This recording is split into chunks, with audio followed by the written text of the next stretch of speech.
Well, it is a day to crown champions as the FIDE World Rapid and Blitz begins anew on the third and final day of the Rapids. And we see the players getting ready. The fans are excited, as we will today indeed know who two champions are in both the open and the women's section.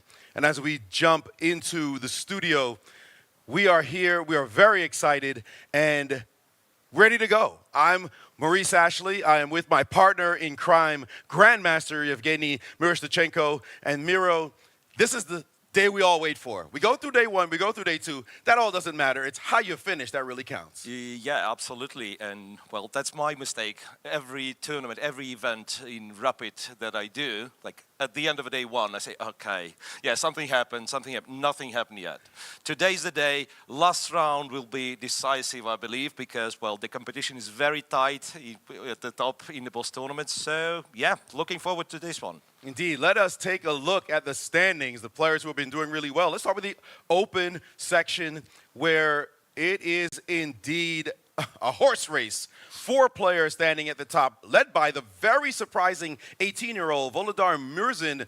He has just been a cool, calm customer. We see other very illustrious names at the top as well. Jan Krzysztof Duda of Poland, Arjun Erigaisi of India, and Alexander Grishko, the countryman, to Volodar Murzin. But it's this youngster who has really shown his stuff, have not lost a single game against competition like this. Yeah, that's absolutely amazing. Like if you check his results and the players he played against, so undefeated Volodar Murzin leading the tournament. Well, in such a fantastic composition. Absolutely impressive, and you see, of course, many players who are right behind. Very key names to watch, like, of course, Abdusatorov, Mamedierov, Naroditsky, who's played quite well. And there's that Jan Nepomniachtchi as well as Anish Giri lower down on this list. Let's take a look at the pairings for the Open at the moment, as we are going to have some key matchups as we start off this day. And these are the kind of pairings you want. They're mouth-watering, as you can see, Murzin against Duda, Grishko against Erigaisi, Sindarov against Nepomniachtchi, and Abdusatorov against Lazovic. These are absolutely incredible matchups. You've got to be excited by this. Well, absolutely. And of course, we've mentioned the leaders, but pretty much anybody on 6.5 still has the opportunity to win the event. You just have to play well, really well this last day. Absolutely, and it is not just the open section we're talking about. The women have been regaling us with their play and their fighting spirit as well. So let's take a look at the standings there, and it is still some noise at the top. You have nobody running away with it, but we see some big-time names.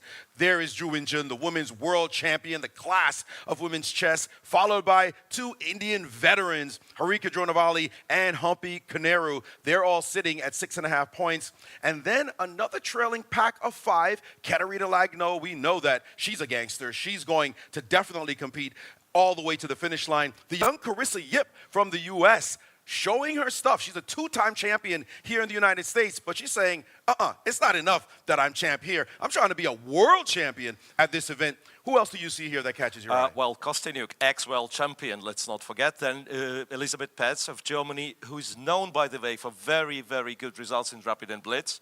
Yeah, as well as young Greek player, international master Stavroula Tsoulakidou. A bit of a surprising name for those who are not following closely, but she's a participant in Women's Grand Prix. She is a very strong player. All right, indeed, all strong players there, and you see a bunch of players at 5.5. All you need to do is just win a few games, and suddenly you're right at the top. There are 3 big rounds left for the women. Let's take a look at their pairings as they prepare to go off in this race. Absolutely incredible situation for them. An opportunity, of course, for some to win a world title we're talking about. That is special indeed. And look at this pairing. This could be a world championship, in fact. Board 1, Humpy Koneru, one of the best female players of all time, playing against the women's world champ, Zhu Wenjun. There is Elisabeth Pates as well against Harika Dronavali. Katerina Lagno against Kostyniuk. You know that's a big rival. That's a classic, yeah. Indeed, and then the 2 outsiders, Carissa Yip, indeed playing against Tsoulakidou. That one we'll be keeping our eye on as well. Well, the tournament has been an exciting one, but it's got even more controversy around it, in fact, because one name you will not see on the players list, at least now in the Rapid, is the name Magnus Carlsen. As many of you no doubt have heard, unless you've been under a rock all this time, Magnus has withdrawn from the tournament, and under some kind of controversial circumstances, Miro, let's talk about it. Of course, you don't want to have Magnus out of the tournament. He is the #1 player. He's also the defending champion. But it has been determined by the arbiters that he broke the rules, and they decided that he could continue to play. And he decided but not he decided not to. Your thoughts? Yeah, well, obviously, as you know, chess lover, chess spectator, and a big fan of Magnus, I have to confess, I'm very, very disappointed with what happened. But I'm not here to judge, I'm here to commentate the World Championship, and we are looking forward. Well, there is still like a title to be won, still brilliant competition. Magnus wasn't even in the lead, let's not forget. He indeed was not playing very well by his standards. And you're right, there are actually 2 titles to be won today in both sections. And we have players who are leading the show with a big opportunity at the moment to win a world title. Well, we're going to start the round by jumping down to our colleague on the floor, Charlize van Zyl, with the ceremonial first move. We are live in the playing venue of the FIDE World Rapid Chess Championships, where it is the final day. And it's an exciting one indeed, as at the end of the day, we will be crowning 2 Rapid World Champions. Excitement is in the air, tension as well. As you can see, we have a lot of eager fans already waiting here for their favorite players to come. Hi there, let's find out who they're rooting for. Hello. Women's section, I'm rooting for Irina Krush. She's my closest friend. In men's section, I think it's pretty close. I'm rooting, I think, for Fabiano and Stamshenko. Okay, the Americans, I see. I am American, but I'm going to be rooting for Daniel Dubov. A little different, and yeah, he's an exciting player. Yeah. Well, I hope you enjoy your time here. Hi, sir. Who are you rooting for today? Erigaisi-Firouzja. Okay, and in the women's section? Harika Dronoli. Okay. Well, they're both doing really well, so let's see how that goes. Let's get our last stop. Who are you rooting for, sir? Fabiano Carrata. Okay, and in the women's section? No. Well, I hope you have a great time here in New York. As you can see, players are starting to come in. They're not always the earliest in these days. But let's find out what's going to happen. Stay tuned to our amazing commentary team in the studio, and we'll check in with you later. Not the earliest indeed. What were you in your playing days? Early?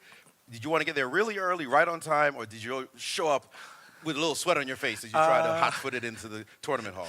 No, well, I don't think I've ever showed up like late to lose the game, but there've been quite a few instances where I would be 5 minutes late, 2 minutes late, because I always find it like you lose some energy if you show up 15 minutes before and you have a lot of friends, you're talking some goofy stuff and so on, and then it's very hard to get into a zone when the clock's starting. So Yeah. I would be like trying to be minute and very often would end up being late.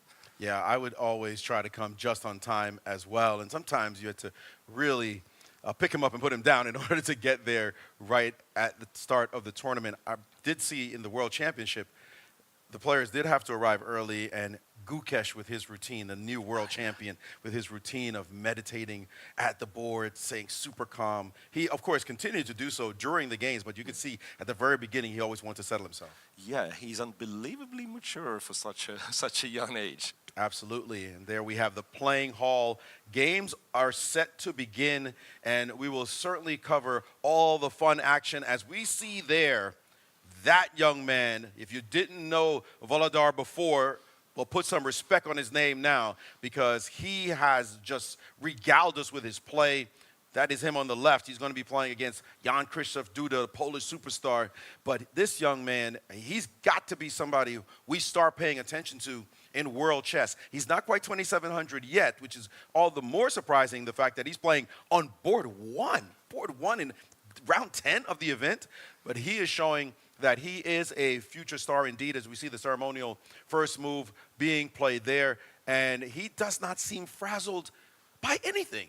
Yeah, well, he has won in this tournament. He has beat both Hikaru Nakamura and Fabiano Caruana. That's Bang. unbelievable. And they are off, and we see there the games are set and they are beginning, and we will try to get our positions to you as quickly as possible. There's some, I think, some PGNs that will pop up, but for the moment, we do have liftoff as the play is underway.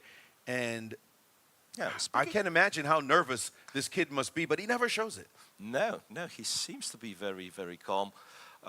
Well, perhaps we could check board 2. Well, what is this position we see here? This is a pretty solid way to play the move C3. He C3. wasn't very aggressive with the possibly playing D5.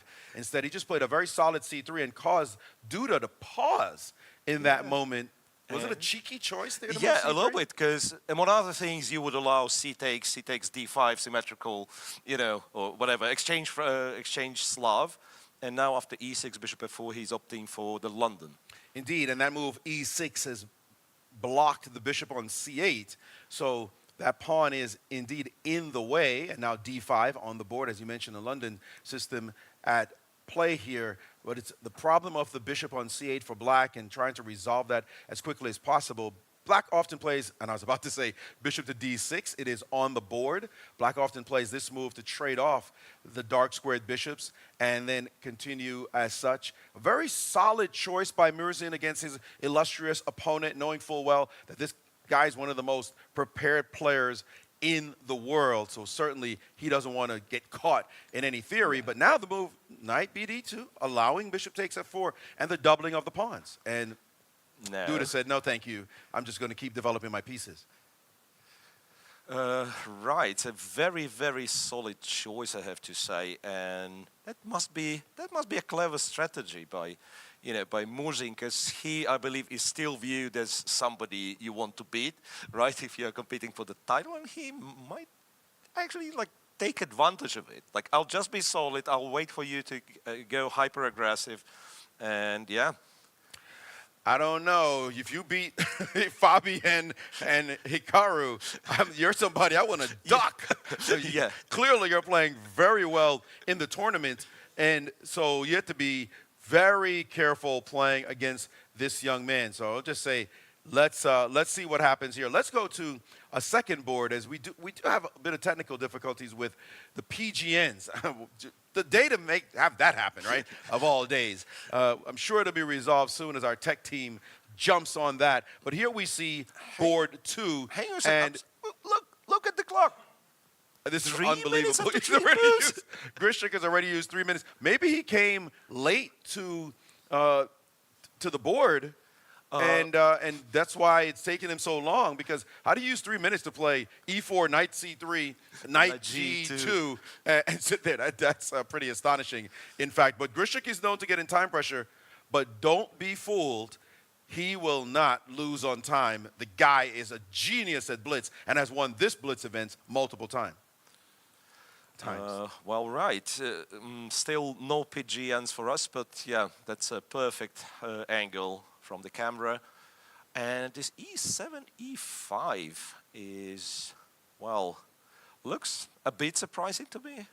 Well, Anand did mention that Erigaisi is the type of guy who goes into these offbeat-ish kind of lines and tries to surprise his opponents. He wants to play for a win every single game. That is what is so impressive about him, this Indian superstar. And he, again, has the edge on the clock. He's been playing very, very quickly. You can expect him to develop his kingside, get castled, and have the guy prove that there's any advantage. And there he goes with the move bishop to E7. Yeah, planning for a short castle and this expansion on the queen side, like A6, B5. In some cases, some would say, okay, you're creating weaknesses, but since white bishop is on G2, so not on that diagonal, then anything with A4 related is not as scary. Let's take a look at board 3, where we have a player who very rarely gets in any kind of time pressure, and that is Jan Nepomniachtchi. He is playing with the black pieces against Evgenij Sindarov, that is, excuse me.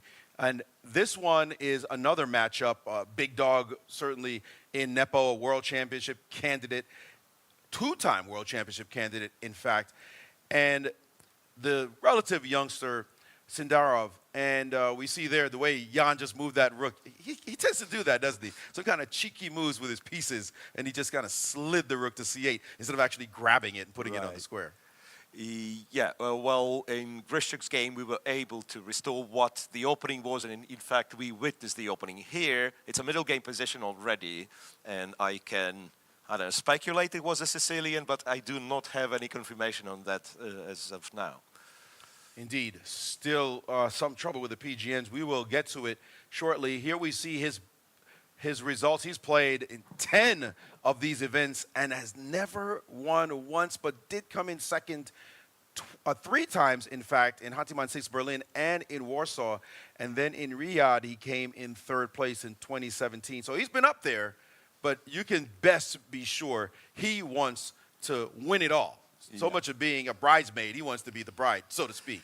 Right, and he's in a perfect position for that. Well, trailing just half a point to the 4 leaders. Yeah. Still, right. all the chances for Jan. Long way to go still here. Well, as we mentioned, there has been the news that you all know, controversy here at the championships. Magnus Carlsen deciding not to play in this round. And we have with us Emil Sutovsky, the CEO of FIDE, to discuss the matter. Emil, naturally, this is not something anybody wants to see happen in the tournament, but walk us through basically the broad strokes of what happened and what your response has been.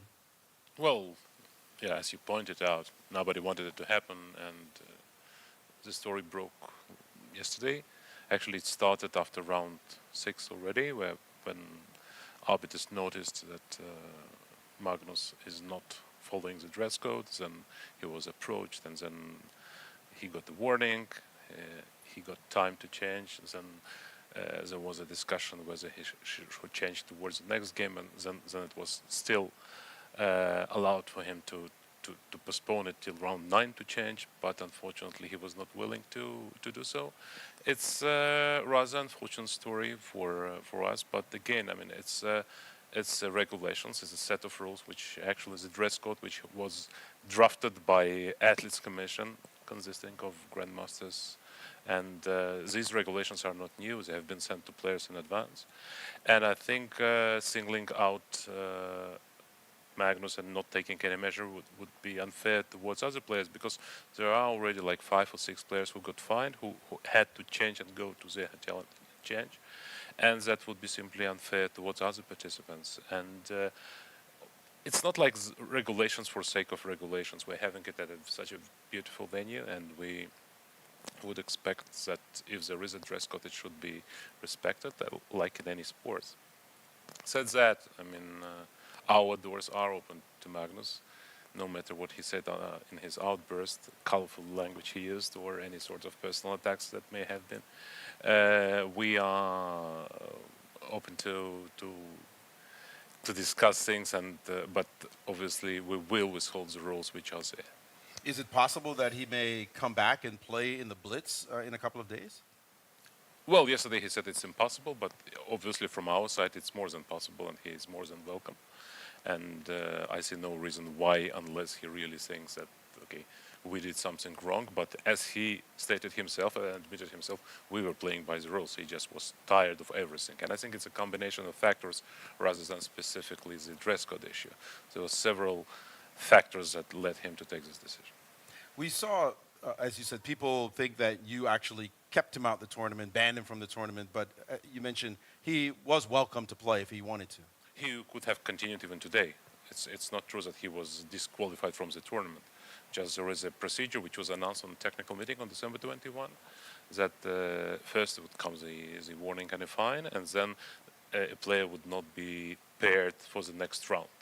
But it doesn't mean he's expelled out of the tournament. It is natural that he took it as of course, very serious and decided that he will not continue under this situation. But of course, he could have continued today, and of course, Blitz is a separate tournament which he is very welcome to take part in. There was another statement I read regarding maybe FIDE has some vendetta against Magnus because of other tournaments and things that he's trying to do. What's your take on that? No, I think it's very important to state it clearly, there have been a lot of misinformation or poorly worded statements, I would say. I don't want to say that it was deliberately misinformed from Magnus or anybody, but we never threatened players not to play in the freestyle chess tour.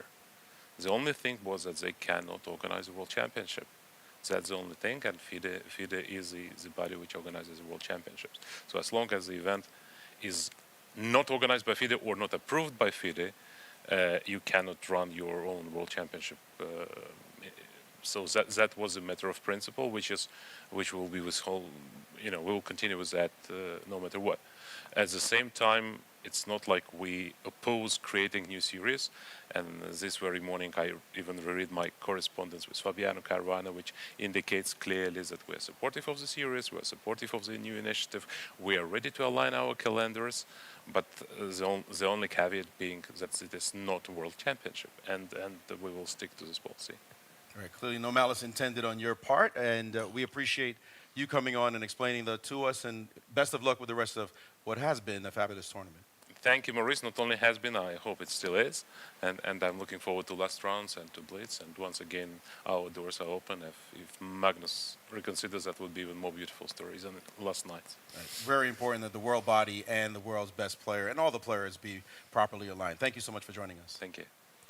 All right, well, that is certainly important for us to hear, the official statements, and we will see how things transpire. Miro, that, as clear as it comes, as you can say it, we really are very hopeful that these matters are resolved for the good of chess. Yeah, absolutely, and it would be, once again, I'd be very, very delighted if he comes back to play the Blitz and wins it.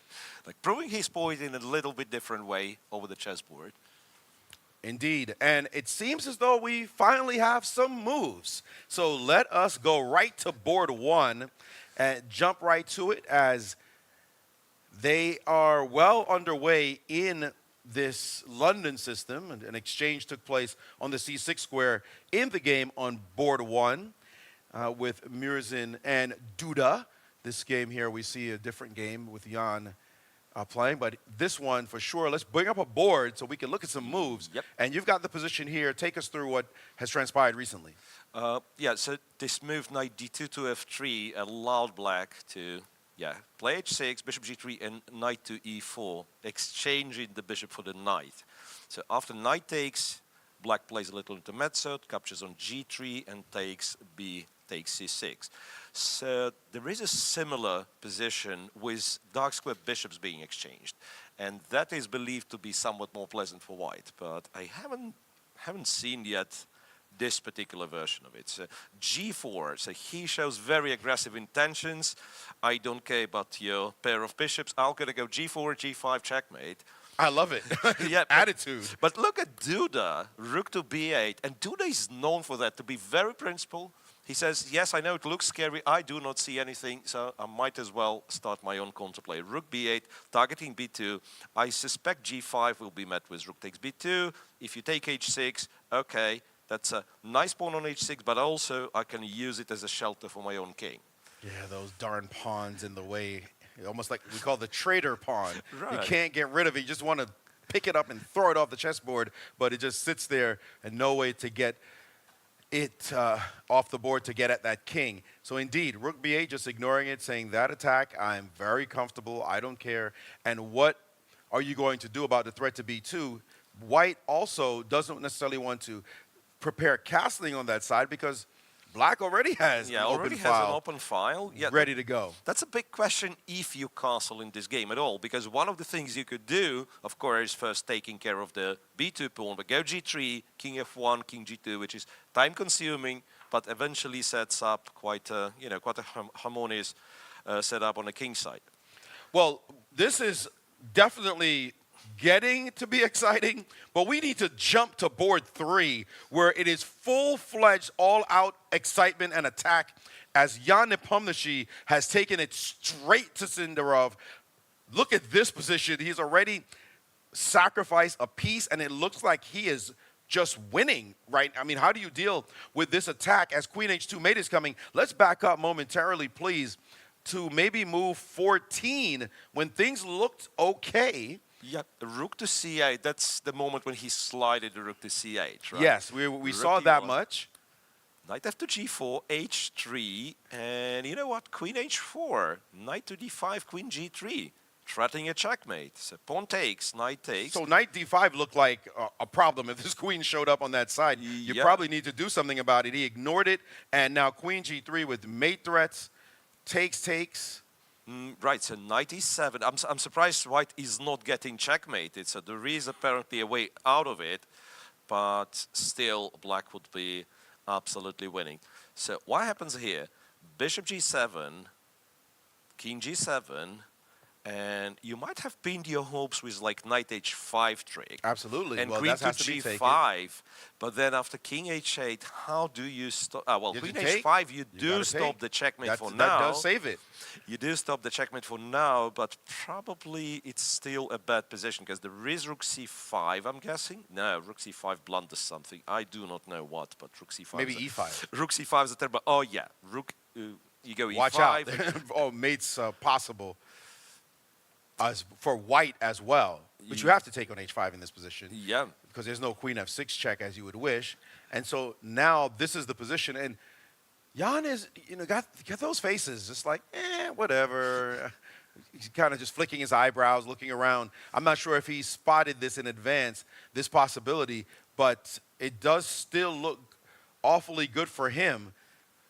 And his Right. opponent, I don't think he has any options but to play this line. Yeah, I'm guessing. Yeah, that's a current position on the board, and it doesn't seem white has any serious alternative to that. The threat is queen Really. h2 mate. Let's not too fine a point. That's mate. So you cannot defend. Is there another way to defend the square? No, there is no way. there isn't. Well, there may be some knight takes g6 mystery move that he might be looking at to make sure that it's an option, but it leads Yeah. absolutely nowhere with any capture because Yeah, like if this knight would not control h6, Right, then we are happy. Then we go queen h6 and a checkmate because the bishop is pinned. But That would this be a knight gorgeous is counter there. shot. Yeah, this knight is there. So that doesn't exist. So now none of that works. So since none of that works, it looks like he has to take. Yep. And then after capturing and king takes, just to play some forcing moves. Now, he could think about knight takes e6 check, but that doesn't seem to lead yeah, anywhere but then there is no either. follow-up to it. No follow-up, There's no still- check, there's it's still a the mate. checkmate No, position. that's not it. Okay, so that means you have to play knight h5 Knight check. h5. Looks forced. Take. So we're going down this line, which he will come to realize Queen to is his g4. only way. And then the king moves. Now there's no knight g6. There's no other check anywhere. There's no queen h4. You have to take. There's no Yep. choice. Now, the only thing here is what is black's next move? Black does have the move knight to e3, which is a monster fork, Bam, hitting the bam, rooks and bam. mate on g2, and that's going to pick off an exchange. What will white do here? And maybe this is what's frozen him because he wants to have a move in this position because if he can't do anything here, he's dead lost. Wait, I don't even know how do you... Because originally I thought I'm threatening the exchange as well, but I do not see a move. Ironically, He's if captured, by the way. Excuse me, just to interrupt. Yep. He has done the first step, and Jan is just waiting for him to get the memo. You're going to have to play all these moves. Yeah, look, I thought rook g1, but then you capture on d1, and white cannot take the because this is, once again, this is a checkmate. Ouch. Wow. Good old friend, the smothered mate, more or less, with the queen on g3. So he is taken, and he's slowly getting to this point. He will have to play knight h5 check. I mean, the game just started, folks. I mean, there's a lot of time on the clock for you to just be suddenly under the sword of Damocles with a mating attack in your face, and you have the white pieces too. Right, something must have went terribly wrong. And he's done everything, and Jan has already calculated all this. And now Jan, knowing that we were going to end up here, is considering this exact position after queen takes on h5. And as we said, this was all forced. But knight e3, and there it is. Knight e3. All we saw it all coming. Knight e3 played. And if you have to just drop a clean exchange, you are going to lose this game. You could fight as much as you want to, but it's an exchange. An exchange is an exchange with no compensation for white. Yeah, not a single pawn. Yeah, I would think of, say, going queen h2. And once again, what's unlucky for white is that in all of those variations, black has an option to capture with a check and then move the rook away from c8. So Check white, or a mate threat, for absolutely. example. So white cannot really capture the rook on c8, which he's threatening. And here he is. He had seen this position, no doubt, from afar when he was looking at his options. And now he's looking again and hoping against hope that there is an alternative here. But unfortunately, as you look at it, Jan is sitting back thinking, oh, this is a great way to start my day with the black pieces. Vicious attack, winning material, and now I just got to collect everything. And this is going to take him into the lead, actually, for the first time. He'll be in clear first, at least for the moment, because he is trailing the leaders. But if more like when he wins this game, I don't want to predict, but I think I take betting odds for anybody who wants them. He wins this game, then he will jump into a clear first place, waiting for others to catch up and maybe even pass him on the top boards. Right, I just spotted another funny line, queen f3, and once again, black captures on f1 and threatens a checkmate on h2. So once again, no, wait, there's queen f6, right? And then you block, and then you trade, and the problem, knight to c8. Yeah, why black is still better. However, here I do not understand why black is so much better. Knight e3 or something. Rook to e1. Well, I guess this one is also sufficiently good for black because he's up a pawn. The king's gonna go to e5. You have the position of the c file, but it might be white's best chance. Now that I'm thinking, rook g1 was played. Rook to g1. Yeah, after rook g1, it's just an exchange after knight d1. And yeah, you just said those words, and Jan said, probably thinking the same thing. I don't want just no thinking exchange. I want to kill the guy on the spot. Knight takes, of course, is indeed possible and maybe enough. That rook c5 move comes back as a tempo as well. Yeah, but then once again, rook c5, we have to be careful because after e5, there is a checkmate threat now. So something has changed because previously rook c5, e5 was very good for white. Now computer says black is winning after that sequence. Really? Yeah. Well, anyway, I have to demonstrate it. It's probably not the move, but it's a unique pattern. So f5 and then your e5 pawn is pinned. Love it. So there are 2 pawns on the 5th rank, but if you take them for sound, there are none, and you can capture the queen. I so love, it's a very, very rare exactly motif. that. Very rare motif in chess. But there must be something even better because, f5 actually wins, but there must be even a better move, which I do not see, Maurice, to be honest. I'm thinking, no, you're saving the exchange. Rook takes e5 will have. What about just queen g7? Well, you could be, you could be just like relaxed. Go queen g7. Yeah, and take on You're threatening the rook. You'll take on e5, and there are still checkmates on the h-file. No, this looks absolutely ugly. So that is what he's considering because 99% of the world says, give me that rook. Yeah. No chance. Just give me the rook. I'm up in exchange. Absolutely. Thank you very much. And you'd be right. But these players are maximalists. As you can see here, he's got a lot of time on the clock, and he's deciding between just taking a straight exchange or playing the move rook to c5 and seeing how that one plays out. So that is why these guys get paid the big bucks as he considers that position. Let's look at the top boards, players he'll be leapfrogging with a win. And on board 1, it looks as though more or less the attack did not go anywhere for the youngster. G4 pawn, the G4 pawn is still sitting on G4 in the game between Murzin and Duda. Not able to get the pawn going. Show us how this actually transpired. Because I'm still trying to process it because after rook to b8, queen e2, c4 was played. Bishop c2, a little cheeky move, so that if you're capturing those bishop h7, queen takes b2. And e5, breaking the center. Just what the doctor ordered. Right, but then you exchange your dark square bishop, and white decided to castle long, which apparently isn't that dangerous after the bishop is off the board. So with dark square bishop, there would be this queen a5s, bishop a3s of the world here. Now, white is relatively safe on the queen side. Rook d2, bishop b1 if I need to protect. the Right, b2 and it's not pawn. easy to see how black makes any kind of break in this position to make some serious progress. And that means that, once again, the youngster is showing it ain't that easy to beat me. And you could see there with Duda, he's going, man, I came in today, I got a break playing against someone who is maybe not so famous, certainly not as high rated as I am. And the kid is showing it's so hard to beat. This would be his 10th game in a row in the World Championship that is of Rapid, where he would not have lost, and he has already shown that he can hang with the best of them. Right. Well, particularly being undefeated with this caliber of players, like I can imagine he can win, like playing something very sharp, but he just keeps it solid. He beats some and he draws some, and he didn't lose a single one. We should note, by the way, he has drawn, if you want to know the names, he has drawn Levon Aronian. He beat Fabi in round 3. Let's be clear on that. He has drawn Levon Aronian. You heard of that guy? Lanier Dominguez. I'm sure you heard of him. Right. Arjun Erigaisi. He drew him. Then he drew Anish Giri. Who is this masked man? The next round, he beat Hikaru Nakamura. What? That sounds like the best of the best playing to be able to have a result like that. That's simply incredible. I would dare say it would have to be a #1 player in the world that would get results like that. And that is what he has done so far. And that is why he's at the top of the leaderboard. This position looks very safe for him. Very manageable. We'll see if he can handle it. And now he's played Rook H5. He's even getting rambunctious Rook to H5, on that board. yeah. And then G5 in the right moment, maybe doubling the rooks on the H file first. And all of a sudden we can be back discussing white's possibilities, white's prospects of attack. Ruh-roh.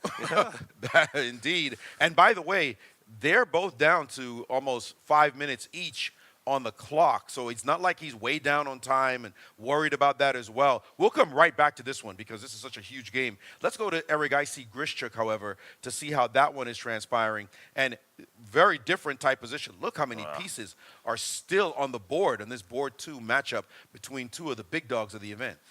Right, this is where I'm getting confused. This knights on d5, d4, and who attacks what, who attacks who.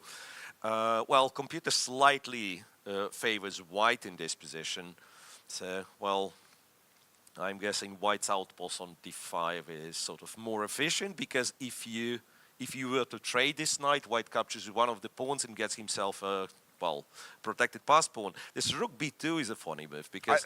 Sorry, just a moment, because we need to switch the video feed to board 2 so we can see the body language of those players because it's Grishik Erigaisi that we're following at the moment. And I'm curious because Grishik is down to 3 minutes. I was looking for some kind of concern and maybe some apprehension, some fear. Look at these two guys. They're like statues. They're just staring intently at the board. Erigaisi with the lead on the clock at the moment, but that is so normal that Grishuk is under some kind of time pressure. He plays brilliantly. Okay, now I see that actually our clocks are wrong that we have on the screen. He is, in fact, ahead on time, is Grishuk. You have Grishuk ahead on time and maybe slightly better in the position. That's not good news. That's not good news, but I still remember yesterday's game against Abdusattora when he was like dominant and then failed to convert. So still... Already, a trade happening there, knight takes d5? Knight takes d5, yeah, that's what I was talking about. So now capture with one of the pawns. I'm not sure if it's an e-pawn or a c-pawn, because e-pawn gives you the e4 square potentially, right, plus some d6 ideas, which, by the way, black would not be scared of. Like, if you go after this exchange, I do not think that's a big concern for black. So you get a pawn for an exchange, and yeah, like no way. Very powerful diagonal. So this is exactly not what you're doing. Nobody cares about that rook. Yeah, after bishop d7, I'm thinking still, you bring the rook to f2, you possibly get like knight e4 stuff. Yeah, this should be The only thing about taking with that pawn is the move f5 becomes possible because you release this pawn whenever you capture. But he has decided it's well worth it to give this opportunity. And so the question becomes, after this move, is f5 a move that could happen? For example, if you played your move rook over to f2, I would be concerned about f5 and how you break through that side, because that is the reason why you don't capture with the e-pawn Right. in general. So is there a way to stop this particular move to not allow, and look at that, as soon as I Queen. spoke about it, he played the queen over there. Now, this definitely stops f5 because there's going to be some nasties Yeah. on the h6 square if you dare do this idea. Check and a check, and I am guessing d6 at some point.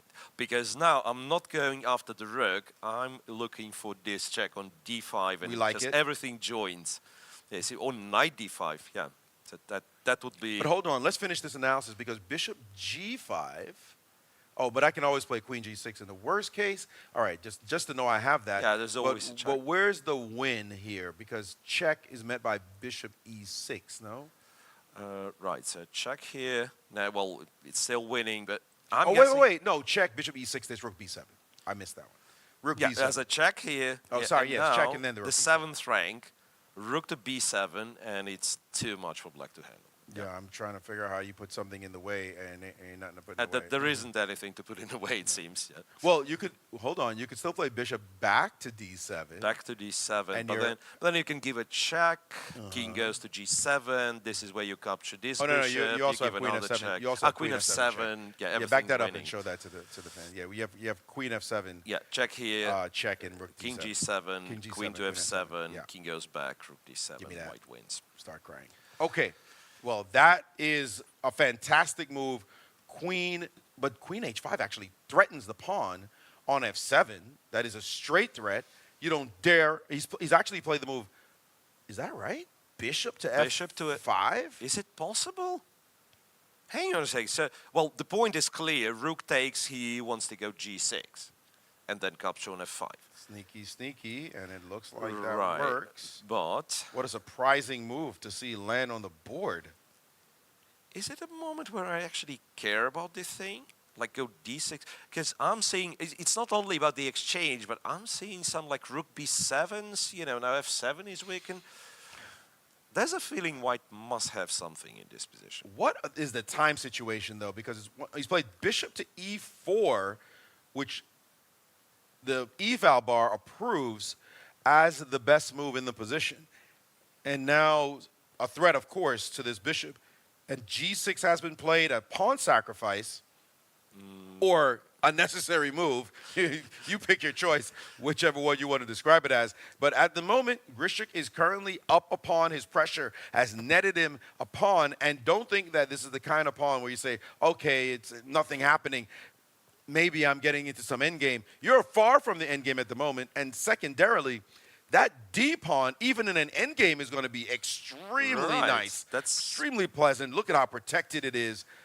Three things are protecting that baby, and you have no compensation with black.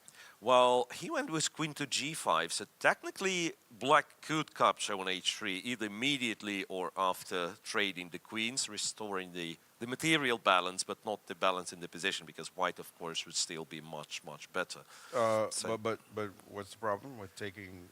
What's wrong with taking the pawn? Like, Taking the pawn on h3, I don't think there is something wrong necessarily tactics-wise. It's just that white's position is better. Like you play the endgame, I'm guessing, possibly even like rook to b1, and actually, now that I look at it, this Yeah, is like- exactly why Erigaisi went for this line. He must have calculated all this to this position, and now he's looking at it to see whether or not it does make sense to either go straight into the endgame or possibly trade. It turns out you cannot take the pawn on h3 at all. immediately. Immediately. Because bishop takes h3 now runs into the blast, bishop takes g6. And now if you try to bail with queen takes g5, you get hit by bishop takes f7, check, thank you very much. King the here. king moves.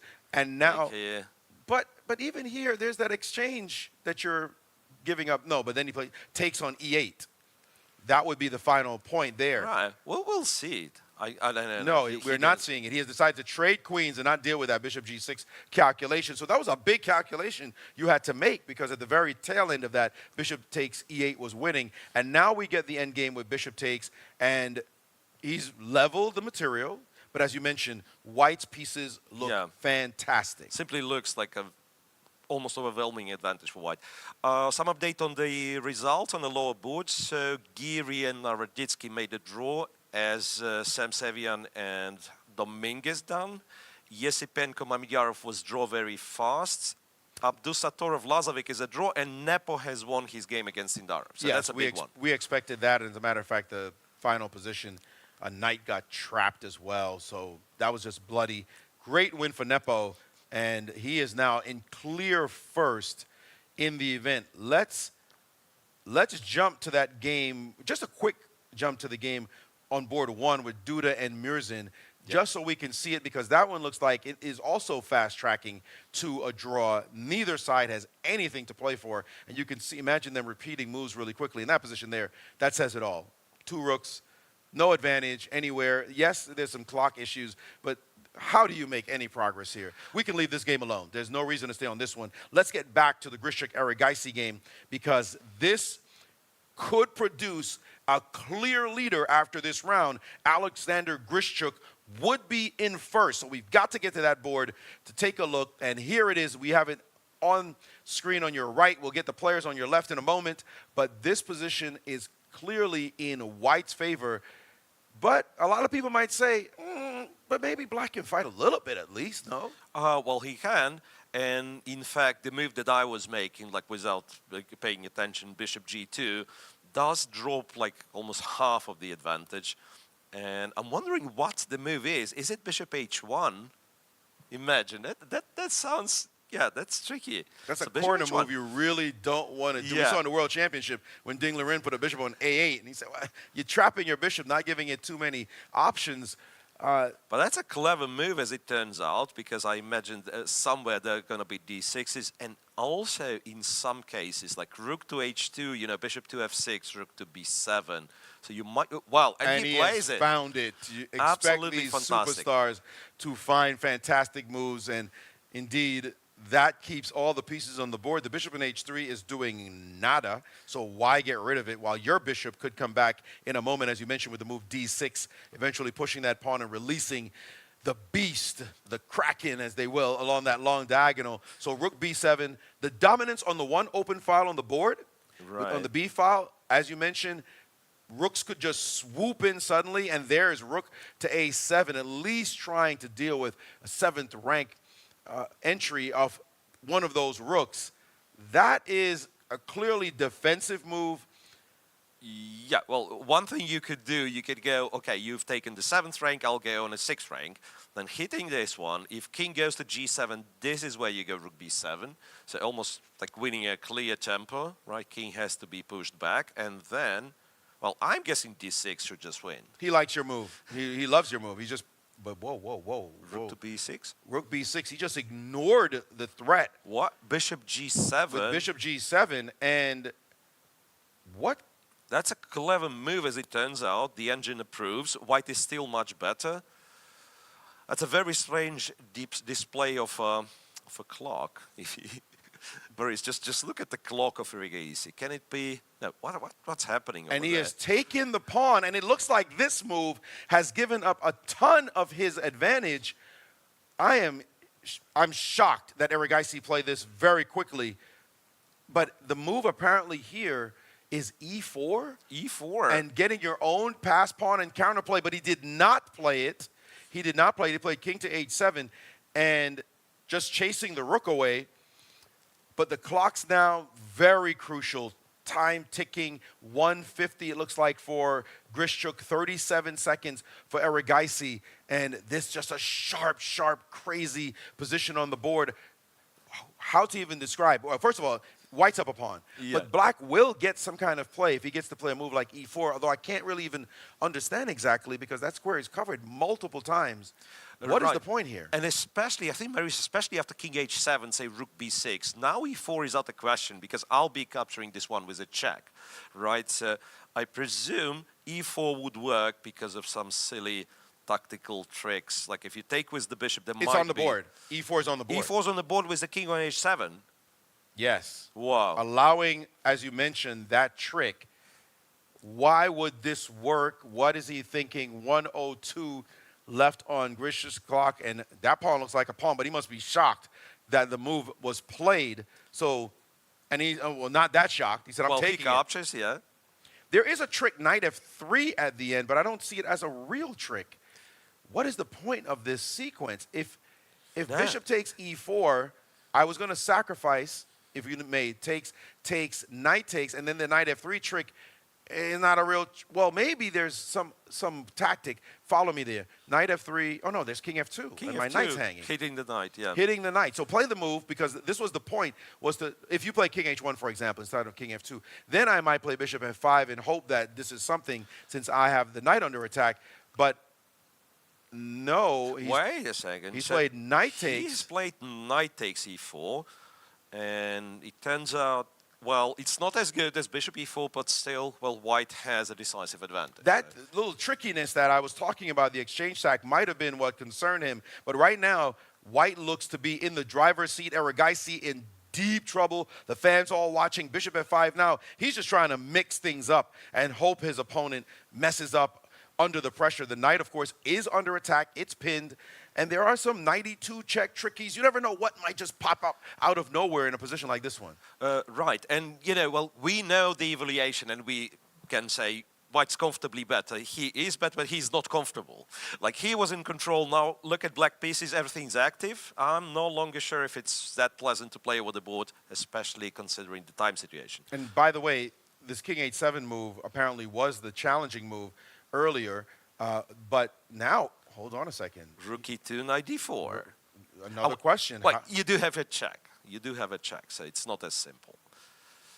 Otherwise, it would have been a draw, by the way, just chasing the rook, and you cannot leave because e4's hanging, but white does have a check on h2, which I'm expecting Grishuk to play. But hold, and he has played the check, and the king has dropped back. And now, again, the knight under attack. If you move your knight out the way, which he did not do. He's not Rook trying to move that knight. He said, I'm leaving that piece on that square. And this may be the wake-up call right now to Erigaisi.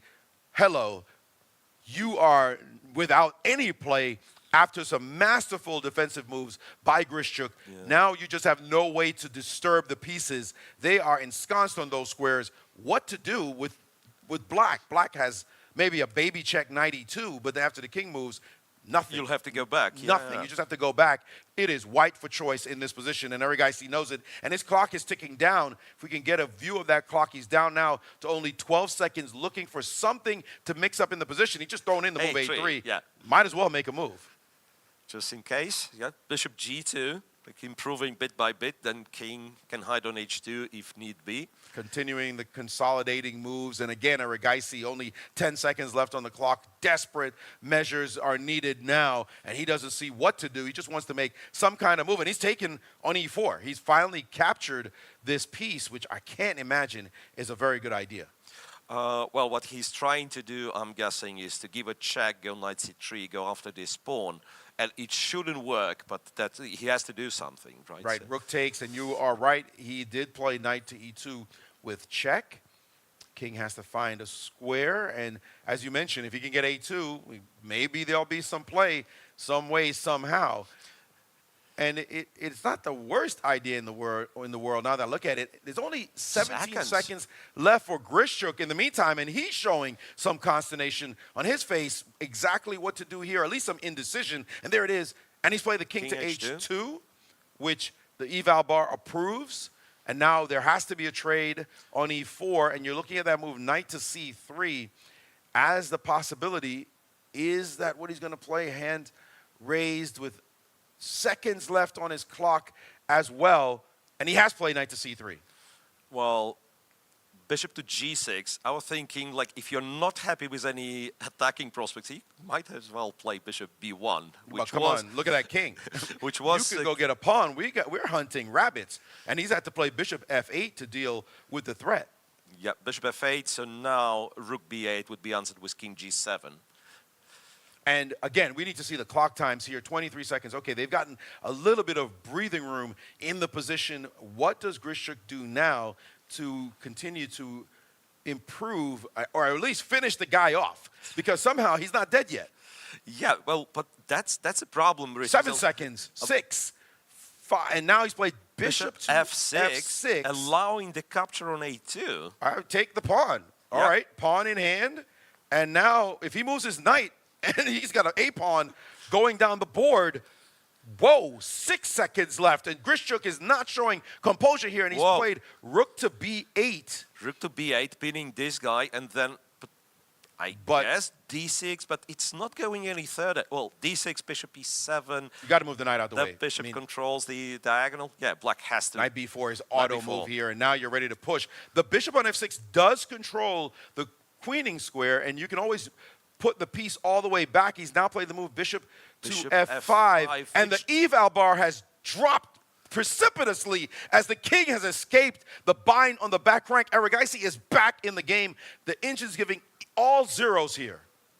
Well, I do not like the trend for Grishchuk. He was completely winning. Now it's zeros. And oh no, bishop G7. Bishop G7. Who's trying to win this position all of a sudden? I mean, you'd still have a draw apparently if you trust the engine, but how would you know what move to play with seconds on the clock? And I'd be panicking. A second ago, I was crushing the guy, and now all of a sudden, he's trying to get rid of my dark square bishop and possibly queen his A-pawn. And how do you stop that? King G6, rook to G8, pinning the bishop. Oof, you can breathe for a moment, but there is the move knight to C2 because the bishop is no longer on the diagonal controlling the C2 square. Right. There is also king to H7, which perhaps forces white to trade everything on G7. Just an unbelievable development Whoa, from whoa, whoa. completely winning now to fighting for his life. And A2 A2 played, and D6, A2 apparently a blunder, as this allows, he's knocked over a piece there, and suddenly What? white is winning again. Unbelievable turn of Okay. events, as he should have played Whoa, knight to whoa, C2. whoa, whoa. Instead, he played A2, a big mistake. Now, white's just threatening to push his pawn. Yeah, and then after knight C6, you take the only opponent's resource, the pawn on A2, and just convert calmly. Oh man, black had his chances and has blown it completely, and he's just staring at the absolute King to G6. detritus in his position. Like, what did he create? D7, and now you can just chop the pawn. He's thinking, though, you don't want the king to come closer and possibly disrupt what's happening over there. But, ooh, breathe a sigh of relief that you're able to get rid of the A-pawn, and it only white now, 2 pawns up, who can win this game. Yeah, so king to F6. Wow. I mean, it's just bad. You Right. could even just bring the bishop back, no? Yeah, you can go bishop H3. You can also go bishop D5, which is somewhat funny move, because what I'm planning to do is defend this pawn, and if you end up capturing, white will be winning, almost like a pawn endgame. There's still some technique to be displayed, but it is a battle for first place, clear first place that we are watching right now. Duda and Murzin are still going at it somehow in that rook ending, and they're still equal, apparently, in that position, but we won't jump to it. We'll stay right here, as this is most likely a victory for the white pieces, and he has played bishop back to H3, knight back to D8. That is a sad knight you see there, but it is hard to get rid of that knight. It is Right. on a dark square, and you can defend it. So Grishchuk now played, ooh, Rook E2. As we said, it was hard to get that. Oh, wow, and rook to what? E7? Rook E7 is Rook doable? E7? Let's see. And apparently that was just losing if you took. But Yeah, Grishchuk yeah. has instead played the move rook to F2 with check, king to G7. And now it is a question. How do you get to win this position if you have white? There's still some technical work to be done here. Yeah, I mean, don't get us wrong. It has to be completely winning, but you Yes. still have to make moves like bishop F5, G4, I'm thinking. And bring your king up and slowly Right, just yeah. corral everybody. And he's played rook A1. He played that as though he had only 1 second left on his clock when he in fact had Whoa, whoa, whoa. 7 seconds. The king has moved over to F7 and now repeating moves as Grishchuk to gain some time on the clock. We've seen him do that before. Typical technique, just to get a few extra seconds. And again, he's looking over at his clock. You know, he's an adrenaline junkie. He likes being in this kind of situation. The rest of us, we want to be calm, cool, but not this guy. He loves King it when G2. his pulse is racing. And king G2 now, bringing the king closer. Very relaxed. So rook to A E4. little threat, so to speak. Yeah. Rook F4. Rook F4, though. Yeah, He says, don't trade. Let's trade. Check. Bring your king up. King F3. That's a solid one. And every move looks like it's just improving White's prospects more and more. Rook to d2. At some point, isn't rook e8 going to be a threat? If I move my rook to that's the rook e8. file, now he's moved his king King over. e3. Still a bad situation. Probably he needs to harass. In this situation, you want to harass a piece. Rook h2 seems like a move just to chase the bishop, but it's not really long lasting. We see the crowd there intently look at this top board. So after rook d6, there is an idea of... No, rook d1 is what And was... by the way, a stunning development on board 1. Murzin is winning the game against Duda. Somehow, Duda has blundered and is now losing in his game. He has a lost rook and pawn ending. We'll stay right here and review that in a moment. But Murzin will also go to first if Grischuk wins this game. That is just a shocker of a result. Well, it's not a result yet, but at least of a development in this game. He is leading, is Murzin. And now we see this one is just about over, is rook e8. That threat, like I said, that's going to be problematic. But still, with the rook on d6, you still have to break the dark square bind. So there is still some work to do here. yes, knight will keep jumping. Rook e8, knight f7, and you have to... Yeah, I'm guessing rook e8, knight f7, bishop e6, or something of that matter. By the way, let's just switch quickly because we just have a few seconds here. Right. We're going to see the finish of the other game. Let's go to that board 1 game because it is just about over. He is collecting material here. Look at this. He stopped the pass b pawn. He himself is going to promote his c pawn at least. Yes, you can pick off the e pawn eventually, but you will not be able to stop both because your king is just too far away. We're going to get in some sort of Philidor's position. Yeah, that's a very beautiful move, this king d4, because after rook e7, rook b2, you really want to run closer, but you cannot go to the e file. And that is a major issue here. You're going to get cut off. Your king will not be able to stop this from happening. But in this very moment, the position is still slightly technical. Because the king is threatening king e7 and king back to d8. If those two moves occur, you go there, so right? King c5, very important. And you're just in time to cut off the king. And that is the small technical point. That will force resignation as what to do now. He realizes he cannot get his king closer. He has played king e7, and we're waiting for that key move that we all learned back in grade school. Just cut that king off, and that's it. We don't even need the key move. He's actually decided he doesn't even need it. Because the rook is on the b file, so typically king b7 would be met with rook b1. That is true. But here it is not. It is a problem. King b7, down. He's going to resign. You're absolutely right. King b8 resigns. Amazing. The game is definitely over. 6 seconds left. Duda knows it, and he's just decided to move his rook over, his last hope, but isn't just checking. Yeah. Oh, but it is going to end up being this position building the anyway. bridge thing. We're still going to have to build a bridge in the end. Just play. He's probably looking for a different way to do it, but it does look as though you're going to do some bridge building here. Move your king and push that pawn. Thank you. Push You the can check pawn. all you want. Now it's time. We're just going to put that, and this is going to be put to rest after a check on e2. Then you bring your rook up. Then you bring the king out, and that's going to be all she wrote. He could keep moving, but he already knows this one is mathematical. It is done. And we're waiting for the resignation. It hasn't happened yet. We expect rook e2 check here. And the other game has indeed ended.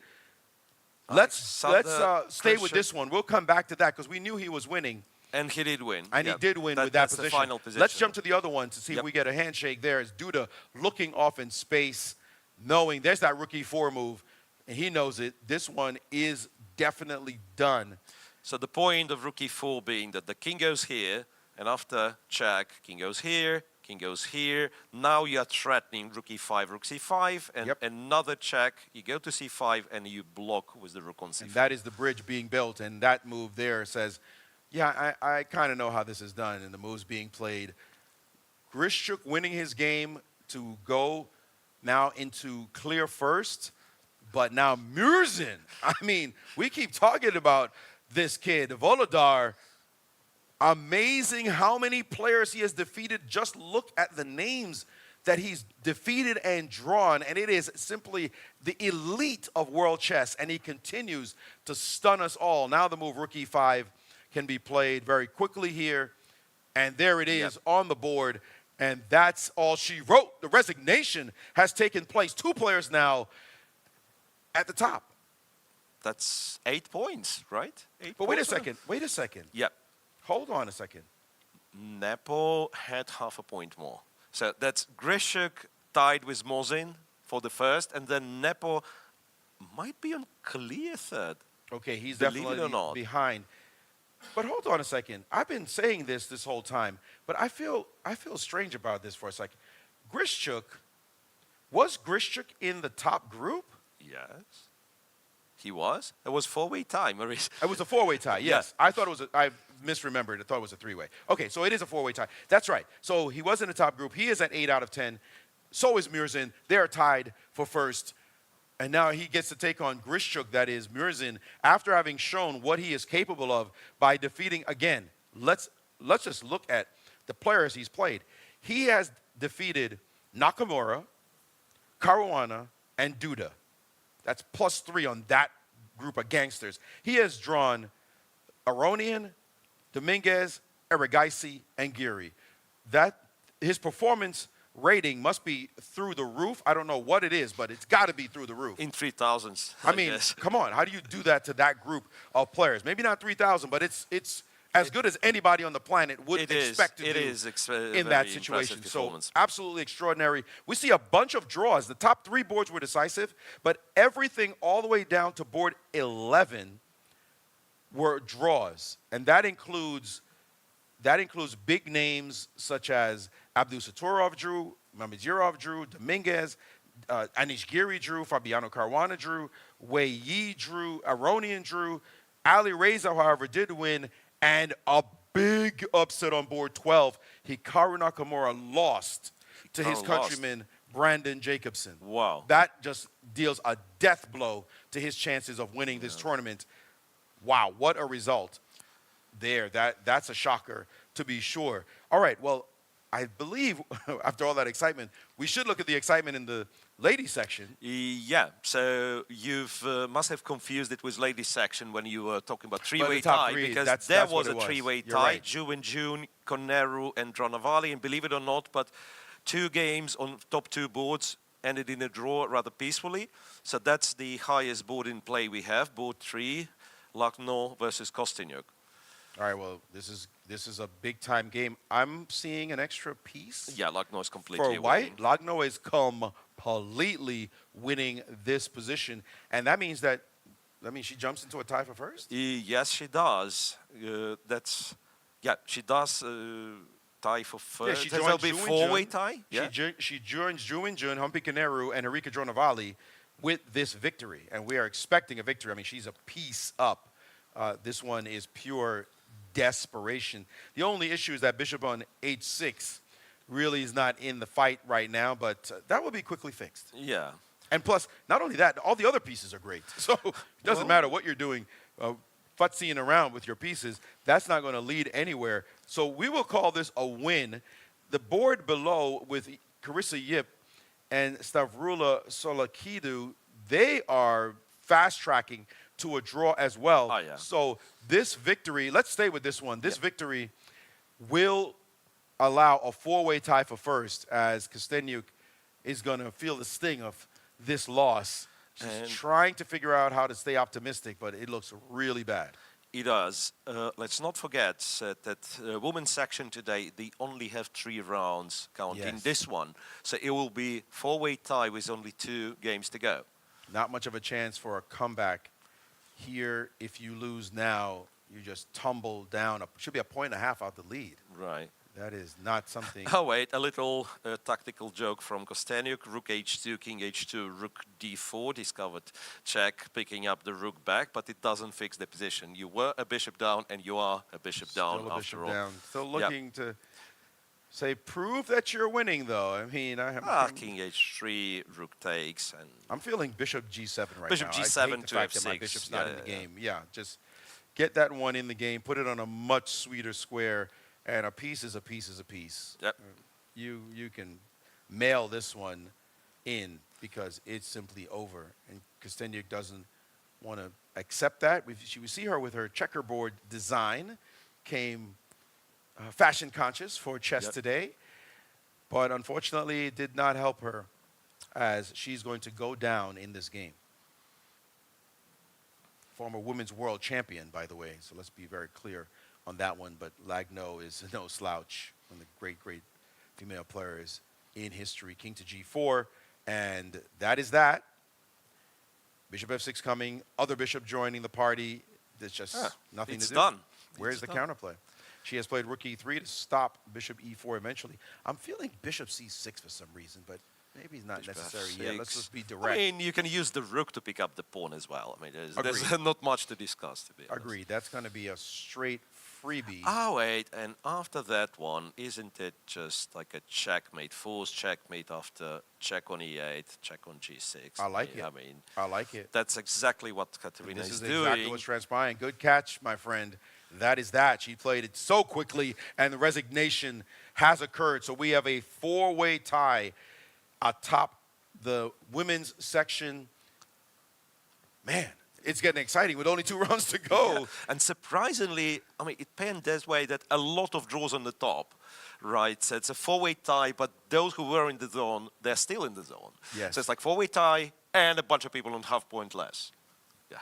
A very exciting round indeed. We didn't see the finish to the Grishchuk game. I'd like to get back to that one just to see how we finished that one off. We know he was winning, but Erigaisi was trying to fight back.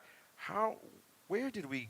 Yeah, Was like move- stuff like move 64. You I'll want try move to show 64? the Okay. remainder of this game. Take us to the end of this. So rook d6, rook to e4, and he's getting the rook to e8.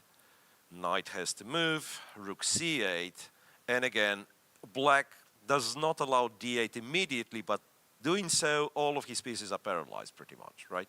And that allows white to pick up yet another pawn. Yeah, that's terrible. King e7, well, he even repeated once, then ended up capturing. Rook Okay, that's 3 h6, pawns. bishop f5, got all of, well, that's a lovely move.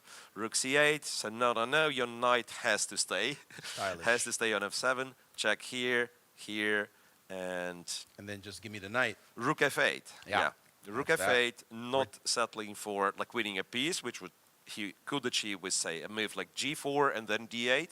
No, rook f8. No, we're and taking that knight. We want the queen. We're taking that knight on the next move, no matter what. All right, well, we have the standings for this round, at least for the open section, because the games have concluded, and we will see the standings at the very top, and you will see a couple of very interesting names, and that is Volodar Murzin. Wow, 8 points. He's got to be pinching himself. And Grishchuk, Alexander Grishchuk, he has won this event, the Blitz event, that is. I believe he's a three-time champion. Three-time Blitz champion. Looking for his first victory, I think, in the Rapid. So he's not a slouch here. He's won world titles himself, and he is proving it right now. And by the way, we were talking about the U.S. being the one dominating early on in this event. But now you see the federation there playing under the FIDE flag, but these players are all Russians. Yep. And suddenly, it's a Russian contingency. 4 out of the top 5 players on this list.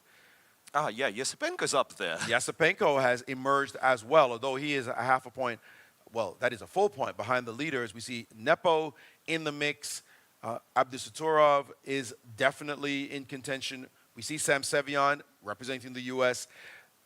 Anish Giri and another U.S. representative. If you had said to me, you know what, on the top 10 around this time, the names are not going to be Nakamura, it's not going to be Caruana, it's not going to be Lindier Dominguez, it's not even going to be Levon Aronian. It's going to be 2 guys named Sam Sevian and Brandon Jacobson. Yeah, Brandon. Well, and that's what we've got representing the U.S. right now. Let's not forget, Maurice, it's a big tie, and Daniel Naroditsky has 7 points as well. And we did mention Dominguez as a possibility. He is also on 7 points, but conspicuously missing from this list. Wait a second. Where is Fabi's name? Am I blind? Fabi, yes, he there is he 23, He's down number 23.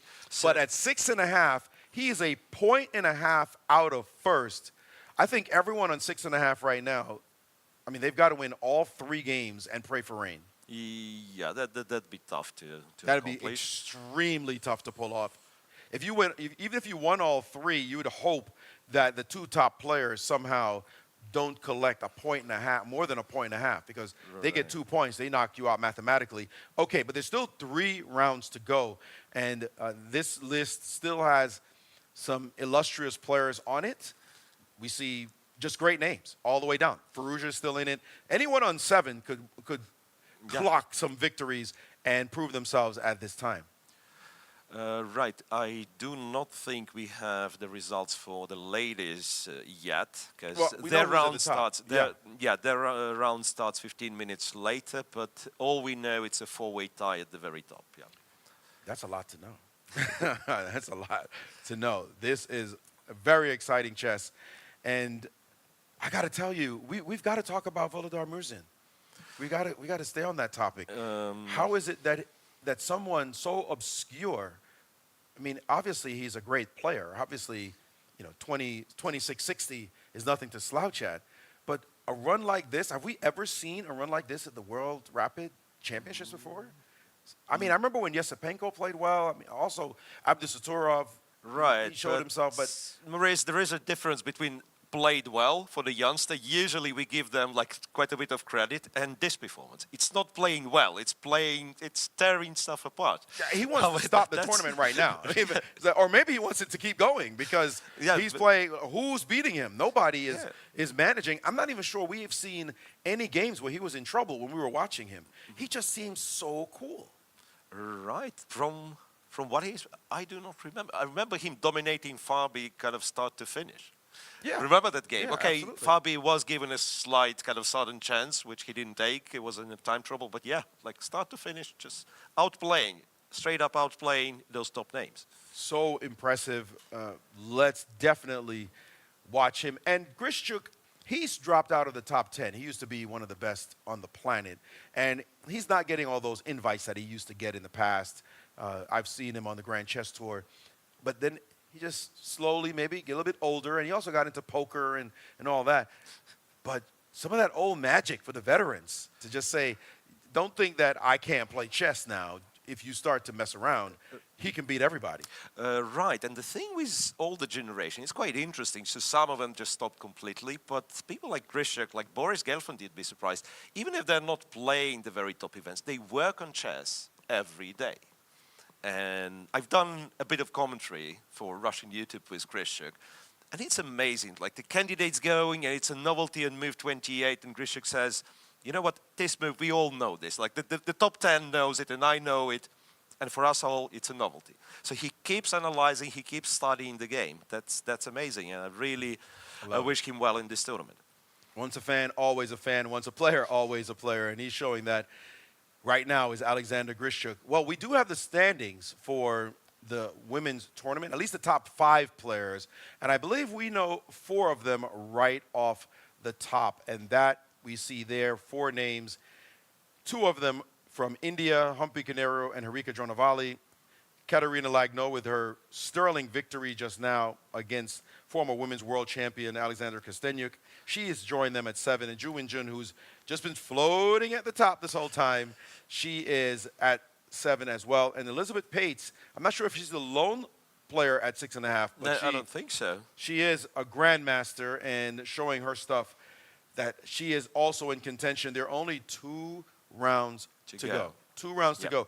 Are we thinking tie breaks, or is it too soon to be talking about that at the moment? The probability of this is very likely from looking at that, like 2 rounds, 4 players, unless somebody wins 2 games. Well, there will be a tie. 2 games. 2 games would be enough. I like your math there. Win 2 games, you win out. Win 2 games, yeah. That's true. It's pretty obvious, my friend. Just don't lose. Just don't lose. Just don't lose. All right. That's what they say. We will see as the rounds will begin again shortly. But we're going to take a break now, and we're going to leave you with a venue tour with our colleague, Charlize Van Sale.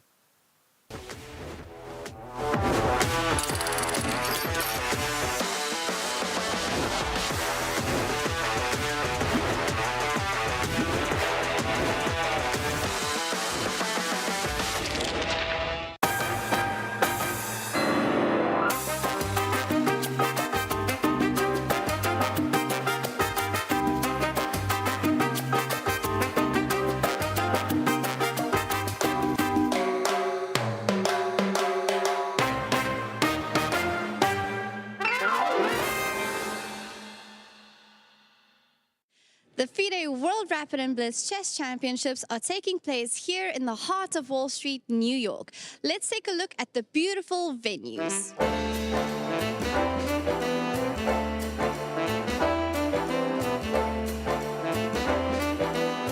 The championships are taking place across 2 venues, and currently we're in the Cipriani Hall where the open section is playing.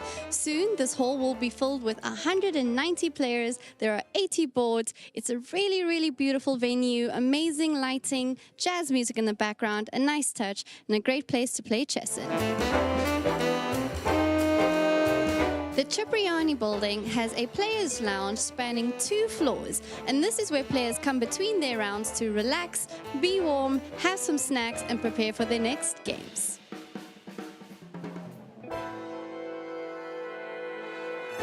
I've got my warm coat on. Let's cross the street to 48 Wall Street, where the women's section is.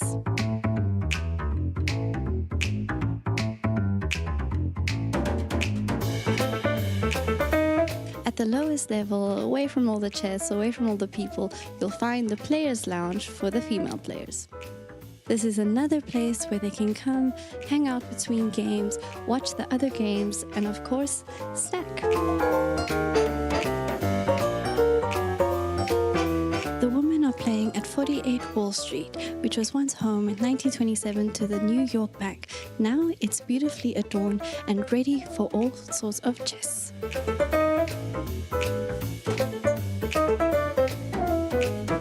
Here we'll see the female players in action.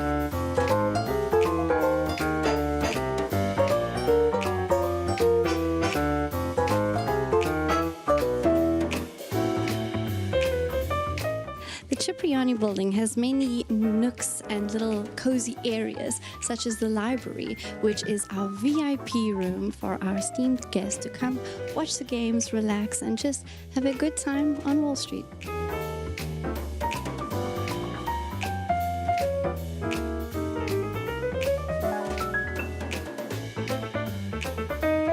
Also here in the VIP lounge, we have Levi Rosman, aka Gotham Chess, who is a little interview setup here.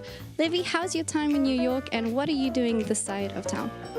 I live here, not in this building, but in the city, and I'm here with Take. They're one of the broadcasting partners, and I'm just interviewing people here on the sofa. Usually players, but also hosts. Who have you interviewed so far? Fabiano, Magnus, Maxime Vachier-Lagrave, Sean Sargsyan, and many others, Levon Aronian. I'm scared of naming more because I'm going to leave some people out. But yeah, I mean, the more the merrier. Thank you so much, Levi, and I hope you have a great tournament further. Thank you. You too.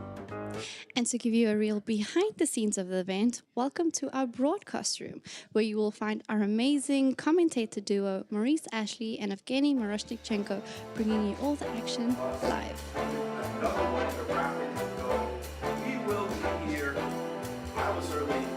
And there you have it, the iconic venues of the FIDE World Rapid and Blitz Chess Championships. If you're in New York, this is most definitely the place to be.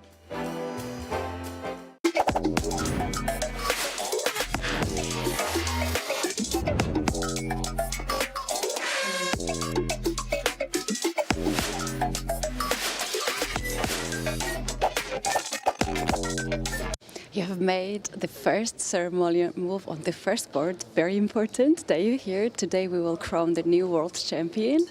What does that mean for you to make this very important move? Maybe one of these players will become a world champion.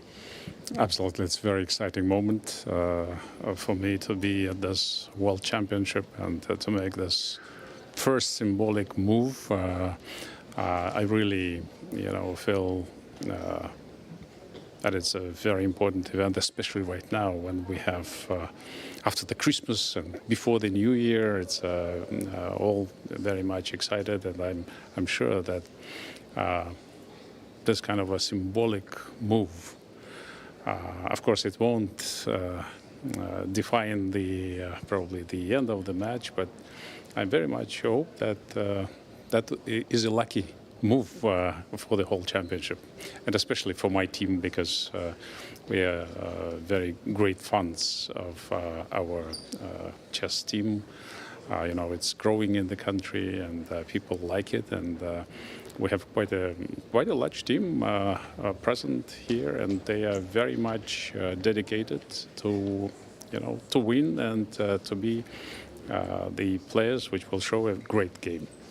So for me, it's a very exciting moment, and I'm very, very glad. Chess is growing so fast in Kazakhstan, and there are so many top level chess players. What do you think is the secret of that? I think it's a very disciplined game. Especially for those who are growing up. I think having such a chance to play chess and to see not only the present, but really calculate your next steps and see how your counterpart is moving. I think it's making people think that it's very important in their lives. It's not only for sport, but I think for life as well. So the more and more young people are getting into sports. My even younger daughter, she also would like to play chess. I don't know if it will be professional or not, but you see, it's just getting momentum. And I hope that more and more young people, as children, I don't know, would be getting more opportunity to play chess. And I just talked to the president of our chess team, Timur Turlov, and he is right now working with the government to have the kind of a section, chess section in each school in Kazakhstan. I think this is a great move, because if you want to play, it's not that you will be a champion, world champion, but at least you start understanding this very important game. I myself, I also played chess. Of course, it's a difficult game to achieve some great heights, but still, it's very helpful. And finally, what is your New Year's wish to the chess players and also the chess family, because we have so much spectators around the world? There is only one wish. I wish every one of them a victory. I don't know who will win, but I'm sure that would be a very important event in their lives. So, New Year is coming. I hope that in the New Year they all return back happy that they participated in such event. Some of them will be winners, some of them will be just participants, but all the championships, it's not only to be a winner, it's to be a participant. So I hope that everyone will get good impression and good stimulus for the next championships. And of course, for families, I wish health, prosperity, and of course, more victories in this year, next year. So we would like to see more and more participants of this very great game. Thank you very much for the kind wishes and also for support. Absolutely. Thank you. Thank you. Chess is more than just a game. It's a tool for empowerment, connection, and transformation. In 2025, FIDE is proud to launch the Year of Social Chess. We believe in the power of chess to bring about positive change, from therapy and education to rehabilitation and inclusion. Social chess is our way to build a better world. The Year of Social Chess will introduce groundbreaking initiatives across the globe. Monthly themes will address critical social challenges: chess for protection in refugee camps, chess for cognitive health among the elderly, and even chess for addiction recovery. Through this initiative, we are mobilizing communities, conducting research, and creating opportunities for all to experience the joy and impact of chess.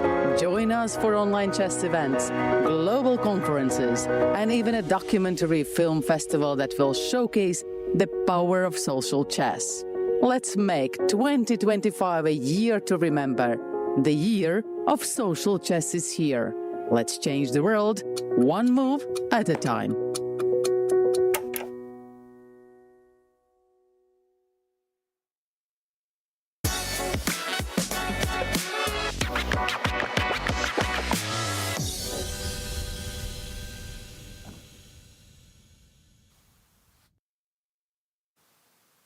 Hello and welcome back to the final day of action at the World Rapid Championship, the FIDE World Rapid Championship here in New York City.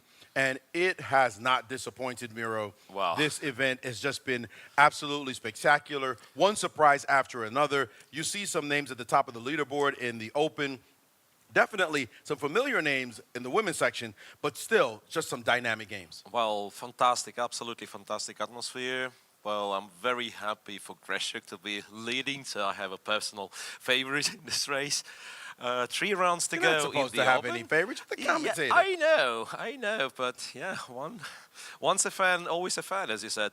3 more rounds to go in the open section, but only 2 in the women's section. So I suggest we pay a bit more attention to those games, maybe from the start of the round. All right, well, that one will start a little bit later as the rounds are staggered. But let's take a look at the pairings in the open section at the moment as we have that list for you. And this next pairing will indeed be delish. And I think I can guess what this will be. And there it is, Grishchuk versus Murzin. That a pretty obvious one. Right, but Murzin having the white pieces, that was not easy to tell because they were both playing white in the previous game. That is true indeed. And a name we have not said, we have said Nepo for sure, but Yu Yang-yi, we did mention him, but he has just leapt up to the top with some victories. I got to see how he actually got there because he was just simply completely out of our consciousness for quite some time.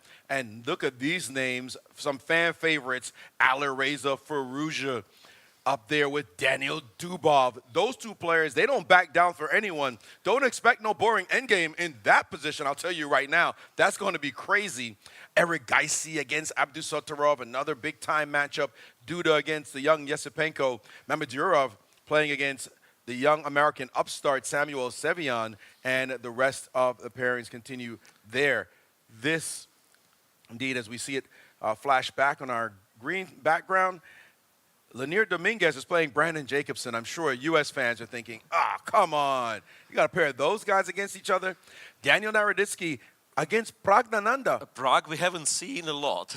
He hasn't done much to catch our attention in the tournament, but now he is up there with a win. He could leap up even more. Remember, there are 3 rounds left to go. That's a lot of rounds to catch up. Still, you've got to win. If you're down at the bottom, boards 8, 9, 10, thereabouts, we see Anish Giri playing against Lazovic and Fabiano Caruano on board 10. Not expecting to see him that far down at this point, but anything could happen in the next 3 rounds. We all know that. You could just start suddenly winning. And then there's an All-American matchup also on board 12, I see there. Aronian against Shanklin, Sam Shanklin and a couple of other U.S. players. It's not like they're completely out of it, but at the top is really where the action is. And we'll be paying a lot of attention to those top 4, top 6 boards to see what transpires. And it's all about Volodar Murzin yet again. You know, at some point, if our graphics team, I hate to give them extra work, but you know, they do such a great job. If they could show us Volodar's road here, just to show a nice graphic, the people he played against, et cetera. By the way, look at the left. Is that one Vishwanathan Anand as a fan on the balcony checking things out? Vishy, of course, always a fan favorite, a 5-time world champion. And he's got a couple of charges here. He's got Erigaisi here. He's got Pragnananda here and a couple of other top Indian players who are playing in this event. And in the women's section, he's got 2 of his proteges as well, Harika Dronavali and Humpy Kaneru. A little bit older, but he's older still.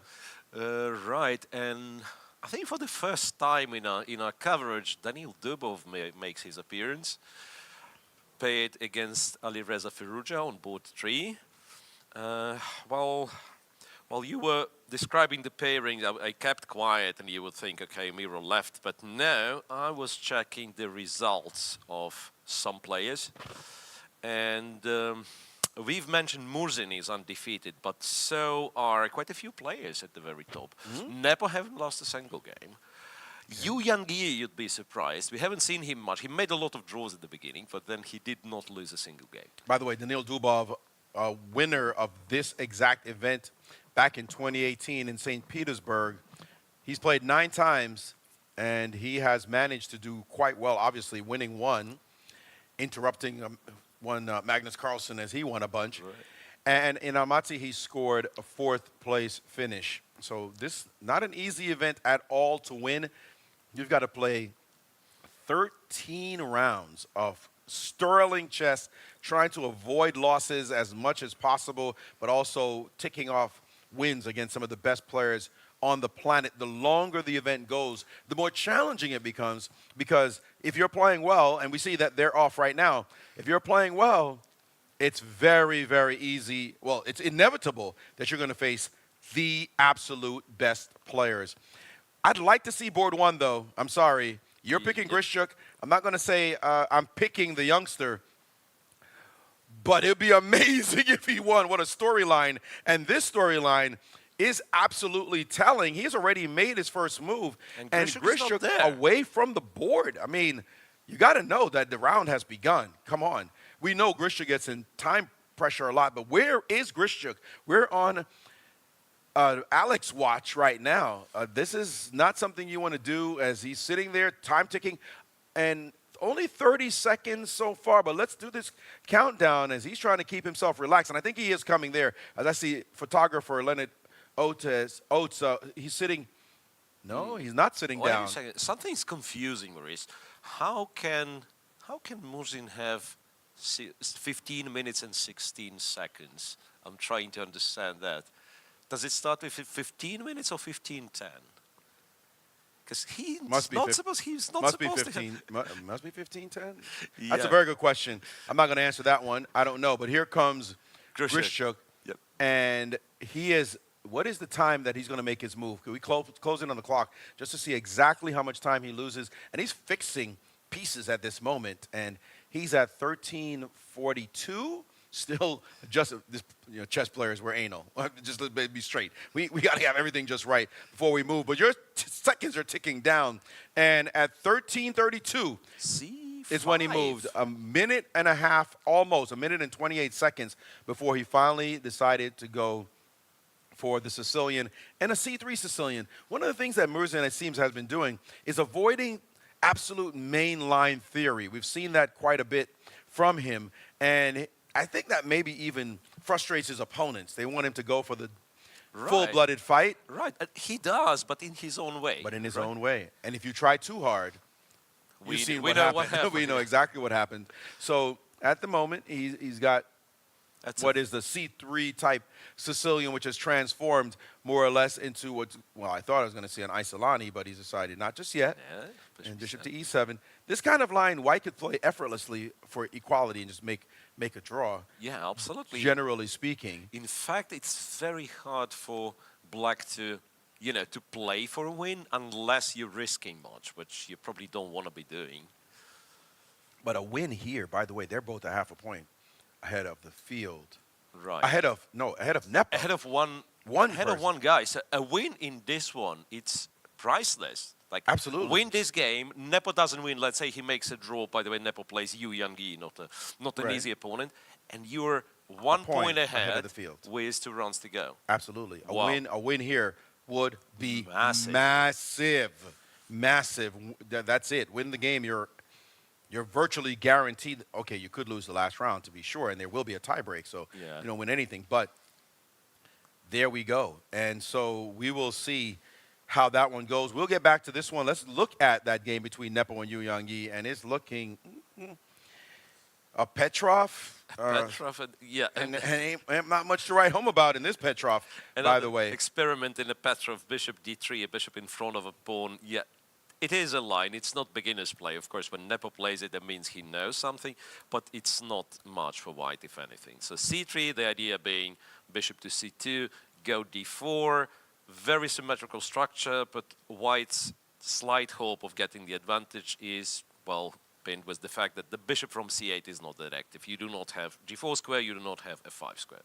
This is it. But all right, it's not much. We'll leave that one alone. Let's go to board 3 and take a look at Firouzja versus Dubov, and that one is already got some wrinkles that I'm wondering, can you do this with the white pieces? I'm a bit surprised, but it seems that Firouzja has his own, like we say, like we follow the book, meaning we have our files and everything, and there is some sort of a consensus at the very top. But Firouzja has his own book. He plays openings a lot of people never thought of, and they are playable, and he knows them well. So, well, take us through this one, because this position has transposed very quickly to something C4. quite unusual. Look at this, the double fianchetto here, which is fine, except when the move D4 lands on the board. Now you got to do something about that pawn ending up on D5. So now you have to actually play, pretty much force this move D5, and now knight E5. Knight E5, bishop to B7. Well. And bishop F3. Bishop F3. So he wants to use this diagonal, this pin. Yep. Bishop F3, and he says, you know what, it will be a bit awkward for you now, developing this knight. Do you go to D7? Do you go to C6? What do you do about the pin on long diagonal? Is it really awkward? Because it doesn't look awkward at all. Yeah, like knight C6. You can just choose a square. Yeah, like in both cases, in fact, it's not awkward to go to C6. It's what you do next, because say castles you do not want to capture, I'm guessing. I doubt that. But by the way, when you look at this position, if you drop the knight back just a moment and the king back on castle, this position here, black is the one better developed. Absolutely. Right? Black's already castled. Black only has to bring a minor piece into the game, and pretty much everybody's stationed. But white still hasn't castled as yet. White has decided to go get other positional trumps before castling, before developing the knight on B1. You're taught not to move the same piece twice in the opening. Yes? Don't move the same piece twice in the opening. Well, the knight went from G1 to E5, to F3 to E5, then bishop to E2 to F3. Like, excuse you, you're not supposed to be doing that. But these guys are so good, they know when to break those rules. Break the so-called rules. They're simply guidelines, so they're not breaking any rules. They're just disagreeing with the guidelines, essentially. And that's what knight C6 now. Black, on the other hand, is playing very much within those guidelines. Absolutely classical development. Knights into the center, right bishops on long diagonals. Perfect. Yeah. I mean, what could be prettier than Black's setup? And clearly, Black is happy here. Dubov is like, well, I don't know what you decide to do, but I'm just going to play some decent chess and make good moves. All right, let's take a look at another game that has some implications, the one between Erigaisi and Abdusattorov. But if you remember, when the Uzbeks won the Olympiad, it was a big matchup. It was Erigaisi against Gukesh. Sorry, not Erigaisi. Abdusattorov against Gukesh. But that was very critical to the winning of that Olympiad. Yep. But they also played again, didn't they, the Uzbeks in Hungary as well. And the shoe was on the other foot as the Indians showed incredible form and dominated that event. So this is a little bit of a rivalry, if you will, to younger players, to be sure. No longer teenagers, but still very, very much just able to drink alcohol, at least in the United States. And here they are, superstars of the sport, and they are in a big-time battle, Erigaisi with the white pieces, and we are in a full-fledged Benoni. Right, and when Vishy mentioned that Erigaisi prepares some sidelines which he knows well, here I'd say it's Nordebek who takes a risk with Black, because Benoni does not have such a great reputation, at least on a very high level. Yeah, so rook to E1, I believe, we all, well, most of us anyway, know what sides are aspiring for. So B5 for Black, of course, right? White wants to achieve something like that. A4, knight goes to C4, and eventually E4, E5 break somewhere. All right, we're still in the opening. A4 was played, We're still in the opening with this one. We're still in the opening with a lot of them. So let's just go down and catch some other names of importance. On board 5, we have Duda against the young Yesipenko. Actually, I think they're both similar in age. No, Duda is still Duda a few years older. Must be older. A few years older, to be sure, more of a vet. But let's take a look at that position. And this one, am I wrong? You have the same position I have. This one's dynamic. Hello, and it's white to move? Yeah. I'd be scared if I had the black pieces here. I'm sorry. The castle's already queenside, opposite side castling, the opportunity to play maybe h4 with threats. He's instead played a very calm He king goes b1. king b1. King b.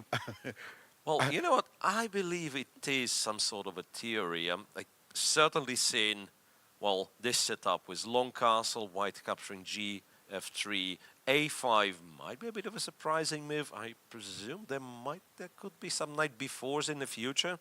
King to b1. But what is the reason to make this move? I mean, it just seems as though you're opposite side castling, castled, and you should just go for it. h4 looked like the most natural move on the board. You already have the imbalance in the pawn structure. It just seemed odd that you take your time out to give black a chance to develop another piece. Right, so there is nothing wrong with king b1 per se, right? So what Maurice is saying, it's not clear why wouldn't you play h4, Right. like obviously threatening h5, and like seemingly has to address that first. That's so normal, and Yeah. you don't give me h5 because I'm sacking on g6 at some point. Yeah. Bishop takes if you're not careful. Well, he opted not to play this move, and the only thing I would be worried about, so to speak, is the move knight to b4. Yeah, but And that's a flash because takes, and suddenly the A file is open and there's some potential maybe yeah, like action if I go over there. here, what happens? You could. Well, you can't. You can No, even- the king's not. No, I'm talking about if h4. Sorry, just back up for a second. Here. This position, yeah, h4, knight b4. Knight to b4. And you have to take this, A and now takes, takes. And this takes. is the problem. Yeah, but probably dropping the knight to b1. You have to drop. Well, knight e4 allows rook a1 now. Yeah. So this position could be a position of concern.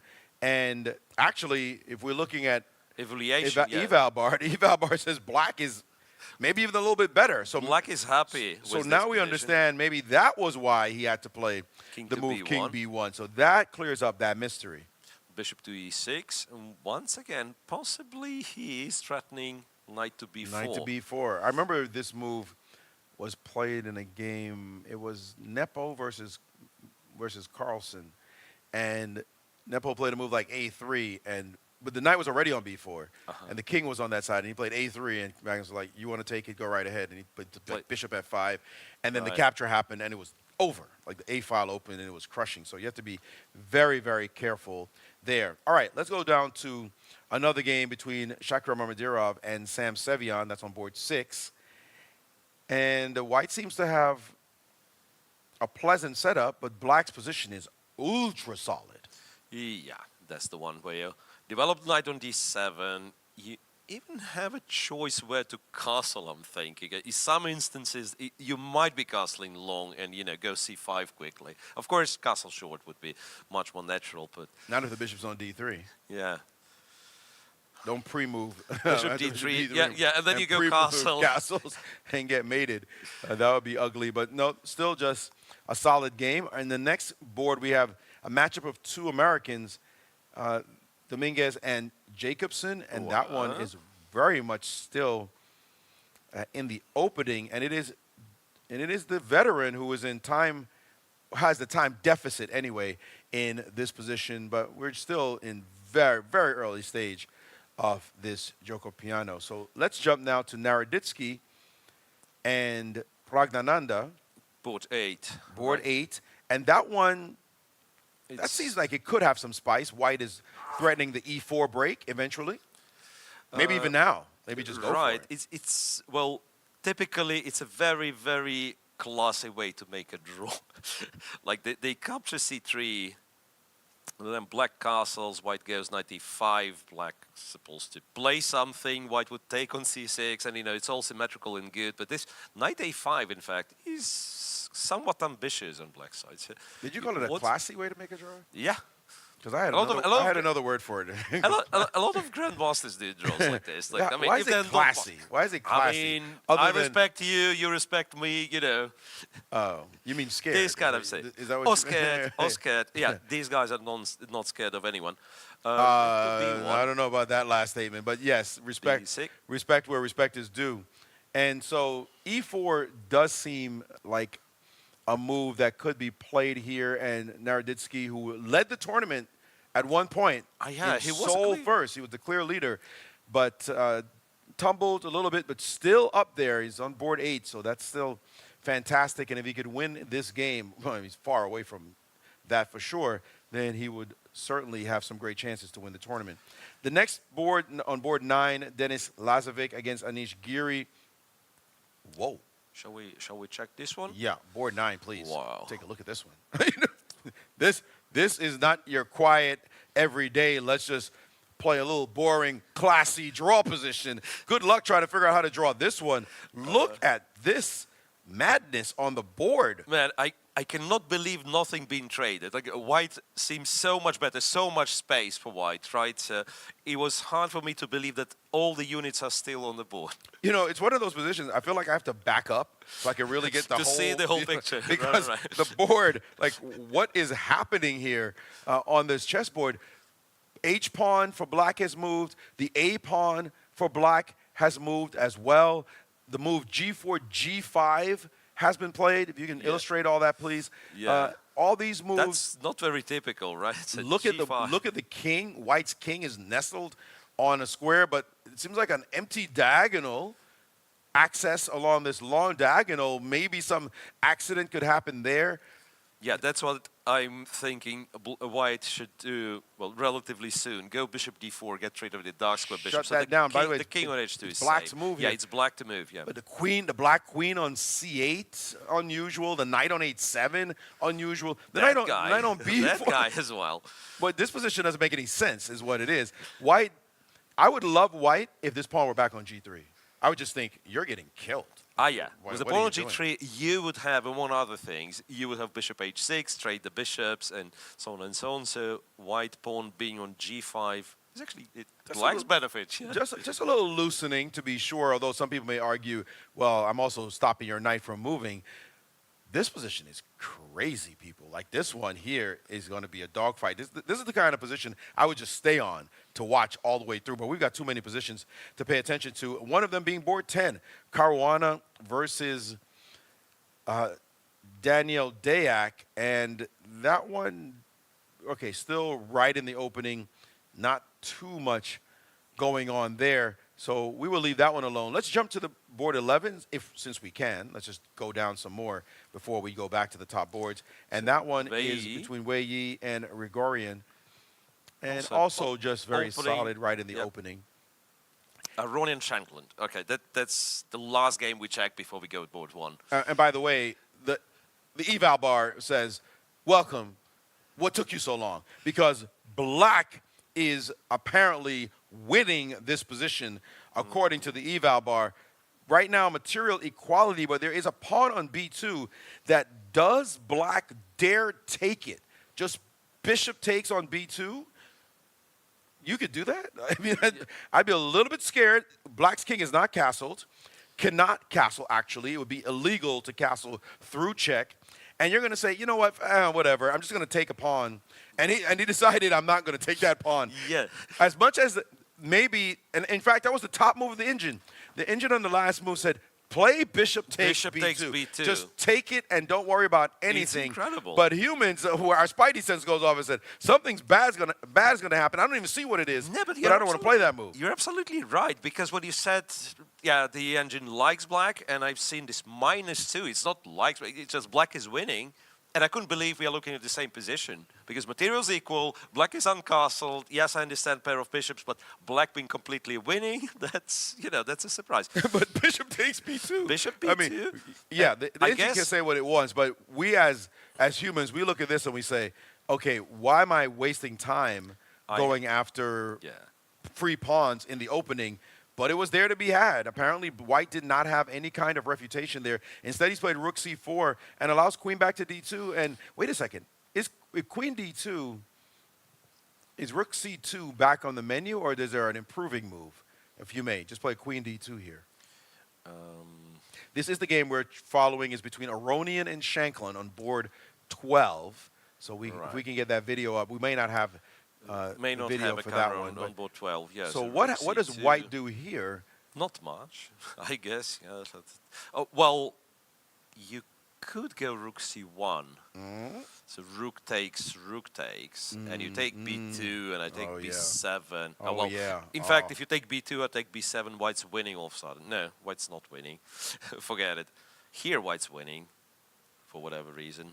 Yeah, because I can attack the bishop and then c8. Yeah, Yes. that's like rook d1. Wow. Yeah, so maybe this resource of rook c1, it's not like white's winning or anything, but But it shuts down that idea. Yeah, he can and if he tries to repeat, then he will have blown the opportunity to play bishop takes on b2. Yeah, So queen d2, was it played or not? not yet. Not yet. What else could he be considering? That is a nice trick you pointed out, though. That rook c1 is an excellent trick. So that would have been winning for Sam Shanklin, taking on b2, although winning in air quotes, please, because, sorry, most players are not trying to play bishop takes b2 in that position. All right, let's get back up to the top between Murzin and Grischuk. And if I am looking at this correctly, surprise, surprise, Grischuk is in serious, well, time pressure may not be the right word, but it looks like he has a serious time deficit. Yes, he does. Let's take a look if we can get in on the clocks, because I see on the digital screen it's 11 minutes to 6, but they don't always match up. So if we can get a nice view, a close-up on that clock, let's see exactly where the youngster stands. And by the way, I will say he stands pretty nicely right now. Oh, okay, it's very much tracking quite closely with how much time he has in the game. He has a 4-minute edge. White's not losing this position. Well, it's in fact, I'm trying to evaluate how unpleasant this position is for black. So never mind the engine's point 2, because what engines are good at is defending slightly worse positions. Humans, not so much, especially considering the time deficit. There is nothing like immediately wrong with black's position, but what's the plan for you? Like the bishop's stuck on f7. d5 is arguably weaker than d4. The knights are absolutely fantastic, perfect. Knight on c3, knight on e3 cannot be disturbed. So queen can be moved either to b5 or to f3 via e2. I think it's just an unpleasant position for black to play. I'm hearing you, and that may be the argument there. I was wondering exactly what moves you would play to improve this position, because the knights, as you said, they cannot be disturbed. They're very nice, just picture of perfection on the squares they're on, well defended, not easy for you to play, anything to attack them. And that queen just said, guess where I'm headed? I'm headed to greener pastures, just to tickle you a little bit. And these are the kind of moves where you have to look and wonder, will I have to defend? Do I have to sit here and actually defend? And you hate having to do those things when your opponent is making moves. So when your opponent is making progress, that is, you're looking for some way to resolve the situation. Once again, he is proving that he belongs. If you didn't know it before, and did I just see bishop g6? Yeah, that's certainly a bishop move. Get played? Anything other than bishop g6? Oh, could it be bishop h5? Ah, disturbing the rook. That's clever. Well, what's That's so clever? Disturbing the Rook d2? Rook d2. Well, Isn't your d-pawn hanging? yes, it does. But I guess having the rook on a second, then if you take it, there could be some. Okay, he just brought his bishop back to f7. Oh, That is back a to f7. tacit not match offer of a draw. Maybe not so much. We've seen him repeat moves before. But knowing the game situation, it is now up to white. Will white play rook back to d1 just to ask the question? Do you want to draw or not? Yeah, Will you play the move bishop h5 and we repeat? Because that is another way you, as Grischuk has just shown, he knows he's not better. He knows he may be slightly worse. Play a move and let's see what the youngster does. How bold actually is he in trying to go for anything in this position? And what it does is, as you ask that question, you say, go ahead, what do you want? And the kid says, guess what? I am going to try to win this position. Queen d1 now. Don't think I'm just going to let you get off the hook easily, as my queen is now headed to the f3 square. He's making statements. Yeah, no, absolutely. But that's exactly what I was talking about. So white does not really have like a straight-up plan, but a little tickle there, a little tickle there.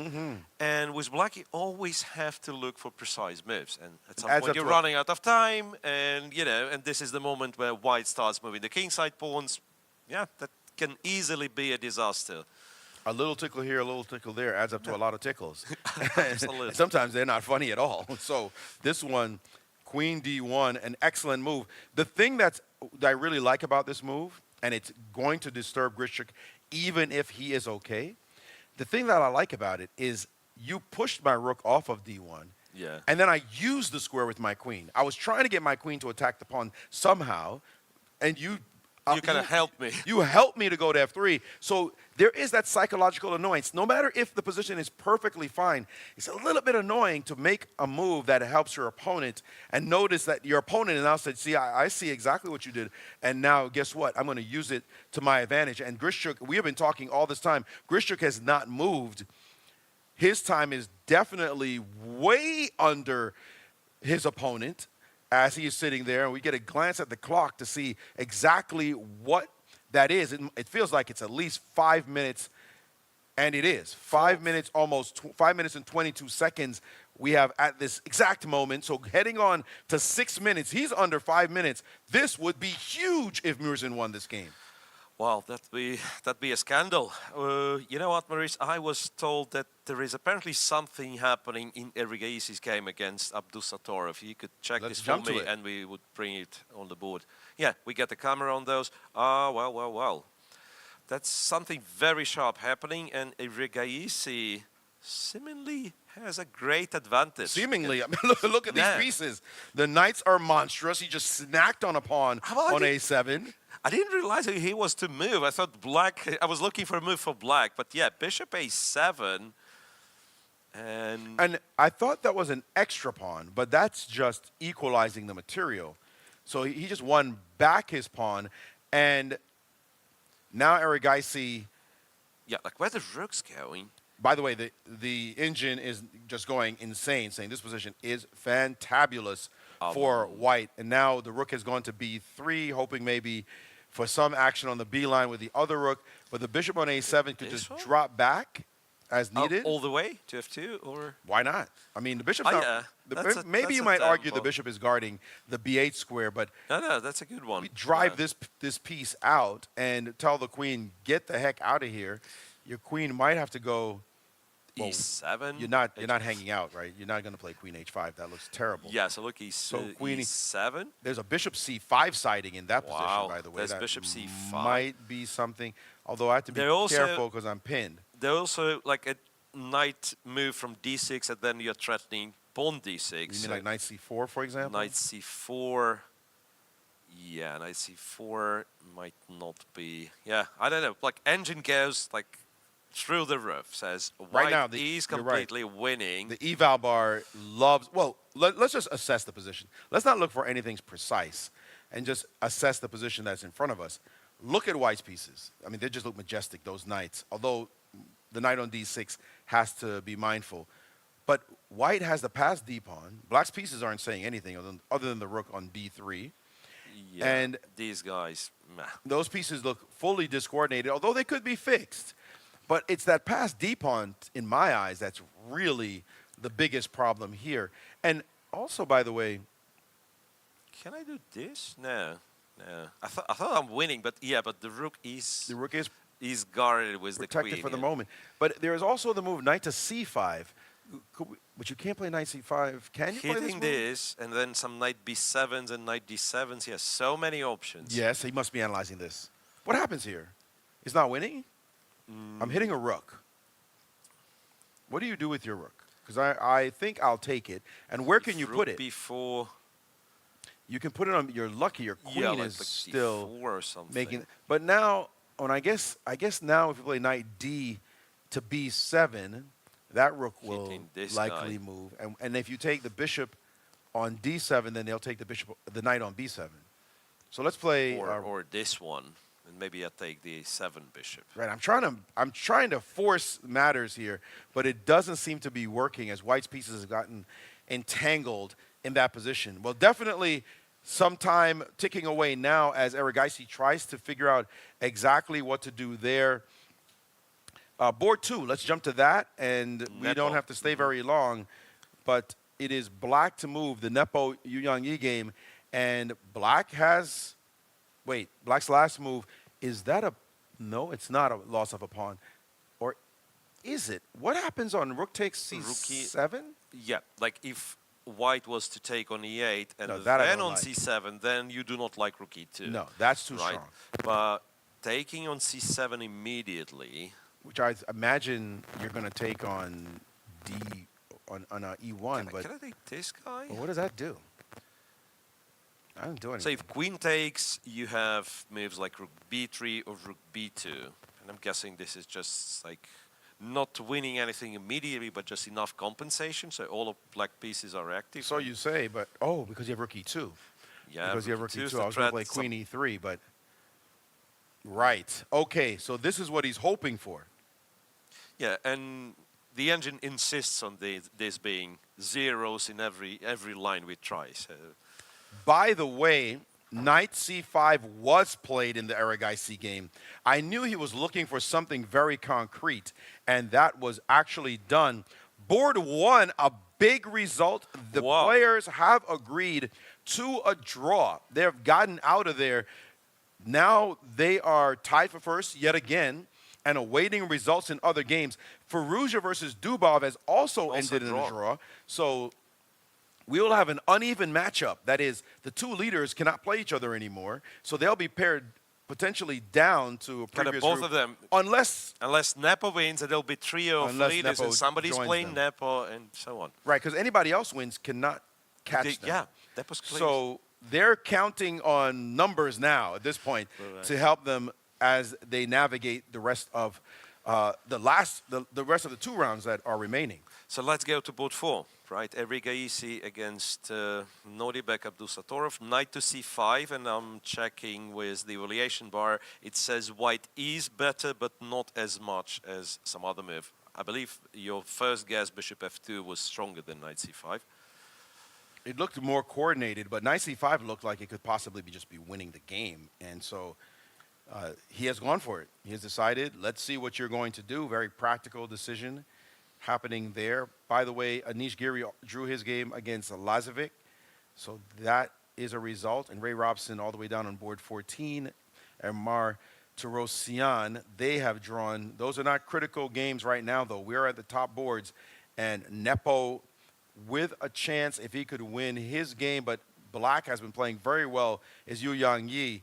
A loss by Nepo would still keep him with a mathematical chance, a point behind, but it would be a horrible situation for him to find himself in. No. He's looking to win this one. Yeah, right? of course. He's looking to win this one.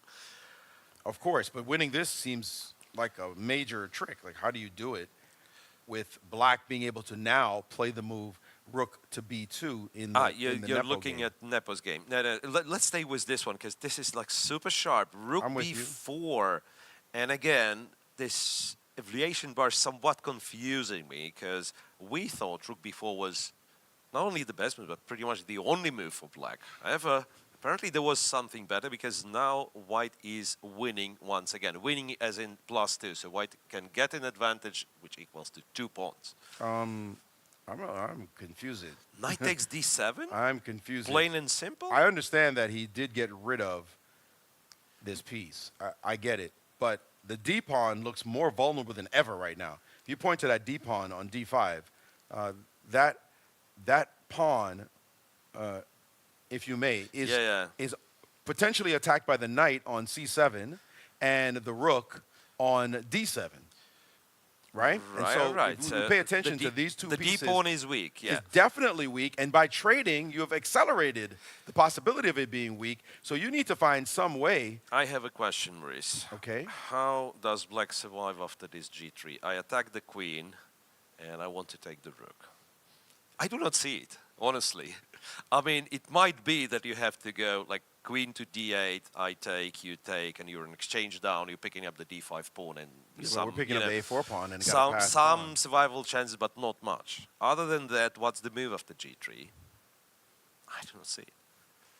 Well, there are various ways of being an exchange down. Let's say rook d4 allows you to be an exchange down as well. Nobody's so rooting for this takes, move. queen takes, yeah, like trade here. By the way, this seems to be the best according to engine. Seems to be, but still, it's a very bad position. Devastating blow to Abdusatorov. He will be out of the tournament on this. This is so critical. We were talking about winning and being in a good position to maybe win it all, but G3 on the board, yeah. On the board, and that one is looking done.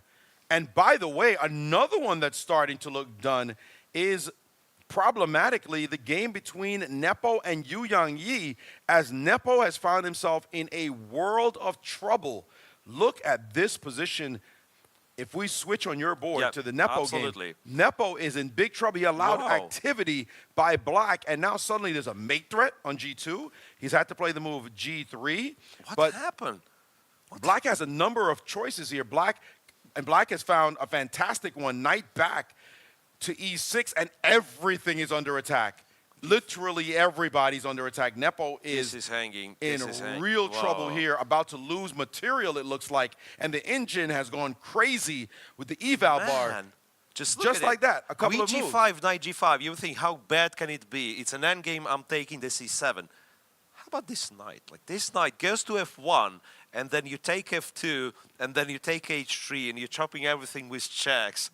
Such a disaster. It is a disaster. He has traded and played H4, hoping for the best here, some kind of endgame that he might survive, a rook ending. But it looks like he is going to lose material. I mean, just flat out. By the way, this line with rook takes D2 looks killing. Yeah, this one's good. No, it looks killing, doesn't it? You do this, and which one do you take? You take F2, I'm guessing. You isolate this pawn on G5. Here, and let's say you go here, you can be as minimalist as possible, I'm guessing, and this should be like relatively easy win. That G5 because these guys, Look at Nepo. Look at Nepo. He understands the danger that he's in, and it's up now to Yu Yang-yi to find just the right sequence to cause bodily harm. And checking now with the engine, the correct move is rook takes D2. Do not play knight E6. You equalize somehow with knight E4? Knight E6, excuse me. Knight E6. You equalize with knight E4 because knight takes can be met by rook takes on C7. So this is not it. He has to go now for this endgame, but it's a fantastic decision to make. Rook takes on D2, and Nepo will be in deep trouble. Yu Yang-yi will surge to being a half a point. Half a point behind. A half a point, indeed. And he has done it. He has done it. The Chinese superstar has taken, and now which one does he take? He's also taken the pawn on F2, and those double pawns are terrible in Nepo's position. Absolutely horrible. King G1, King H3, excuse me, played. The problem here is the move C5, and you... Wait, am I wrong? I was thinking... C5, you're absolutely right. Why don't we go C5? But D5, no? D5, we go after this one. And you go after the D pawn? You go after the D pawn. He's played C5. Takes. And I'm just like... Oh, the G... Again, it's claiming the moment we exchange C pawn for the D pawn, Black will busted. be winning because too many weaknesses. He has instead played rook to D7. C5, rook to D7 immediately. So he wants to be the one having the C pass pawn. If you take CD4 now, rook takes D6, and white rook is very nicely placed behind Black's pass pawn. Nice move. 228 left for white, 242 left for black in what is an absolutely critical game for this round. And we know rook and pawn endings are very difficult. You want to be a serious chess player, make sure you study them. But right now, it is such a tricky position. The eval bar, the engine saying this is just out, this is just over. But no human believes that when you're against a rook and pawn ending, even a pawn up here. It's just how do you consolidate in the best way? It is black for choice. Black is the one trying to win the game. Nepo is desperate for a draw. He has no illusions about his position. He is hoping against hope that his opponent will not find the right way to play. In the meantime, Erigaisi has managed to win an exchange in his game. He's clearly an exchange up, but there is a passed D pawn he has to face off again. So if we're going to jump to that game, board 4. The board 4 game, he is up. I don't know how he stole it. Well, he stole it with the move G3, rook like D4, you mentioned. Right. This happened. Rook D5, rook A4, D3. There we go. And now the question simply becomes, can he convert this position? Black has some good pieces, so it makes it difficult, and you have to round up that pawn on D3. But once that happens, you win the game. But I say that, it's not so easy. Yeah, ideally, you don't want to lose the B pawn, because I imagine like we get rid of those, and say you have the rook, black has the bishop, there's still some technical work to be done. And talking about technical work, Yu Yang-yi has apparently blown it he allowed the position you're talking about, and suddenly Nepo, at least according to the engine, is somehow, some way holding this let's game. go back. Let's go back to this one. I was getting confused with this endgame, so I had to cheat a little bit and pick at the engine. The move was as counterintuitive as it gets. You had to go rook f5. After that, you're calmly picking the pawn, and you would think, okay, d5, it's dangerous now. Then you have rook g4, collect this, go behind this pawn. So rook f5, just believe me, guys, it's not an easy move to find. Absolutely not, especially when you're allowing the move d5. You have to make the entire calculation to know that you are winning that one, and now it suddenly turns out that this position, as bad as that pawn on king h4. And there he goes. As long as you can stay close to that pawn on g5, you are saving the game. Nepo, like Houdini, has managed to not lose, at least not have a losing position.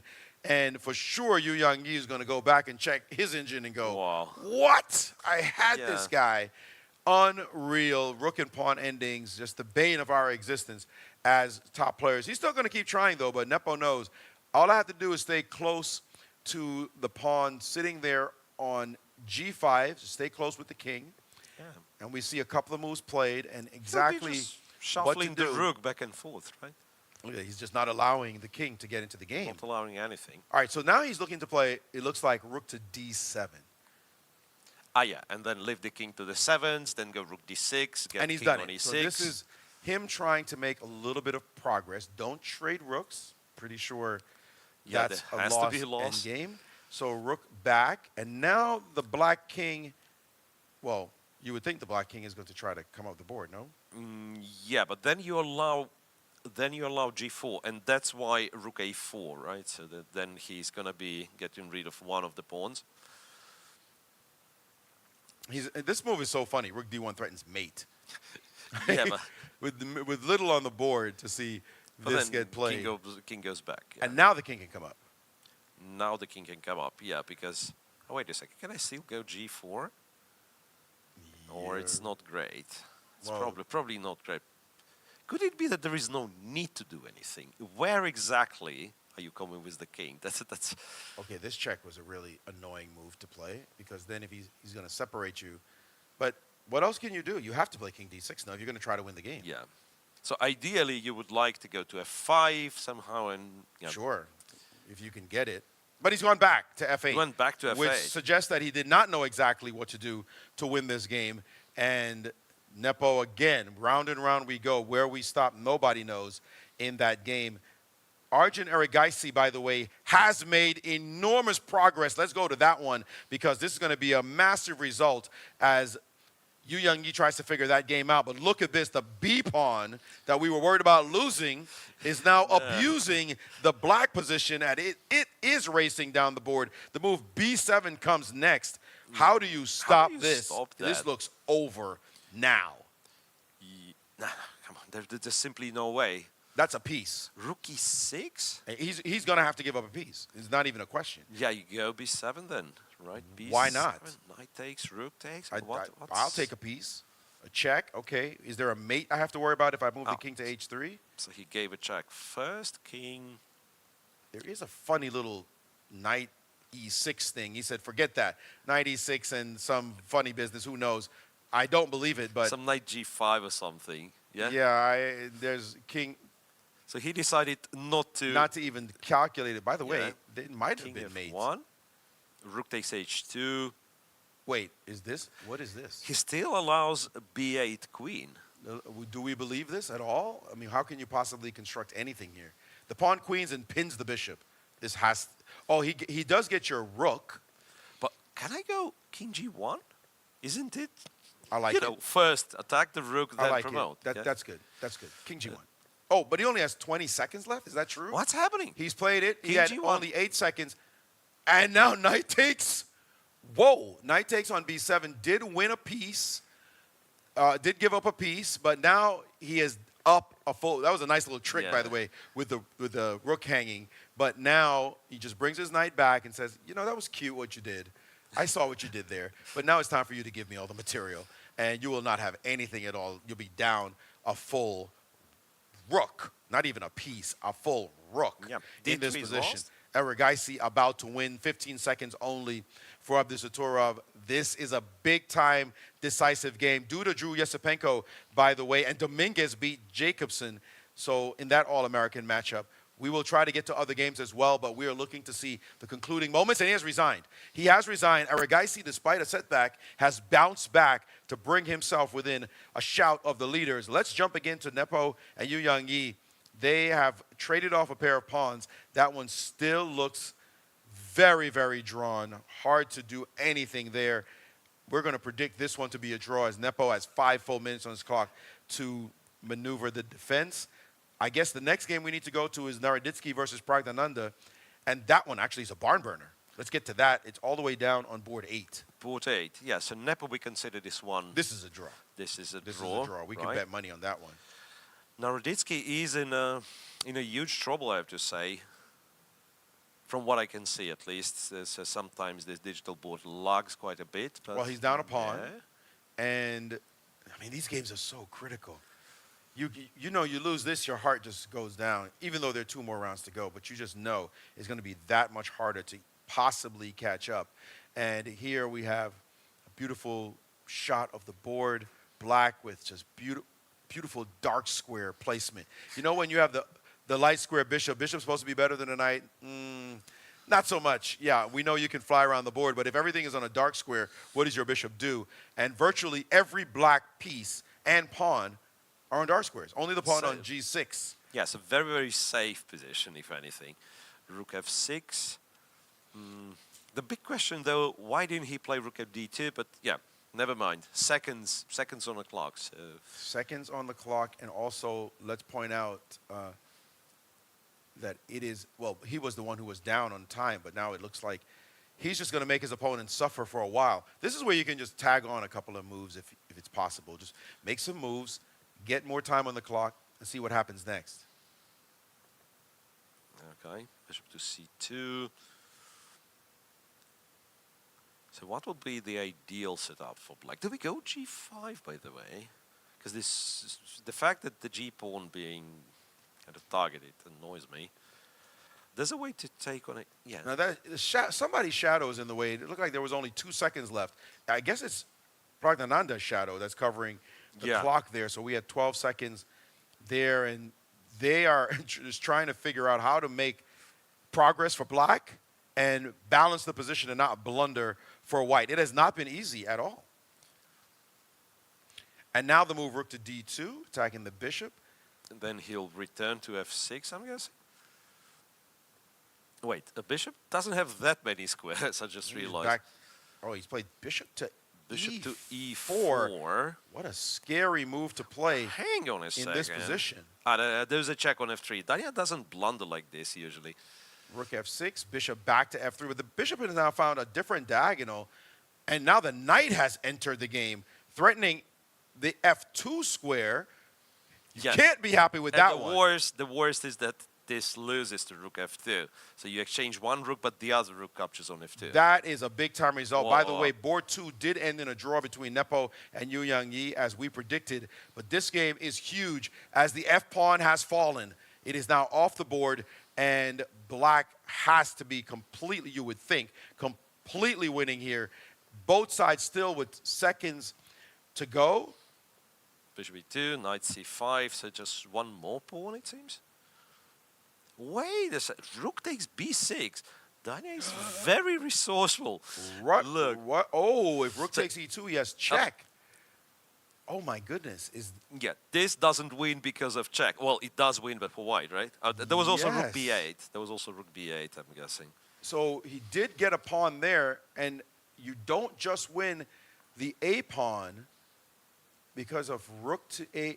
No, rook to... Knight A4, rook E5, I'm guessing? E5, but knight C3 hitting the bishop. Knight C3. And now he keeps the A rook pawn. E5 is terrible. And maybe go here? No, he played it. Rook E5 is on the board, and rook knight E5. C3 happened. Rook E5, knight C3. But yes, because you can't take... Well, you can't take the pawn because rook B2. Rook B2, and then you get into rook a king E5, and pawn ending that should be lost. Exchange, yeah. So what is he supposed to do? He played bishop to D3. This does allow him to play A4, no? Yeah. or even rook b2 check could be played. Lots of moves here, but the g6 pawn is saying he's played a4, and now rook to c5, hitting the c3 knight. Whoa, look, Naroditsky is fighting like his entire existence depended on it. Knight to 91? checking now. Wow. Wait a second, 91 is not where you want your knight to be. And b2, B2. even more unusual a placement for a knight, but apparently very good right now for the black pieces. But how do you advance? Well, now you're happy to take this bishop and go into an extra two-pawn rook and pawn ending. That's a dream. So I that's a wanna dream. take If you and can go pull rook that off and A6. play rook a6, Right. that would be over. So the bishop has to find a square, and his time is ticking down in a busted position with what looks like 15 E4, seconds. C2. And now he's played B1. bishop back to b1. And what happens on just a simple a3 here? Not much, I guess. It's a winning move, right? A3, I was thinking rook A5. Then And you he's have played that- it. 22 seconds left. He was about to move the rook, and then he stopped, pressed pause, and he has played rook to a5. No, and returned it back and played rook A5. So now, knight to C4. That hits a rook and a bishop. I can count those two. That's a check. King to G7. Right now you can't go to A2 because rook B2, but you can go to D3. Yep. Played. Played. And now a check testing you. Where do you put your king? Ah, and it wins. It wins because if the king was to go to F3, knight E5, winning, just simply trade. If you go to the first rank, A2, and you cannot take the knight. So you're Crushing completely blow. paralyzed. Yeah. Crushing blow. That's going to be it. Pragnananda winning a crucial game. And look at Naroditsky. He knows it. He can feel it. What to do. Looking askance now at this position. He knows there's not much. Now, as you mentioned, a check could pick off the bishop. Maybe some hope. No, it's no hope because rook b3 check followed by rook takes on g3 will be just absolutely crushing. This is resignable. He takes the bishop, plays check, and give me that, and now give me the check, and I'll just cash in yet another pawn, and you're not surviving 4 against 1. This one is completely over. Devastating blow to a former leader in this tournament, but nothing you can do. Right. I'm honestly a bit surprised why Daniel continues to play, but yeah. I mean, you can only imagine the heartache he's feeling right now.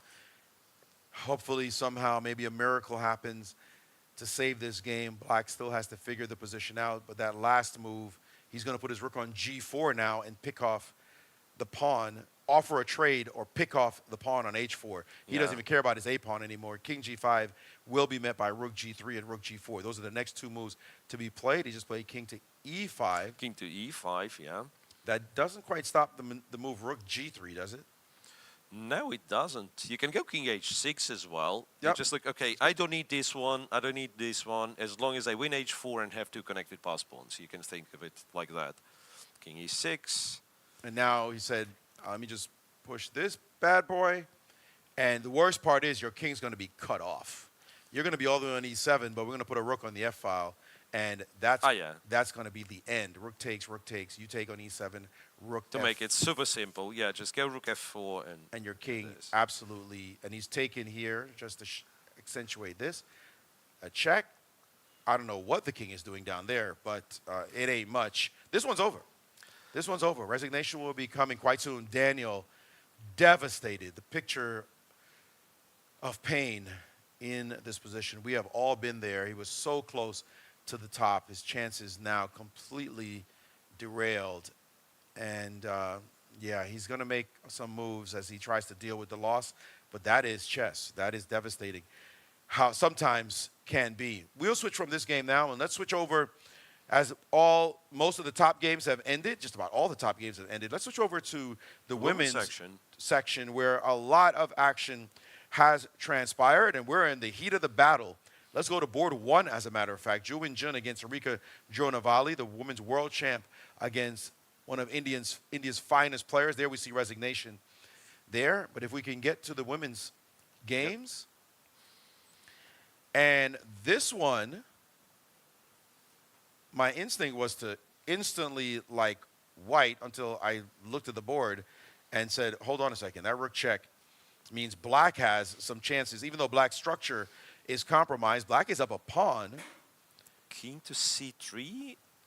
I'm surprised to see king c3 to be, but yeah, that's probably still fine, right? Excuse me. White's gonna have rook g7. Yeah, you can be 2 pawns up just for a moment, but well, can you? Actually, yeah, you can. But then after rook g7, rook h7, white's so compact, so nice. Back to what? If I play rook h4? No, but it's a check, right? I mean, I'm going to move my king. Take the King, pawn. king d8. Her hand is hovering in the air. That's never a good thing. Yeah. That's never That's a right. good thing. You pick up there. Like, now you have to move the rook, and luckily you put it back where it came from, as opposed to some random square. But now she's taking the pawn. Yeah. She saw some kind of ghost that made her this hesitate. was the ghost he saw, b6, but it doesn't work because you have a check.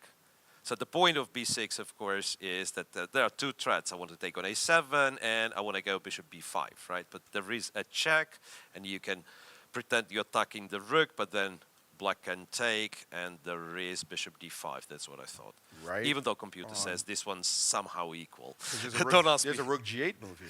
There's rook g8 move. Okay. No, there's something else, Maurice. Like, we will not figure this one out. No, forget it. Anyway. All right, nasty. Right, so on... Wait, it wasn't rook g8? No. Get out of here. Back that up. I want to see that position. How can it be a draw? This position, you say there's another move for white to draw? Yeah, after bishop d5. After bishop d5. Could it be c6? No. Why would How C6 many? be a move? How many moves do you have here? Oh, Oh, no, there is wait. a rook g7 check first. It's just a perpetual. It's a Doesn't check followed by check. Yep. And you cannot go to And you can't b7. You have to go here, and it's Wild. another check. Wild And chess. if you try to go here, then I'm guessing it is c6. Followed by rook Because g6 check. because there's rook g6 check. No, come on. Very cool. All right, we're losing it. That's fascinating stuff. Let's get back to the actual game as Harika is trying to prove something in this position, but it is true that she doesn't really have any advantage on the queen side. Those pawns are not really healthy, and white can always play for some tricks over there. So this is a massive battle. We should point out that on board 2 with the other leaders, Humpy Canero and Katerina Lagno have drawn their game. So this is for the lead. Yeah. The winner of this one is... what? Will be league with Will be leading. only one round to go. Exactly. Yeah, exactly. I keep forgetting This is they have huge. less rounds. Yeah, that's super important. That's why Harika is trying so hard, because this win could be just absolutely decisive. Yeah. By the way, okay, they're fighting it out, but there was a big upset on board 4. Elizabeth Pace lost her game to a Firouzja Kandamova. That was a big result. But Carissa Yip and Tan Zhongyi are in the middle of a brouhaha. We've got to jump to that one. This one... On board 3, right? Yeah, board 3. I'll keep an eye on this one for us, but you bring up that other board. If anything dramatic happens here, Whoa. I will let us all know. And dramatic is draw. So good timing for us. That game ended in a draw, so we still have a 4-way tie with 1 round to go. Wow. Oh, man, that is as exciting as it gets. Meantime, here, Tan Zhongyi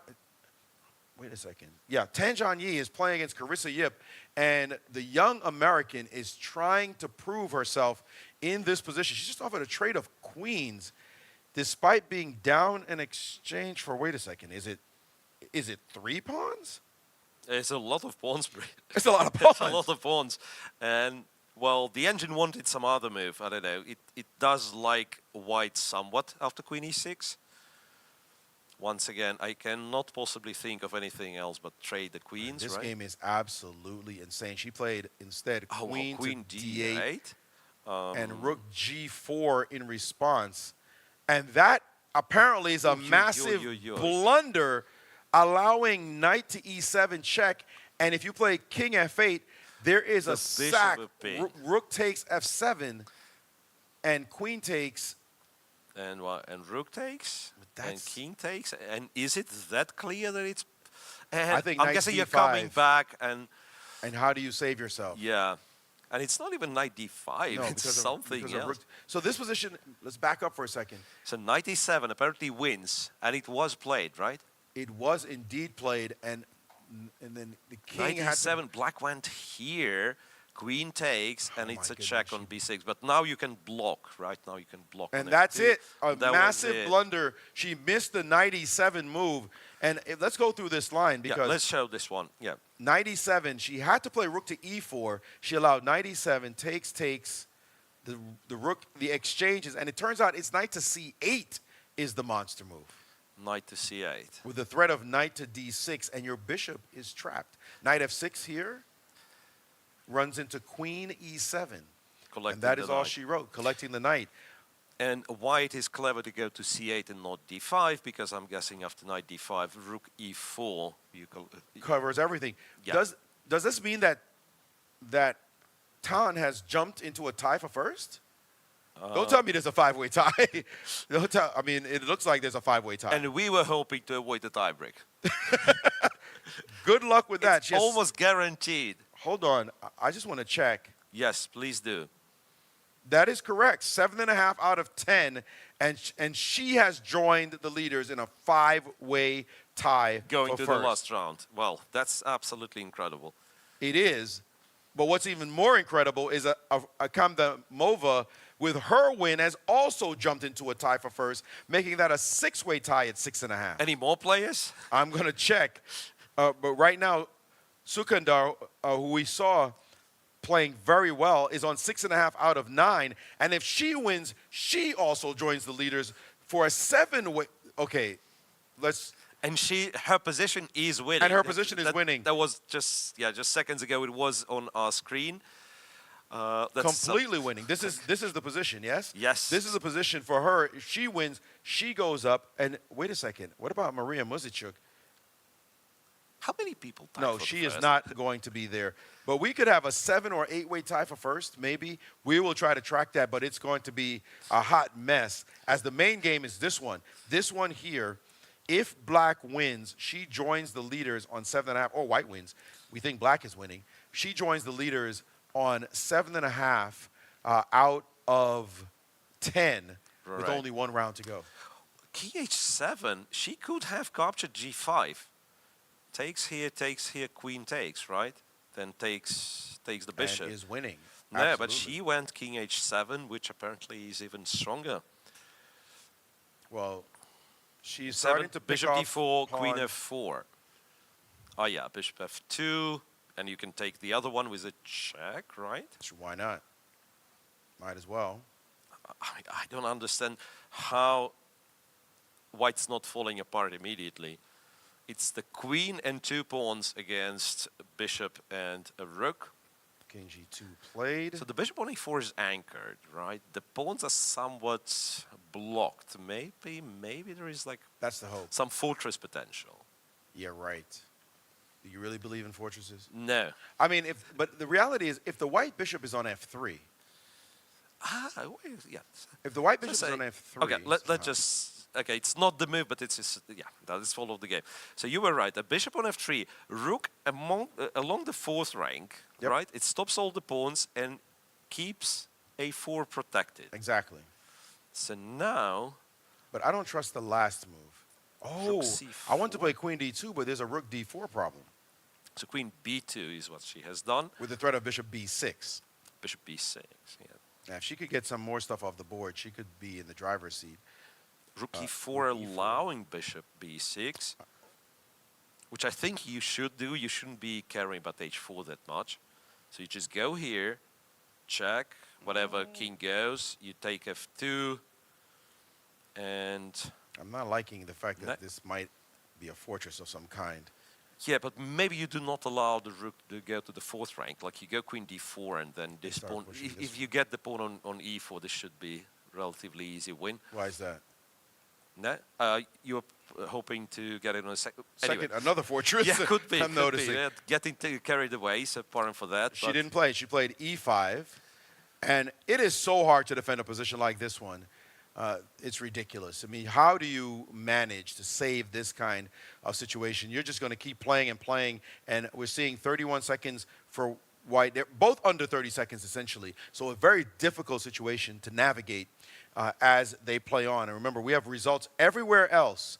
So this is the game. It This is the game. last game of the round. Well, yeah. there are games that are going on way further down, but they have no relevance whatsoever. And our graphics team can start preparing the graphics of those who are currently tied for first, because this game will maybe add one more name and ought to add one more name to that list. And I think it's 7 or 8 we have calculated. 4, 5, 6. This would be the seventh. The seventh. The seventh player. So we should have 6 names already prepared. And she did get the H-pawn. Right. She did get the H-pawn, and I don't know. I mean, well, actually, the way she's gotten this H-pawn, also the E-pawn did not cross the fourth rank. Either. I told you that I wasn't thrilled by having to try to win this position. Yeah, like you put the rook on E4, you're not too far off from fortress. Like if you get the bishop on F3, I'm almost sure that it's a fortress. When you have the queen, you're thinking, I'm going to win. I'm going to win this one. And also, maybe I could pick off the rook somehow. Not so easy. That bishop on B5 and the pawn on A4, those are very stable, anchored pieces or piece-pawn unit. And black is definitely still winning. Here comes the king. This could be problematic as the king enters the game. Yeah, once again, this is a thing. King F4, rook F2, though, does not give you that much of a progress. Yeah, I think you're looking at E4 eventually. E4, E3 to restrict white pieces even more. The bishop has left the B5 square, the security of that square. So I'd be a little more concerned if I were white. I'd want to bring it back. And again, challenging black to figure out what is the plan here. How do you get through and not have a blockade? As right now, this is the fortress I was talking about, if I could create something like this. But actually, this is not a fortress at all, because if the pawn's on E3, the king goes to G4, and the queen just circles around to the G3 square. So this is not a true fortress. Here, queen F4, queen G3. Yes. There should be something. Yeah, no, that would be crushing. Bishop C6. So it cannot be allowed to cross. But can you go here? Queen C4. No, I'm blundering bishop back something. to B5. Ah, no, there is bishop back to B5. Yeah. I thought like I'm winning unless there is like rook E5. I thought king F6 wins, but yeah, just bishop E5. How do you win? I mean, she's played it. What? She did? And the engine has just gone crazy because she missed rook takes E5, as you mentioned. Yeah, but wait, what's the move of the king F6? I don't get it. Ah, well, then you go here. Back. And, well, on an empty board, you do not have a winning check. That's beautiful, right? So there is no check on the diagonal. Nope. And if you gave a check on the second rank, rook back, so you just granted a pawn, invested a pawn for no benefit whatsoever. She had her draw, but now she's losing again as she had, when you have the setup in your mind, you just think, let me just go for that setup. Yeah, and especially if you see a possible tactic, that move king F6. But now she is lost as she's allowed the pawn to get to that E4 square, and now you're going to be driven off the dark squares. And There's I think no question about that. Exactly the way you've described, like check, king to F4, pawn to E3, like slowly. Or quickly. Oh, quickly, queen E5, yeah, why not? This one is absolutely no fun. Although why isn't king F4 just an immediate move here? Is there something we're overlooking? A question. I don't see anything, to be honest. No, it's winning. It's definitely winning. And it's been played. And it's been played, yeah. Yeah, that's a bone cruncher. Now the pawn will be able to get to E3, and then the queen will sneak in or snake in on those dark squares, however you want to choose it. And that one is going to be busted, and we will see a 7-way tie with 1 round to go. Nah. Guaranteed tie breaks. No. Guaranteed tie breaks. Here we go. The king has to move, and then we're going to see queen G3 occur. She's frozen in her tracks right now, but this is the end of the road for her. Queen to G3. As queen G3 is now on the board. You can throw in a check with your rook, but the king just simply moves. And you can try to defend the pawn on H3 with your bishop, but it's that E-pawn that's the problem. In fact, I'd probably play king E5 here. Yeah, you go king E5 just to be safe, and then after bishop D7, you have E3. Yeah, that's... And bishop G4 with a little last hope. Right. Asking you how you win. But then this one's not protected, right? Yeah, but you still have So to. like one thing you don't want to do, but in fact it wins. It's just that it's a long way. Is to give away e2 and then pick two other pawns. We have it on the board. Give a check. This is and the position take on the this board. one. This is what they're playing Bishop right now. g4. Yeah, Yes. that's the position here. Now, still a challenge. How do you win? And King the d4. king has gone for. The king now is headed towards that a pawn. That's one plan. Ah, yeah, that's one plan. And in the meantime, you're in a little bit of zug. Like, what are you Right. supposed to do? You like your setup, Yeah. but the moment you start changing your setup, we'll figure out some tactic like e2 and pick off one of your pieces. And now she's played a Man, check. And just look, it's the worst. Like, you cannot move the pieces, but also it's not a stalemate. No. Like, imagine like everything's blocked and you have this idea that I somehow sacrifice the bishop for the pawn and maybe, you know, this desperado rook and I escape this way. No, you're never in a stalemate. Never, never. And now this move doesn't really do anything. We're going to leave everything as is, and your bishop is now stuck on the stable square on g4. It was on the Yeah. b5 square, was defending the a pawn. The a pawn's going to die. Bishop e. I mean, that's a two. e2. That's Bishop e2. You just pick the a4 just pick the a pawn, pawn right? up. That's it. That's it. They're going to play some more moves, but it's going to be over. This is definitely going to be over here. I'm sure we'll have the open standings when this game concludes, as all the games in the open with 2 rounds to go have concluded. But we will get that shortly as we watch the end of this one, and it's the last dying gasp, as a matter of fact. Queen e4 check forces you to play rook g2, Yeah. and then the a pawn starts pushing. Yep, exactly. You can't blockade all of them. Just slowly These but are- surely, these are patience too many. wins. Too many. Yeah, your H pawn going nowhere. You can move the king. That's the laws of a tempo. Black pawn, you can already see it on a3 and pretty much on a2. This one's. And on a1. Oh, wait. Also, sorry. Once you play a3, you're threatening queen takes g2, get rid of the rook, and then we play a2. Matter of fact, You can take That's it immediately. forced. Yeah, I mean, you don't need to, but you can take it immediately on Yes, g2 you and can- then go a3. that's it. Move the And bishop even to try then- to guard something, and we just play queen takes g2. Yeah, this And one. that's the end of the story. That a2. New queen. so This it should is- be the end of it. It is white to move, so she moved her rook, but G8. that's a2 is crushing. a2 is as easy as it gets. You can't even play rook to a8 to try to slow the pawn down because the square is guarded by the queen. So you'll get a one spite check. She must have moved already, right? We're just not seeing the DGT board. Yeah, well, the fact that we do not see the video feed, it could be that the game's over. Yes. Just that the clock's not stopped. No, there it is. No, A2. a2. We knew this. She probably played this instantly, and the only move would be rook check on c8, but then king d2 attacking your bishop, threatening to queen. And that's it. It is over. Resignation. It is over. A 7-way tie, if our math is correct, a 7-way tie in the women's section. With only 1 round to go, there is just about no way, no how that doesn't go to tie breaks with a very exciting finish in this event. We'll get those names up, I'm sure, in a moment. We're working on the standings in the open section that still has actually 2 games to go. But how exciting can it be going into the last few rounds? Wow, that will be very, very challenging for us, Maurice. And next round, there will be a last round in the women's section. And guess what? With 7 players tied, the tie seems unavoidable. And that the very last round on the open section will be played simultaneously with the tiebreak in the women's section. And I have no idea what to do about that. We'll have to keep up. We'll have to keep up. That's why they pay us the big bucks. Indeed. That is that in that section. Let's take a look at the open standings now as they pop up on our screen. And here they come. The standings after 11 rounds. 2 rounds to go.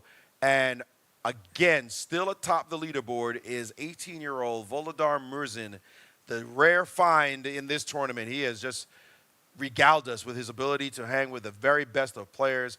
Grishchuk joining him at 8.5 as they have drawn, so they will not play each other 100% the next round. We see 4 big names chasing them. Jan Nepomniachtchi and Lenir Dominguez, 2 legends, 2 veterans of the sport, and the 2 Indians winning an Olympiad gold this year, Arjun Erigaisi and Pragnananda. They are tied at 8 as well. Don't count them out. Let me tell you right now, if one of these Indians wins this rapid event, They'll have all the titles. They'll have all the titles. They'll have all the titles. Gukesh wins the candidates. They win the Olympia. They win gold. Gukesh wins the world championship. And these two are like, yeah, we are inspired. We want to bring this title. And by the way, they have 2 women on the other side. Absolutely. So as well. They just check the calendar a couple of weeks before the end of the year and they say, oh, okay, there's one more title to grab. Yeah, let's go. There are 4 more titles we can go after. There's Blitz as well, right? Absolutely. There's the Blitz titles to win. And consistency on these guys, because Prague wasn't be seen much. Day 1, day 2, and yet he is within striking distance, half a point, in fact, behind the leaders. I mean, 2024 has been India's year. Right about now, if you get some bookies and some betting, you might think, let's just let it ride on Team India, because somehow they're winning everything. Behind them at 7.5 is a giant group. But how do they catch the top 6? With 2 rounds to go. That's with 2 rounds. Even if you win 2 games, you've got to hope against hope. It's possible. It is possible. Anything can happen at the end. We're seeing it happen in the women's division, but here, 7.5, that's going to be very hard with only 2 rounds to go. And anyone on 7, including Fabiano Caruana, that's hopeless. There's no math. There's just no math. I mean, maybe if every single player, this is what would have to happen, essentially. Everyone would have to draw twice. That's if you're in 7 to have a chance. Yeah. And actually, no. And it's still impossible. No, and then it's still impossible. If Grishuk and Murzin draw twice, they're in. They're not playing each other. So they would beat all the 7s. And if they lose, then somebody's jumping over them. So Absolutely. the number, it doesn't. we could call everyone on work. 7 out of this tournament, or at least winning the tournament. You might be hoping for 3rd place somehow, but you're not going to win this tournament. And we mentioned, again, the U.S. players were doing so very well. Well, now we only see 2 names in the top 17 players, and that is Lanier Dominguez and Sam Sevian, who are fighting to somehow get a medal, but the rest of the U.S. contingent has dropped back, and only those 2.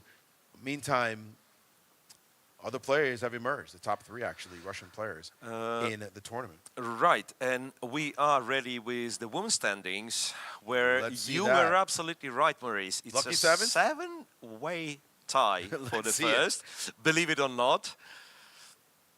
7-way tie, and particularly player on 4th position in our list is, well, somewhat surprising, and I had to do some research. So Afruza Kamdanova rated 21.88. Whoa.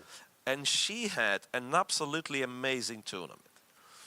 I mean, she was just unseen as far as we were concerned all this time. Well, but she beat Valentina Gunina in this tournament. That's a good one. Irina Bulmaga, drew with Anna Muzichuk, beat Lela Javahashvili, and last couple of wins were Jujiner and Elizabeth Pett. So she, well, if this figure that I have is correct, she wins a couple of 100 rating points in one tournament. So. That's amazing. In one tournament. She's a big name. Don't forget about Irene Sukandar. She was doing well before she lost. We didn't see her for a little bit, but now she has come back yet again. Did she win her last couple of games? Irene? Yes. Yeah, let me see. So Irene, she won her last couple of games as well as her previous couple of games. 4 in a row. 4 in a row. 4 in a row. Well, that girl is on fire indeed. Look at her, the Indonesian star, playing incredibly well. Irene Sukandar, 7-way tie at the top of that leaderboard, and I just don't see how it's not a tie break. It must be. Yeah, absolutely must be. The only way it's not a tie break is if it's like a lot of draws. There's got to be draws everywhere and yeah, somebody wins. I've seen it happen. I remember in the U.S. Championship, I believe it was 2003, there was a 10-way tie for first going into the last round. Going to the last round. Was it 10 or was it even? Yeah, it was a 10-way tie, and 4 boards drew immediately. And that there was one. And Alexander Shabalov playing against Akobian. Oh, no, against Varuzhin. Varuzhin Akobian, that's right. Yeah. Against Varuzhin Akobian. They played, and Alex won that game and ended up winning the title, despite there being a 10-way tie for first going into the very last round. And I believe Yasser, our colleague Yasser was part of that 10-way tie. So he was, yeah, I'm so used to having Yasser commentating. What do you mean? 4-time U.S. champion, one of the top 10 players in the world at one course. point. Don't diss a brother. Come on now. Yasser was a beast.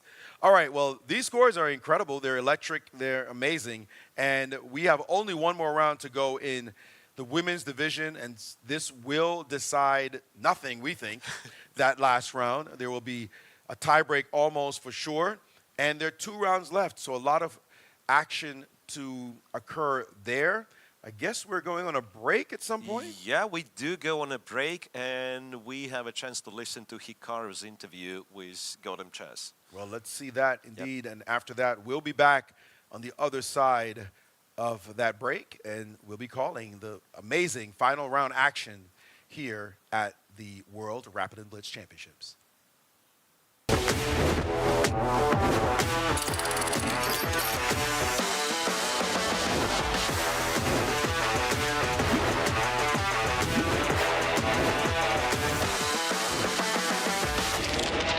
Yeah, thanks, Kai. I'm joined now by Grandmaster Hikaru Nakamura. Hikaru, first time in the sofa. I wish we could chat after a win. I know that was a bit of a strange game. You played Mr. A4, Rook A3 himself. I don't want to ask you too many questions about the game we just spoke. You sort of said you weren't too happy with your play, but yeah, what a situation we're in. What are these, by the way? They're chinos? I don't know.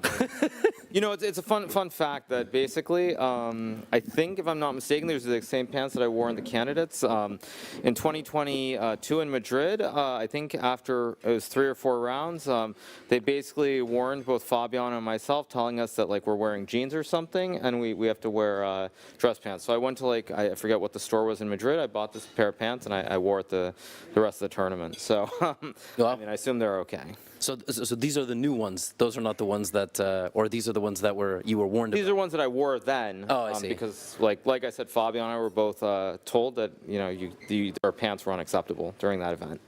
I don't know if people know that, but no, I don't know. I do just want to get your like general opinion about what sort of transpired. On the one hand, and I've sort of said it's relatively easy to have somebody grab you a pair of pants and throw them on, and I do think like both sides do have some fault in this situation. Let's say, but you got a situation like Jan Nepomniachtchi went and changed his sweater, right? So you sort of have this precedent, but. It seems like if the situation was let Magnus play 2 more games in the pants that he was wearing and come back today, it's probably a better win for everybody on the chess world than what we have now. Yeah, I mean, definitely, but I would say what I said even yesterday, that at the end of the day, it's not really about the jeans or the attire. It's about a much bigger situation that's brewing regarding freestyle chess. So it's not something, I think it would have happened one way or another. It's just simply something was going to explode. And from my standpoint, I mean, even if it's very disappointing for the fans, I think it's better to just get it out there right now. Everything explodes right away, and you don't have this kind of, simmering tension that continues onwards into the future. I think it's better that everything's just out there. Can I just ask, though, is it, and it's strange to me, like I would love to host a roundtable. Maybe that's good content in the future, but it does seem like I get Emil here, he sort of says his thing, Magnus says his thing, you say your thing. And so I'm left thinking, like, is it really just about the naming rights? Is it, or is it more so that freestyle actually has, I don't know, some bigger long-term plan than just being basically, let's say, Fischer Random, but it's obviously like it's kind of fresher, more modernized, etc., rebranded. Is it really just about the naming rights, or is it much bigger than that? No, I mean, I think it's definitely much bigger than that. I think that without. Well, let's be very clear. I think that when you look at FIDE, the vast majority of the funding they get comes from, revolves around the candidates, the World Championship, and the World Rapid and Blitz. If you look at the World Championship, I believe something north of $9 million was required to hold the event. For this event, I think it's something like $7 million. So, when I think about sponsorship for these type of events, you're talking about very, very large amounts of money. And I think that without Magnus Carlsen playing, he is, of course, the best player in the world, that it's going to be very difficult for FIDE to get sponsors who want to put up this kind of money. So I think that it's actually a very real and very clear threat to FIDE. I think that if the players choose to play in other events, they will struggle to get the sponsorship that they currently have. So I don't think it's solely about the naming rights. I also think that the other thing is that when you look at the current generation of the older players, I mean, a lot of us have been around for a long time. We've played, you go back like 6-8 years, everybody was wearing jeans. Like, actually, like a good example is my opponent today, Brandon Jacobson. He was wearing sneakers. I'm pretty sure that's not allowed. Should have reported that like when the position got dicey. Right, but I mean, but it's another example. I mean, there are many players who have been wearing basically sneakers outside of the pants, but you know, it's very, very selective, and I think that it's very disappointing to see that. But as I was saying, when you go back 6-8 years, you see these videos of Magnus playing, or Grishchuk, myself, all of us, like, you know, people are wearing like a jacket or a nice shirt, and they're wearing, you know, regular jeans, and there were no issues then. So I don't really understand what this kind of is appealing to in terms of having this dress code, other than, you know, perhaps the smoke and mirrors of trying to portray chess in a certain way, which, as I said yesterday, I think it's very outdated. I think that when you look at the modern world, you know, I'll use an example. I recently went to some basketball games, and when you see celebrities, you know, like courtside at a Lakers game or at a Miami Heat game, because I went to 2 games recently, I mean, they're wearing like sweatpants, they're wearing boots, they're wearing like fancy sunglasses or a hat, and I mean, that is the world we live in. It's a very different world than 30, 40 years ago. Even frankly, if you look at Wall Street, you know, many of the trades that go on today, it's all electronic. You still have people on the floor, of course, but it's a very different world, and so I just think it's a little bit antiquated, and ultimately I think that people want to watch chess. They want to watch the best players in the world. I mean, short of Magnus wearing flip-flops and like a Speedo or something, I don't think anybody's going to care. They just want to watch chess. So to me, it's kind of illogical. I think there's a very simple way to have, you know, basically business casual and go from there. So I don't really get it, but you know, it's what it is for now, at least. Clothing aside, how did we get to this point? Like, there are some big stars in chess, then there's always been Magnus, but how are we at a point where a pair of jeans is going to cause an insane butterfly effect in the chess world to potentially split like it did in the 90s? I mean, it can't just be about blazers and so on, right? Like, what could have pushed Magnus here? Well, I mean, the comical answer is people like you and me. So that's the sort of the comical answer. I think that if you compare the world now to the world, say, 30 years ago, very specifically, I'll use Garry Kasparov as an example, you know, media is very different now. You have a very big presence on YouTube. I'm pretty well known in the streaming world. I mean, we're both obviously very well known. And so you have a lot of people who are doing things and reaching an audience that was never being reached before. And I think because of that, the dynamics are very, very different now. And, you know, for example, you look at today, there was, I think, Victor Wembanyama. He was out at Washington Square Park playing chess. I mean, I know Luka obviously plays. Many other basketball, football players, etc., celebrities are big fans of the game. And so chess is definitely reaching a bigger audience than I think it ever has in history. Maybe when Bobby Fischer played briefly, there was the same level of interest, but overall, it's reaching a much broader audience than ever before. And so I think from that standpoint, that the dynamics have changed, where the players have a little bit more say, they have more influence, more reach, and all those things have combined, I think, to lead here, where you have Jan-Henrik Buettner with the freestyle chess group, and who wants to put money in it, try to make a commercial venture out of it. And I think, I mean, that can only be a good thing, but ultimately it's because, you know, the dynamics of the world and social media have changed a lot.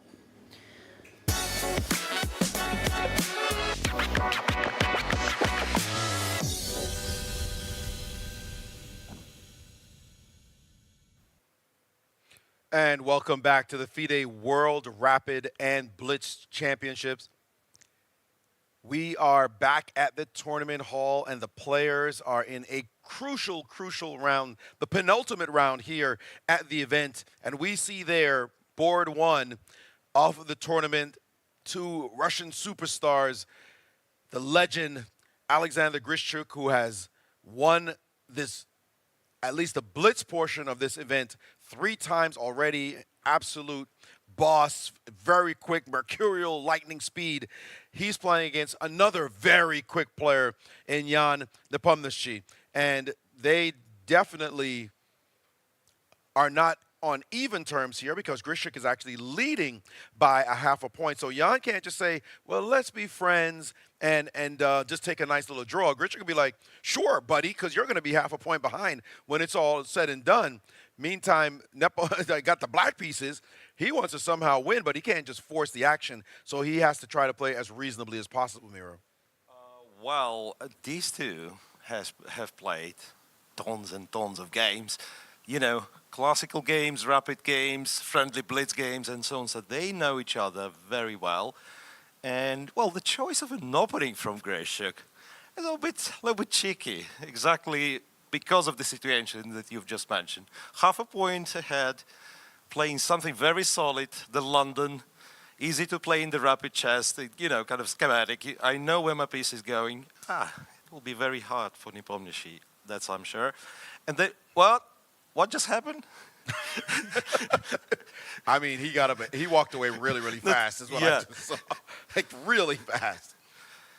There is a result, Maurice. On board 5, Daniel Dubov and Jan Krzysztof Duda already made the draw. That sounds like a disaster to be drawing that quickly. That's a big, big surprise. And it's almost like giving up. The position is just nothing to play for. Why would you play this line? So we could jump to that position just to show that Dubov, he pretty much played 8 opening moves. So, well, the Nimter, E3, C5. Not a big surprise here, like 92. D5 is one of the moves you're expecting. He captured here, he captured on D8 offered a draw. So pretty much kind of throwing his chances of winning, of catching up with Grishuk out of the window. I do not support this. What was that? Yeah, the like, white pieces?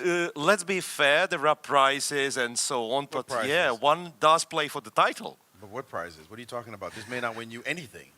Are you mean in terms of maybe like 5th place, 7th 15, place? Yeah. Come on. No, that's a very, very strange decision. I'm not going to judge. I'm not the one who's played, 12 rounds so far, or 11 rounds to get to this 12th round. But from a competitor standpoint, very strange decision. Seems like a very odd thing to do, to give that much respect to your opponent. So we'll leave that one alone. Meantime, we really need to pay attention to Praggnanandha's game with Murzin, because that youngster has been showing that he is ready to fight anyone. And looking at that position, to board 2, we're talking about. Yeah, let's take a look at that one. All right, so that's Pragg with white playing the Joko piano the old-fashioned way, not with D3 but with D4. C takes, and then like 150 years ago they would just take on D4.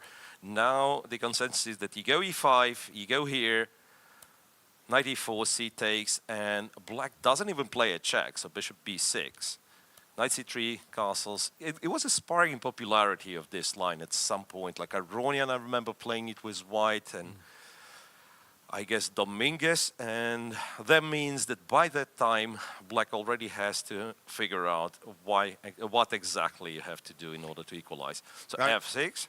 Well, we should point out that the women have just started, I mean, literally just started their absolute final round. So we're going to pay a lot of attention to those games in a moment. But they have just started. We'll let a few minutes go by as we just keep track of a few things here, just do our bookkeeping. But we're going to have to see the fabulous finish there with a 7-way tie for first, and we'll set it up. So let's just jump very quickly to board 3, Arjun Erigaisi against Lanier Dominguez on board 3. Yep. And that one is looking pretty boring. We can leave that one alone. Yeah, the pawn structure is somewhat surprising, but yeah, no one's checkmating anybody just yet, so let's move on. Not much happening there. Let's go to board 4, where we see Yesipenko with the white pieces against Alireza-Firouzja, and that's not boring at all. That's not boring at all. Typical Alireza playing some funky moves. You see the pawn on H5 already with black, and you got to wonder, is that a little bit of aggression, maybe too much aggression, too much creativity, as you could create some weaknesses in white looks so solid, I can't imagine this attack going anywhere. Yeah, well, the question remains, where do you plan to castle yourself, right? H5 is good and all, but you cannot castle short after H5, and castling long usually not a great idea with white having the knight on C4 and so on, the pawn already on A4. Well, quite a tense battle here. Yeah, got my doubts. Got my doubts with that one. On board 5, we did already see this draw. Let's go to board 6, Grigorian against Mamedyarov. Mamedyarov has been kind of prowling around. We haven't seen too many of his games. Looking at this position, it's not also so not solid, one of those so exciting safe. ones either. Yeah. Right. Yeah, we can leave that alone as well. Let's go to Yu Young Yi and Anish Giri on board 7. Now that one has got a little spice. Yu Young Yi trying to prove that he may have a nice bind on the queen side, but Anish Giri looks like he's not having any of it. He's not. Have you seen the last move Yu Young Yi played? Oh, no, so that was Giri. Giri played the last move. Knight G8. Knight G8. Knight F6 to G8, and when the beginner plays this move, you criticize him. Well, when Anish plays this move, he clearly has the point, I want to go Knight E7, Knight F5 as fast as possible. And me not castling keeps the G8 open. So if I would castle, then there is no route for this knight to go to G5, to F5. So Knight G8, it's either a terrible mistake, I have no idea. I mean, I don't know. But if it works out, if he has the time to play Knight E7, Knight F5, that's genius. Excuse me, you say if a beginner plays this move, you criticize. Yeah. If Anish plays this move, you go check the engine. Because nobody finds Knight G8 just like that. And look at his time, 14:58, well prepared. That's from home. Huh? That's brought from home. Yeah, of course. With 100%, this is analysis that he came here with. There's no way you just play this instantly. And it's a position you can predict will happen. With no thought, oh, by the way, I just played Knight G8. You know, Yeah. I'm just going to rush my knight around. Such an obvious move, right? I mean, come on, that's Knight what I G8 always is do. Brilliant. Knight G8 to E7 to F5. Well, Queen F6, by the way, is also an idea. Time to attack that pawn, but Knight E2 will defend. But the argument is there. You think you have something, and guess what? That pawn is going to feel the fire of black's pieces as the knight is rerounding itself to F5, and as you mentioned, Queen F6 could be played. A really and truly spectacular move. As I go down the other games in this section, I don't see anything of that much interest to capture our attention. I would, however, like to go back to board 1 before we jump over to the ladies section. Actually, boards 1 and 2. Grishuk and Nepo. Let's check once again board 1. So there was like Grishuk played H4 here, which is apparently engine tells us you can do so in any position nowadays. Like H4 is always a clever idea.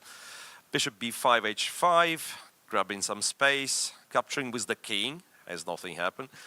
Queen E2, Knight E4. Yeah, well, I actually like Grishuk's position even more. Like Rook to H3 to G3, it's a clear-cut plan. After King G1, it doesn't look like he did not castle. perfectly placed King on G1. This Rook can come to E1, Rook G3. Well, all of a sudden, all white pieces make sense. It's a very pleasant position to be in. And look at Jan. He pulls one of those like confused faces. So you tell me you can play H4 and just beat me like that? Well, he's obviously trying to do it. By the way, I've just been told something that is a little bit shocking to me, and I might be in tears if I was one of the players. And hopefully I'm not saying this wrong, but apparently that 7-way tie we have now in the women's section, if let's say somehow it remains a 7-way tie, only the top 2 players on tiebreak will play against each other. Really? You'll have a 7-way tie, and then they'll tabulate the tiebreak points. I'm not even sure what the tiebreak would be, Sonnenberg Berger, or which one it would be, but only the top 2. And I'm not being told you're wrong, Maurice. So I'm assuming that is correct as I interpreted it. Only the top. Man, if I tie for first and I couldn't get in that final tiebreak, no, but that's ridiculous. I'm sorry. that shouldn't be. That's what I've been told. Wow. That's what I'm hearing, and maybe we can fact check that, but that I believe is exactly what will happen. And that would just be tears to have gone through 10, 11 rounds of chess. Tie for the tie first. for first and find out, sorry, your tie breaks are not good enough. And mathematical tie breaks are not good enough.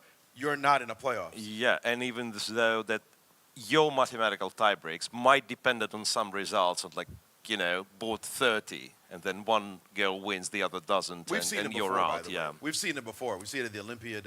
It's a big tournament. How do you? Because when you say that, like, how do you resolve a 7-way tie? Absolutely. How do you navigate that? Yeah, you play the tournament for the kind of like everybody play all. Like that's just not possible. So there has to be something.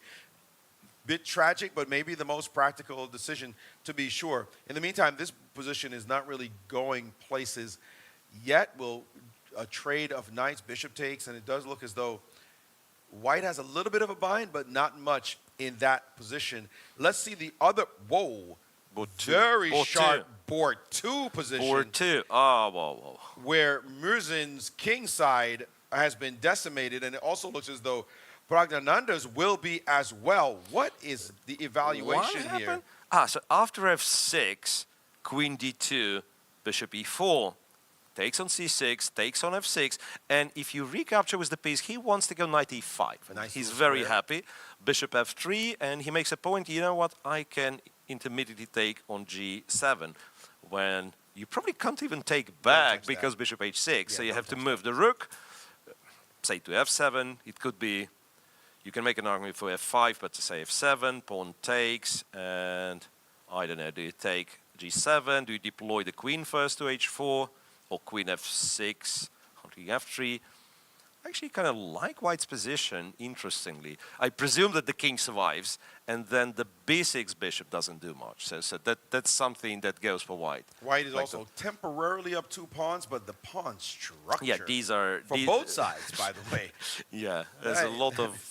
Yeah, you can explain the entirety of like doubled pawns, backward pawns, isolated pawns in one position. Yeah, everything is there. Not tripled pawns yet, but... Right, exactly. Well, You this can create one, those. It's very hard to evaluate. And the engine's not saying you're up 2 pawns, by the way. Yeah, The engine's saying it's pretty close. Measly 0.4. Why would you care? Yeah. And he's trying to figure out exactly where to put his rook. I think this may be the first game that Murzin has had against somebody who's not like 5 years older than him at least. I'm not sure. Yeah, so comparable age. Yeah. Right, like they're pretty much the same generation, these two players. All right, well, we'll let them duke that out as nothing dramatic.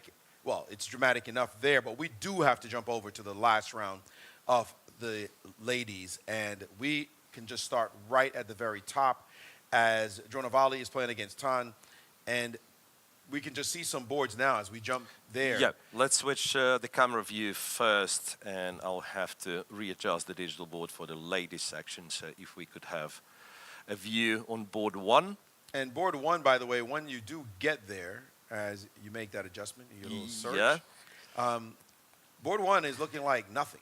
I mean, just Board 1 looking... our first 2 players who will emerge with the lead temporarily as we jump here quickly, and we see it's just, I mean, there's just nothing much to talk about. Yeah, well, white's a pawn up, but the problem is this bishop is attacked, and if you go bishop e3, black trades, it That goes is what rook happened. d2. Yeah, there was an interbet, so rook c1, bishop b6, bishop to e3, you trade, you go rook d2. That's a draw. That's a draw if I've ever seen one.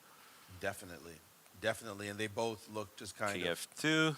resigned to their fate, and oh, even the way the handshake happened there was just, yeah, whatever. King f2 for a draw, I think. Yeah, that was it. That was that. Nothing much there. Kind of a downer because if somebody wins on another board, you're simply out of it. Like, that's it. And she's still sitting there depressed because she had the black pieces. She couldn't play for anything. Yeah. There's just nothing to play for, no chances. And so her fate is in the hands of others. How's that goes? Now going to board 2, Lagno against Kamdamova. You know Lagno wants this game. Absolutely. This Yeah, is an just- upstart she's playing against. Yeah, I'll switch to this game. I just have to mention one more result, and, you know, a bit of an unlucky pairing, but on board 6, The Muzichuk sisters played Muzichuk each other. Maria made the draw against Muzichuk Anna. Yeah. How unlucky, though, because after all, you're not playing for anything. I guess you could be playing Yeah, like- opponents and try to beat them, but you get your sister, and Right, anyway, back to board 2, Lagno against Kamdamova. Well, that's... now this is the kind of position you want with the white pieces to be able to play for something at least. Yeah, you keep the pieces on the board, you keep this little bit of pressure, little bit of space advantage for now, and yeah, this cannot be kind of liquidated quickly. Exactly. Right. You can play, you can keep tension, that's the ideal case scenario for the last round. Absolutely. Now let's go to board 3. By the way, I just saw that Irene Sukandar, her middle name is Charisma. Charismatic. I didn't realize that. And she is quite a charismatic personality. There she is on board 3 playing against Humpy Kaneru, the great Indian star. Once, I believe, number 2 in the world for women and still up there. Yeah, well, she might have been even the top by rating at some point. Yeah, like definitely over 2600, and she held this over 2600 for a couple of years. But I don't know if she was ahead of. Was she ahead of? Like if you do not count Judith, because there must have been a moment where Conero was over 2600, and you tell me Ho Yifan was not yet 26. Right, possibly. So Ho Yifan became a GM at 14, though. So anyway, one of the strongest players in history for sure. Yes, certainly a legend among the ladies. She has got the black pieces, and again, she's got to be the favorite, but the way Irene has been playing, I'm not counting anybody out. And now all the way down on board 4, Ju Win-jun, who was leading the tournament for so long, now on board 4, she is still tied for first, mind you, but she has gotten the odd player, the one who is not tied for first, in Bibisara Asayubayeva. And this one is, well, the thing is, though, she has the black pieces, so not so easy from a position standpoint, and this is looking pretty even. I think the money game is board 2. From what I'm seeing, board 2, with all the richness in that position, Lagno, if anyone, has a golden chance to just be the superior player and outplay her opponent and possibly win the tournament clear, maybe no tie breaks. Well, there is still a chance. There is still a chance, right? Like all those other games look relatively balanced. Anything can happen, of course, but yes, yeah, with this very quick draw on board 1, all of a sudden, once again, we are back to hoping for no tiebreak. Well, tiebreak would be exciting. Yeah, let's get it straight. The tiebreak would be very exciting, but still, that way of deciding the tiebreak rubs me the wrong way. Yeah, man, I'm all pro tiebreak if it's 2 players. Like if it's say 3-way tie and you leave somebody out, this is just not right.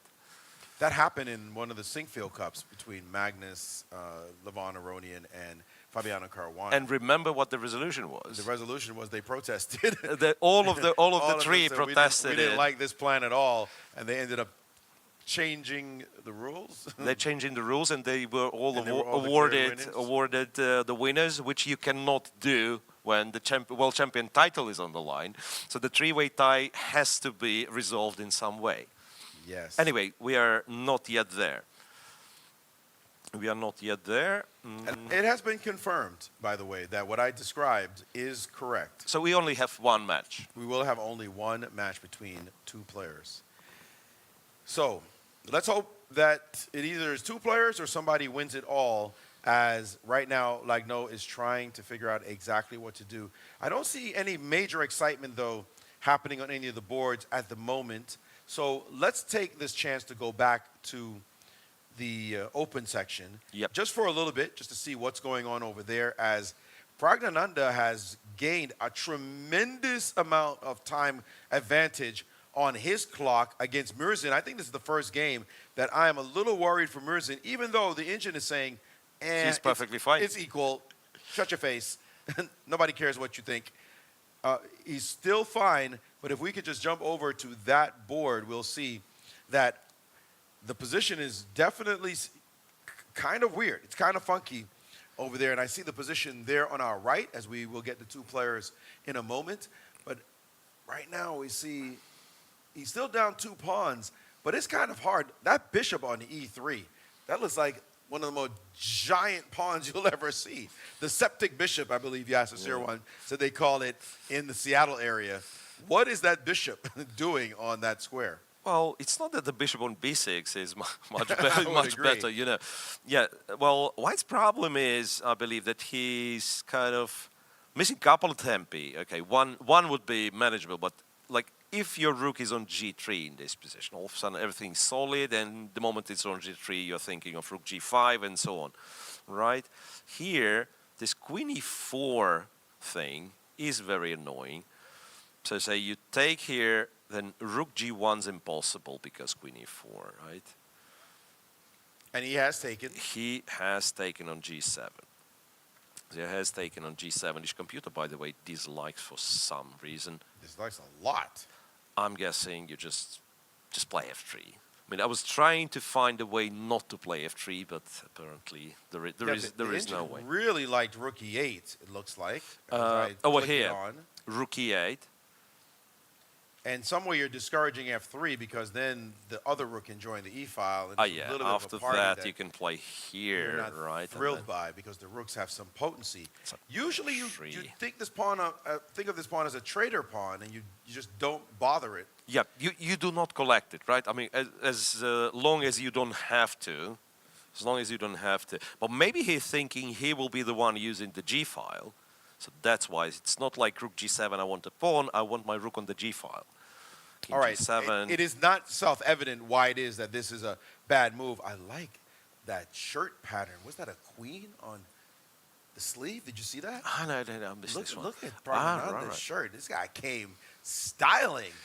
What is that shirt? It's a great chest shirt. Okay, now his hands are not showing his hands anymore as we see Murzin there, head in hands. But Pragnananda's shirt's got a nice little design on it that you can see it right there on the right side. You see that queen at the bottom?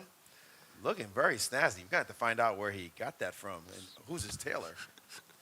Very cool. All right, he has now, and he's played queen to e2. Queen to e2. And a big moment as Murzin is way behind on the clock, 5 minutes down. This is the first time I've seen Murzin in heavy trouble. Yeah, I think that must be the first game when he is in trouble. He might still, of course, find a way out, but yeah, it is quite an unpleasant position, especially with less than 3 minutes on the clock. And if Pragnananda wins this game and Grishuk doesn't win, then Pragnananda leapfrogs and is now tied for first at least going into the last round. So that's a no, at most it would be tied for first. At most. So, all right, now a problem for Murzin. He has played like a boss this whole tournament. 2588, you see his rating there. He is definitely about 100 rating points below his illustrious young opponent as well. But he's now down to 2 minutes and 10 seconds, and he's feeling hot under the collar as for the first time from what we've seen, he is in some trouble, and he's going to have to play a lot quicker if he is going to maintain the defense here. 155 and counting down, and now King to f7. Planning to bring this rook here, I'm guessing. But now after queen f3, white king is absolutely safe, and you might consider starting to trade the rooks. I don't know, rooks off the board may not scare me as much. Well, you're right, because at some point you gotta go bishop a5 and stuff. Right, exactly. So can I go rook g1 maybe? And remember I was talking about how much I like having the rook on g3. Right. So that it could be that after rook g1, black will have to take. But then again, even with one pair of rooks off the board, I still believe rook g3 or even rook g5 might be a good idea. So a lot of potential good squares. Queen f3 played. Back to queen f3. This does allow rook g8, and it's played. Rooks. And now rook g1 is no longer a move because you could trade rooks and play queen b1 check and pick up the a pawn. Yeah. So he has managed to grab the file at least. Right, and I'm not sure what he's going to do with it. Yeah, but same goes for white. What's your plan if you don't go rook g1? Okay, you can go a4, and maybe black has to react to a4. But even a4, bishop a5, it's not clear why it's so beneficial for white. And black has, in some cases maybe can think of pushing his h-pawn forward, so... He's got a position. He's got a position to play. And the move rook a to e1 was played.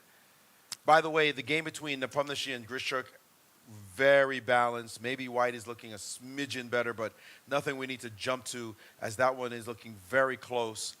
Not much of an excitement. Arjun Erigaisi, however, if we may jump to that while this is going, though he has only 138. Let's just jump to it really quick, though. Arjun Erigaisi against Dominguez. And that position, it also looks close, but black with a little bit of initiative as white's pawns are not that solid. Yeah, So kind of a this- lot of loose pawns. Some bishop c5 may pressure e3. Absolutely. e5 not easy to defend. c3 targeted. Yeah, Dominguez looks better to me. Yeah, Erigaisi definitely trying to get up the board. And I'm not seeing anything dramatic on any other board that really demands our attention. So back to this game between Praggnanandhaa and Murzin as they try to navigate that position. Yes, so one of the leaders, Volodar Murzin, for the first time in this tournament, is in trouble. Well, rook e1, he finds queen g4. And that's a brave move, but also a clever move. So he forces the trade of queens. That's a fearless move. After which, if you think of, yes, white is a pawn up, but how important those two double pawns are, I'm not sure, like, at all. Because, you know what, I'll get the king to f5 if you trade all the rooks. How on earth white's going to win? And you have to defend your c3 pawn. Yeah. Well, if anything, yeah, I go bishop a5. Yeah, let's imagine rook somehow disappear, and then black has bishop a5, threaten this, bishop d2, and you go back to b6, and you want to go c5. And the bishop go back to e3, yeah. So rook g4, well, quite a serious portion of white's advantage is gone, it seems. Amazing. I mean, we thought he was in a little bit of trouble, but this Murzin player, bad pun there. No, not at all. We know it's a long tournament, so we got to come up with something.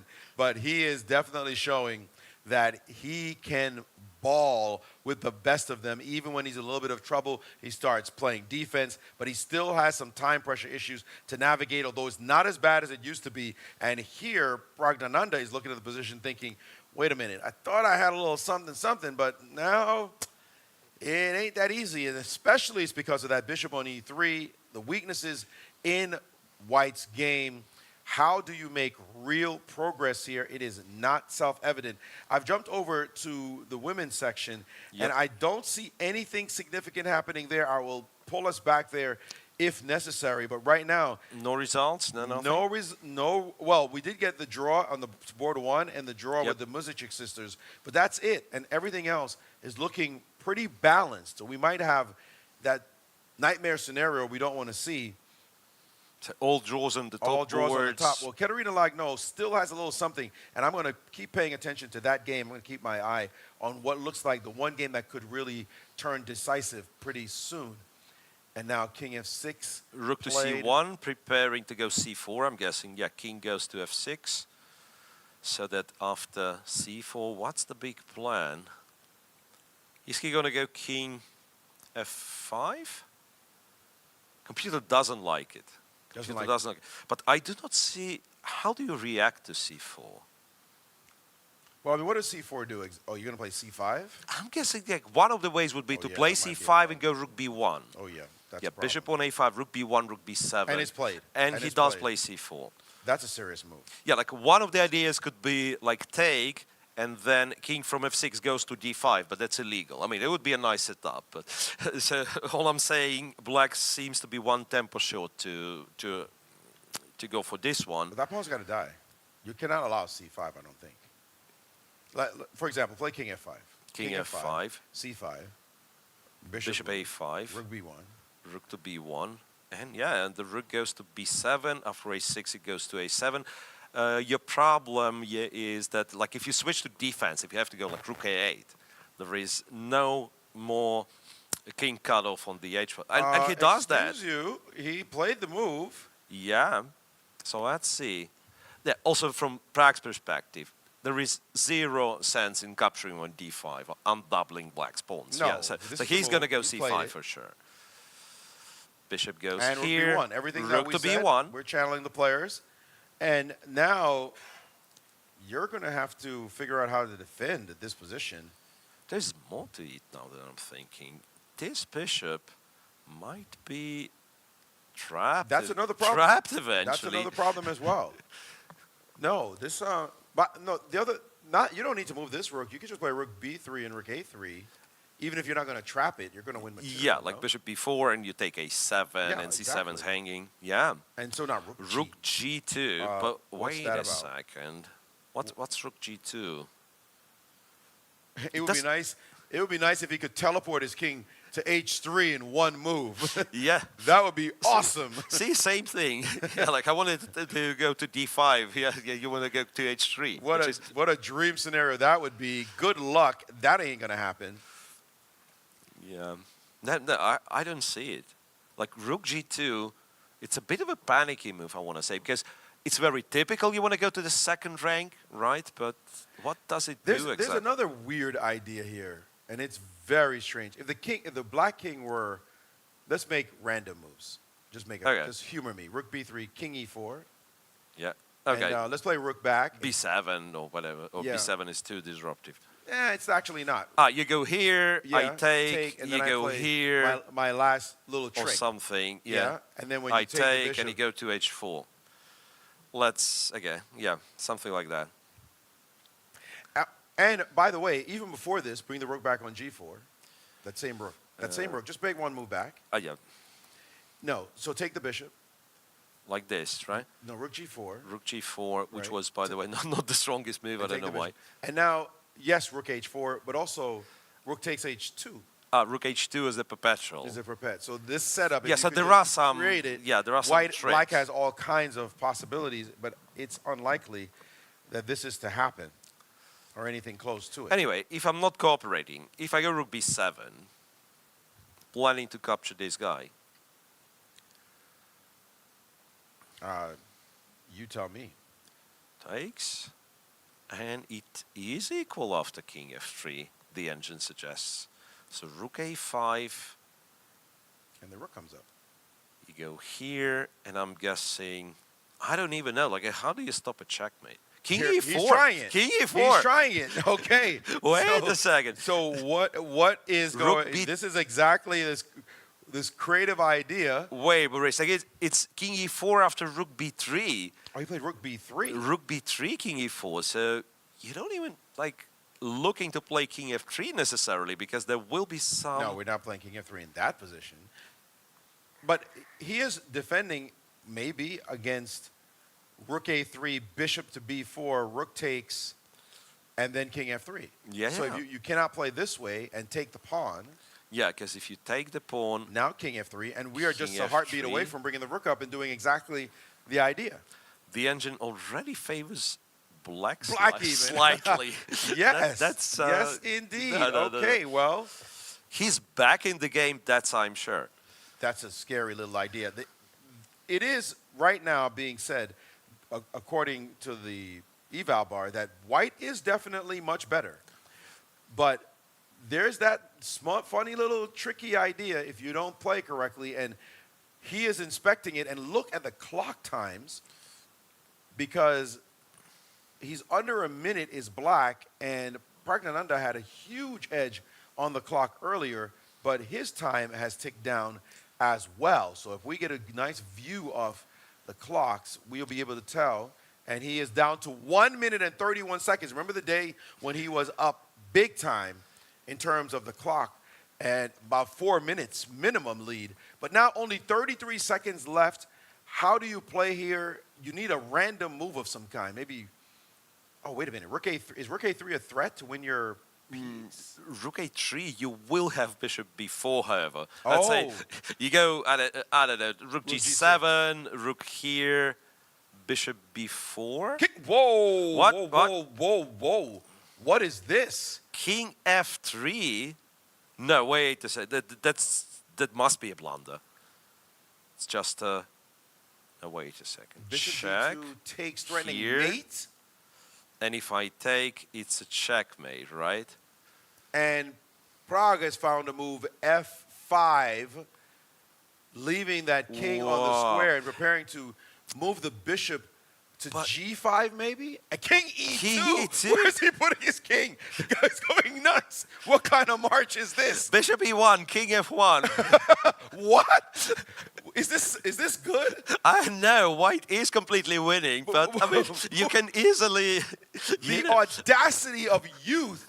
The king is What's on E2. happening? There's like some checks by rooks, but he's gonna literally put his rook on the f1 square Prague must be stunned. Even what is the winning move here? How do you knock out this audacious king? And Prague is just staring at the board, looking for some kind of refutation to this rambunctious king march. Okay, there is one move which is winning. It's bishop h6. It's one move that's winning? I don't know. I only checked for one move. And what does that do? Bishop h6 opens the third rank, so you want to go rook g3. If I play bishop e1, you have rook e3. And if you go... And if I take on f2, you if play you take some on kind f2, of check there's on a the second check. rank. I trade one. He played f6. f6. And the rook back dropped to reality. Back immediately. But the king is isolated in enemy camp on e2. No way. So f6, rook g6.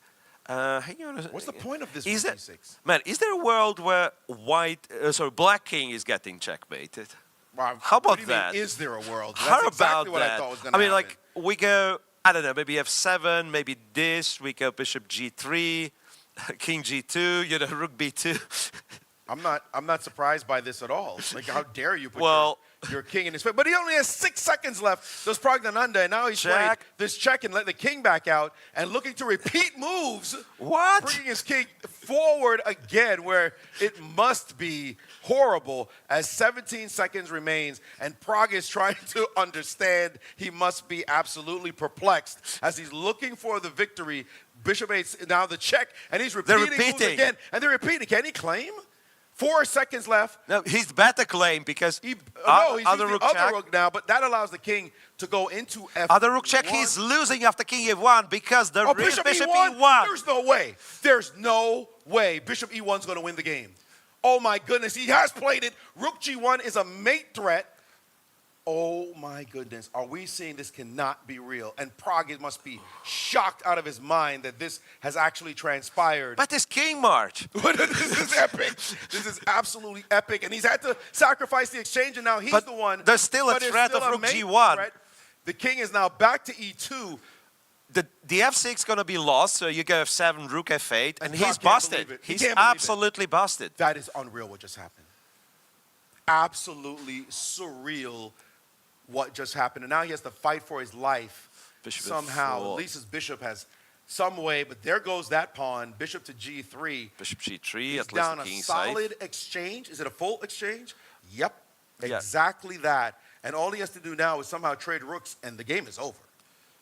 The game would be absolutely done if he could somehow get rid of rooks from the board. There's also like too many threats, like a d4. I mean, one of the things to do, like you go king d3, and you constantly attack this one, and he's got plenty of time on the clock. And that's what he has done. Yeah, that's what he's done. King This to is just d3. winning. And on the top board, Nepo and Grishchuk drew their game. So this young lad will be leading the tournament. By himself. By himself. This is absolutely astonishing what he is putting together. One of the tournaments of the ages. We have not seen anything like this that I can remember. Just extraordinary result. Somehow coming back from the dead in that position, that king march will be remembered for a long time. Okay, so I think we actually need to calm down a little because it is a winning position, but it will take him some time. It's not like a checkmate. You think so? Oh, well, after rook g4. after rook this is g4. looking pretty bad. He has all the activity. Yeah, he'll get a take. He's got absolutely all the activity. And now just hoping, Prague is probably just hoping he doesn't get mated. Okay, that's some counterplay. With only 14 seconds left, by the way, on the clock. You know what? You take this guy, and you don't go after any of the pawns. I mean, you just say, move the rook, move the king, and then, yeah, you have the d pawn. So rook b ups back. All right, we have some 4 seconds, 3. We got to get back to that board. Wait a second, we're jumping away at the wrong time. There's so little time left on the clock. We've got to follow this one because this could decide who is first place. And he's hesitating now, though. Though he is ahead, he's hesitating as to how exactly to win this position. h5. He's played h5. Great move. Disrupting the h5, bishop. h4, and once again, this poor bishop on g3 keeps being chased away. King g2. Okay. So h4. He can move his You king. have this one, right? One save. He did find a nice little tricky move. Wait, is that really true? Yeah, I'm looking at And it. I take it. And you take go the rook, G2. and you go G2. Man, and then you go G1, G2 and it wins. You win. H4 wins the game. H4 wins the game, and King he's up, done just it. Take the bishop right now, and you win. And that is it. That is it. Just play push. G2, And that's it. G1, A rook steward is going G7. to win the game. And he has to resign. Volodar Murzin. Oh, my Man. goodness. Absolutely extraordinary what this kid has done at this tournament, knocking off all the best players along the way. An absolutely epic performance. And he gets white next round. He's ahead of the pack. I think he plays Nepo. He probably must plays be. He Nepo. must be playing Nepo. And now the intrigue is, if Nepo is the only one half point behind. Well, no, Grishik is the one. Nepo's a full point behind. Full point behind. Wow. Wow. Okay, let's get to the next game. I cannot believe what I just saw. By the way, let's return to women's tournament. There's a last round for them. I'm there, and all the games have drawn except Sukandar versus Koneru, and that's looking like a draw. So as much as we had wanted to follow this, they have just liquidated, ended their contest in a draw. We're going to see a 7-way tie unless this game of theirs somehow ends decisively. It is possible. Black is slightly better in the Humpy Koneru game. Matter of fact, let me see. We may actually, let's do that. Let's do that and jump to that game. As interesting as this Yasipenko game is, we need to look at this one last game because it could decide the tournament. There's a blunder, and we'd hate to miss it. So let's take a look at Sukandar versus Koneru on board 3 in the women's section because this is just way too huge. That is the position there we have on the screen, and this is it. This could be the title if this does not end in a draw. And I don't think that Koneru wants to give it to her because the clock times say that her opponent is in some trouble. Rook and pawn endings, folks, they decide a lot, and it could decide the championship here in Koneru's favor, as White has some weaknesses to deal with. Yeah, well, it is obviously like mathematical variation is a draw, but it's a last round. You are nervous. You are on seconds. And she just played D5, D5, which does give away a pawn, but apparently accepts what? A pawn down rook endgame, right? A pawn down rook ending, indeed. So rook takes, and you can take on a4. Yes. And I'm not even sure the best way how to draw this game. Probably must be a draw. She just sacked the pawn and hesitated. That's not good. When you play D5 with confidence and then you stop. Yeah, that's something definitely not to do. 11 seconds left, 10 seconds, and she decided D4? not to recapture the pawn, giving her opponent the chance to play the rook D7. Well, what's wrong with rook D7 Rook and bring the king into the game? D7, you can play rook D7. You can play rook F5. That's another version of the same. But these endings are notoriously difficult to win when you're forced to defend. She's rook instead F3. ignored and Well, played the move rook F3. Rook F3 makes perfect sense. So you force king G2, and then you have...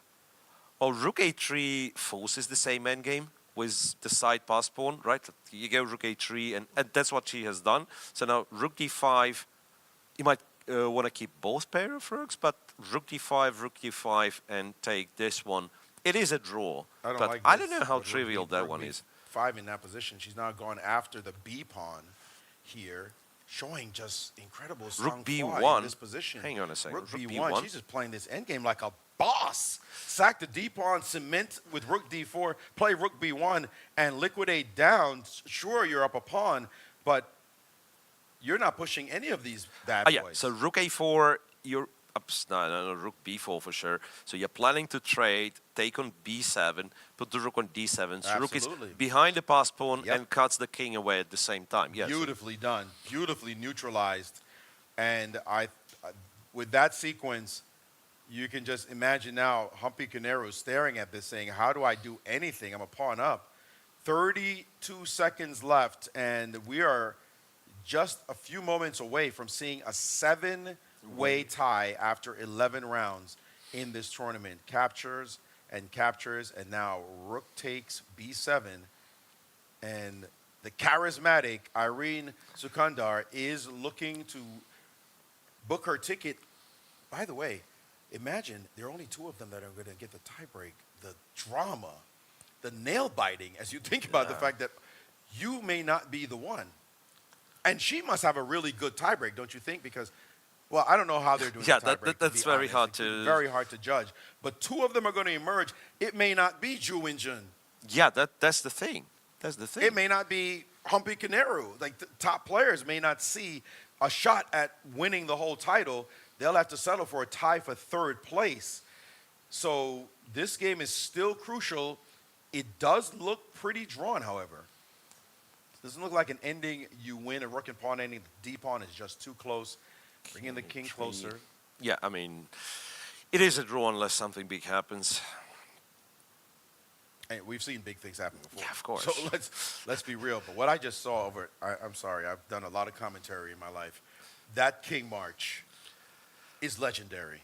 Absolutely. Well, in fact, it's not as correct as famous Timon short Timon game, so where the king marched to h6, which was perfectly correct, but the impact it had, like the king going from g8 to f1, man.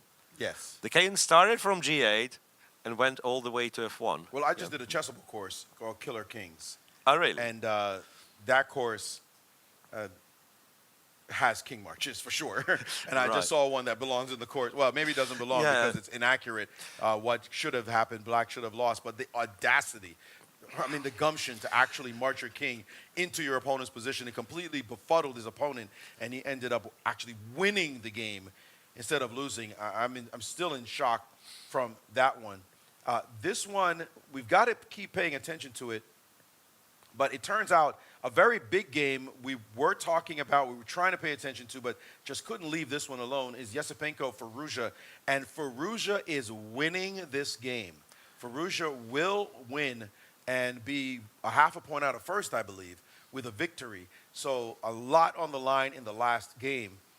We can go back to that and review that game in a moment, but he is going to win that contest, no doubt about it, as he's almost mating his opponent in that final position. But here, is there a way? Can she somehow magically pull off the championship? And Firouzja did win the game, so we'll review that in a moment to see that position as it's incredibly important to the results. And by the way, Shakhtar Mamedyarov lost to Karen Grigorian to now have his chances completely dashed at winning the tournament. Giri drew with Yu Yang-yi, and Sam Sevian is still playing. Caruana did win, but I don't think he has a chance. Caruana was on 7. Yeah, he was out of leaders having 8.5. Yes. And he was hoping that Murzin didn't win his game. So pawn now on g4. Yeah, let me update. Is the pawn on h? Yeah. Okay. Something's. King f4. Yeah. Well, black is winning. Black is, I was about to say, if a pawn gets to h4, hold on. Yes. Is it? Black yes, the is pawn gets to winning. h4, That's and a the game terrible has turned around. The game has now turned around, and White's position is in crisis because the h-pawn should have been protected back on g2. Why she played g4 and allowed this position to happen is beyond me, but now she is in deep trouble. And well, even here, d4 should be winning. This was a terrible move, king f4, because now, well, it's not about the moves. Just look at this setup. Rook defends both pawns. This pawn defends this pawn, so the king is free to march all over. Start creating problems and just advance your pawn. And now we were talking about a potential playoffs. That's out. I told the rook and pawn endings. If anybody within the sound of my voice, study rook and pawn endings because they may be boring. You might call them. You may be hard, but they are worth it. They are absolute game winners. So critical to know them because people blunder all the time. Very difficult to play. Now, we're saying it's completely over, and it is over. There's still a long way to go here, but this is the championship on the line. And White, with just 12 seconds left, she should never have advanced the g-pawn, though, right? No. Just leave the pawn back on g3. If you don't know how to react to h5, because apparently reaction to h5 should have been capture on h5. Captures is also yeah. The less pawns, the easier the draw. And here comes the king marching. I'm not sure where the king will eventually. Well, now you can play rook c6 or rook b6. Okay, 5. Yeah. You just go here, here. You're gone. Or even like f6 check is not rook bad. f6 check rook is f6 also check because you gotta have to pick your poison. Pick king your g2, poison. the king's Absolutely. got But no, away. rook b6, King and now e3, then rook you b6, have to go rook back. e3. And now you can play check on f6. Yeah, so she went here. Now as well, you can play check on f6. Yep. King brought d4. king up. King d4. Rook a4. Possible also because she wants to play king to c3 followed by You can rook to do d3. that, right? Yes. King c3. She's just double checking the line and this pawn, and she's nodding her head there. And now here is the critical moment. I'm not a fan of giving up any pawns here, so maybe you need to play king c4. Yeah, this must be a win, but King that's C4 something feels you great. don't want to do, right? I mean, like going d4 must be a win, but Oh, something you this don't check want is to do. also very strong. The Check king has to is back up. clever. Check is clever because king e3 allows d4 with a check. King e2, rook e6. You have to bring your king back now. Only move is you can't allow the rook to penetrate. That's for sure. Yeah, so king f3, right? And here is this moment. King f2 she played. King f2. If you push now, nope. Rook e5, but wait a second, but your That pawn's starts allowing- pinned, right? That's allowing check. I'm not convinced that this was. Whoa!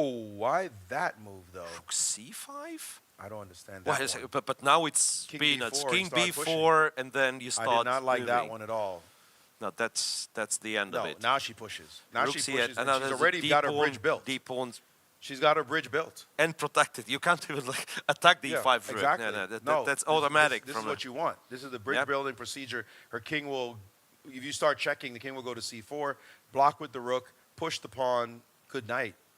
I was going to say good night, Irene, and yeah, it is good night, Irene, in this position, as Irene Sukandar is going to go down, and Humpy Koneru will be the champion in this very long, very arduous, very tense, very dramatic tournament. But a winner will emerge finally. One check is not going to do it. King to c4. Or c3. King I know c3, she's okay. planning to hide in front of the d-pawn. So the king goes to d2.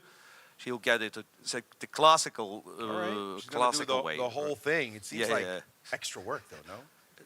What was wrong with Must just putting be. the rook and Must pushing be. the No, pawn? no, there was I nothing wrong. can't Yeah, imagine like- there was something remotely wrong with that way of playing. But I think she's on her way. Yeah. No, don't blame the lady. She's on her way. it's like, you know, in such winning position, you see one pattern and you're not looking for better. I mean, if you know this one's winning, you just go for it, even though it might be longer.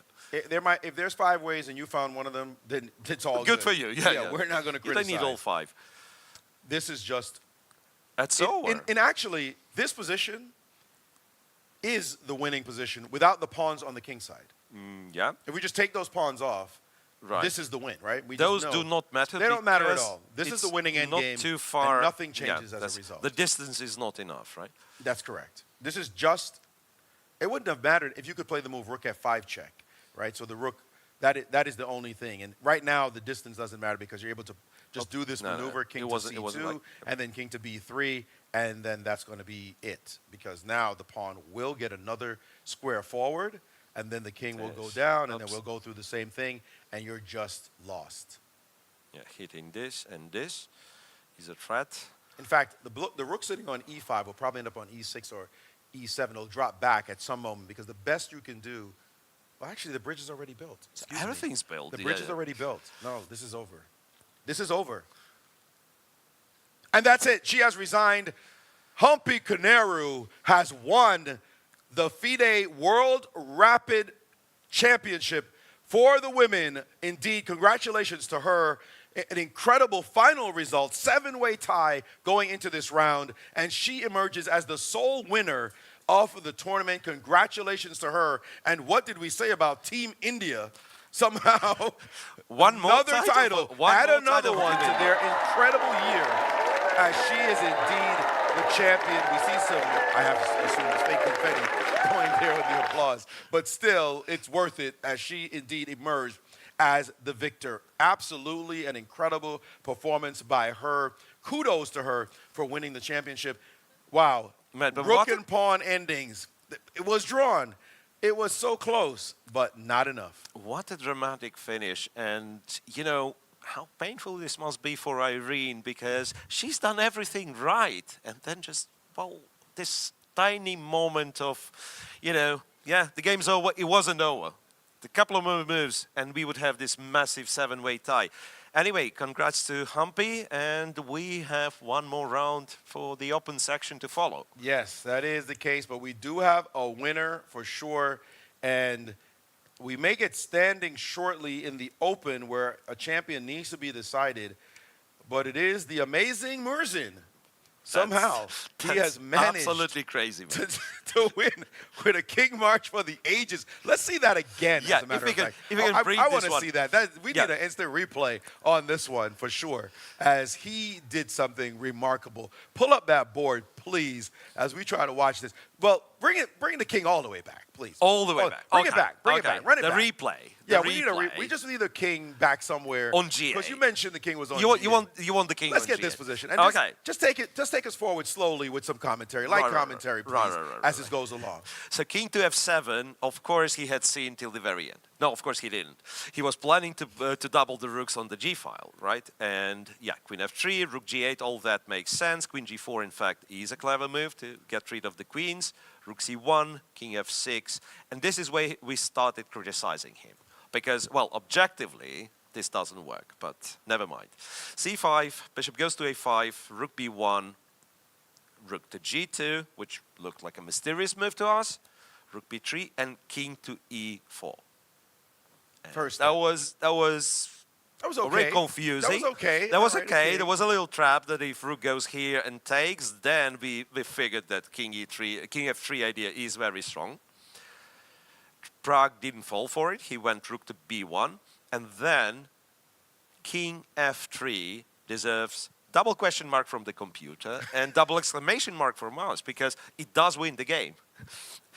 It did win the game though. F5. And Prague was up to the task because F5 is absolutely strongest move. King yeah, well, wait a second. I've jumped it over. Yeah, King to E2. And this is where you're getting, you're losing it. What's going on? Stop and it. this is the Stop moment it. where Prague also got very low on time. Yep. So F6, once again, correct move. The move that wins. Rook went to G6. So Prague was one move away, apparently, from winning this one. F7, and in case of Rook F8, let me consult the board.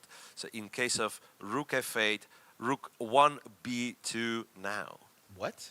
King here, and then you do not have two rooks on the G file, Right. which allows me to play F2, F4. Ruh-roh. And this king, we were talking about this king getting checkmated, and in this particular variation, Okay, it but what was if Bishop getting E1? yes, a Bishop E1 and Rook C2, Rook B1, Rook F2. It's not trivial. I'm not saying it's trivial. That ain't easy. But yeah, but it does win. So Rook takes F7, Rook B1, and if you give Black a couple of more moves, you are the one getting checkmated after Rook G7, but you there's- checkmate first because the bishop is pinned. No, that ain't easy. If you have to That's- fall into that's something, that's what you crazy. fall into. That's crazy. That wasn't easy at all. Right. Wow. Anyway, he didn't see this, and he kept giving checks in order to get this 10 seconds back. So check here. King has no way to go but to do F3. Rook B3, King E2 again, and then Prague got ambitious. He's got very low on time, and he decided, okay, I'll go this check. If the king goes back, well, at the very least I can repeat or something. But it turns out the king goes to F1. And there is no way back because now both rooks are on the G file and F4 does not save you from a checkmate. Oh, man. Bishop Why do we like E1. reliving other people's pain? But it looks so amazing. Come on. Wow. Yes. What a path. Sorry, he doubled back. Yeah, he doubled back a couple of He did a little times. dance first. Yeah, right? that's okay. But yeah, That is incredible. That That's if he wins the tournament, absolutely- which it looks like he is very close to doing, this will be the memory I have. That'd be epic the King highlight. March. That's Yeah, the that'd highlight. be the highlight. Whoa. Definitely the Amazing. Well, we have one round remaining, and another championship will be decided. Humpy Koneru is the winner of the women's rapid, and we're looking for a winner in the open. Don't go anywhere because it's action like this you will be set to see. We will be back on the other side of this break for the final round action of the FIDE World Rapid Championships.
We're here at the FIDE World Rapid Chess Championships, and I'm joined by American prodigies. We have Andy, Tiny, and Burrington next to me.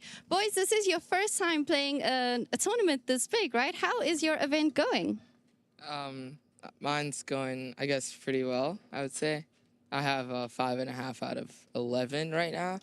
I think I'm having a decent tournament. I've played a lot of strong players. I have 4.5 out of 11. I was doing well, but then today I'm playing pretty poorly. I got to play some really strong players, so I'm enjoying it a lot. Yeah. And for you, Burrington, Magnus Carlsen in one of the rounds. How's yours going? Yeah, I'm doing pretty well, I guess, for my rapid rings, which is fairly low. I have 5 points currently, and, you know, it's just great to play all these very strong grandmasters. And how does it feel to be in a tournament hall with all the best players in the world? I mean, I feel honored to be able to be a part of this tournament, and with like all the players here, yeah, it's a great honor.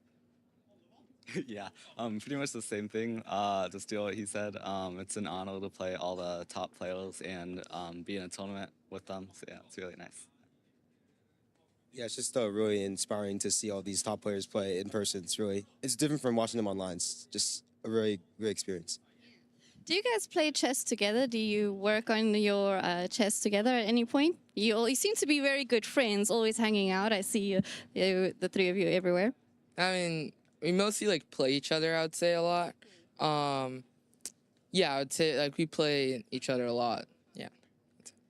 Yeah, we play lots of like Blitz, Bullet, Puzzle Battle, lots of different things with each other. Bug House sometimes, yeah. So, Yeah, more or less what they just said. Yeah, just playing a lot of online chess, yeah. And you hang out outside of chess ever? Sometimes. Not yet. Sometimes. I don't really live in New York. They live in New York, so yeah, not really. Yeah. So we're in New York here. You two live in New York. It's such a big chess city. So many important matches have taken place here. What is a great chess spot? What's your favorite chess spot in the city? Wait, sorry, can you repeat? What's your favorite chess spot in New York City? Chess spot? Maybe Washington Square Park, probably. Yeah. Wait, is it? No, is it? I have the wrong place. Which one are you thinking of? Um, I'm not from here, but we did a whole tour, so I can maybe help you out. Union. I think it's Washington or Union. I think it's one of those. Probably. Where the hustlers are. Yeah, yeah. No, not Union. Probably, I think Washington Square Park. Yeah. Okay. And you, Burrington? Yeah, the Marshall Chess Club somewhere I've gone for years. It's very historic, obviously, so I'd probably say that. Yeah. Changing your answer? Yeah, I'll also say Marshall. I forgot about Marshall. Yeah.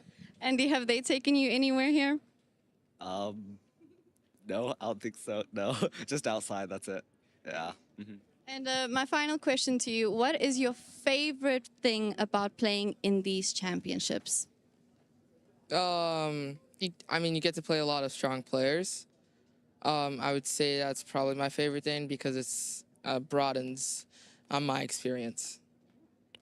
Yeah, I like playing strong players, and also you don't have to think a ton because it's like fast chess, so it's kind of fun to just like play what you think is best, so it's fun.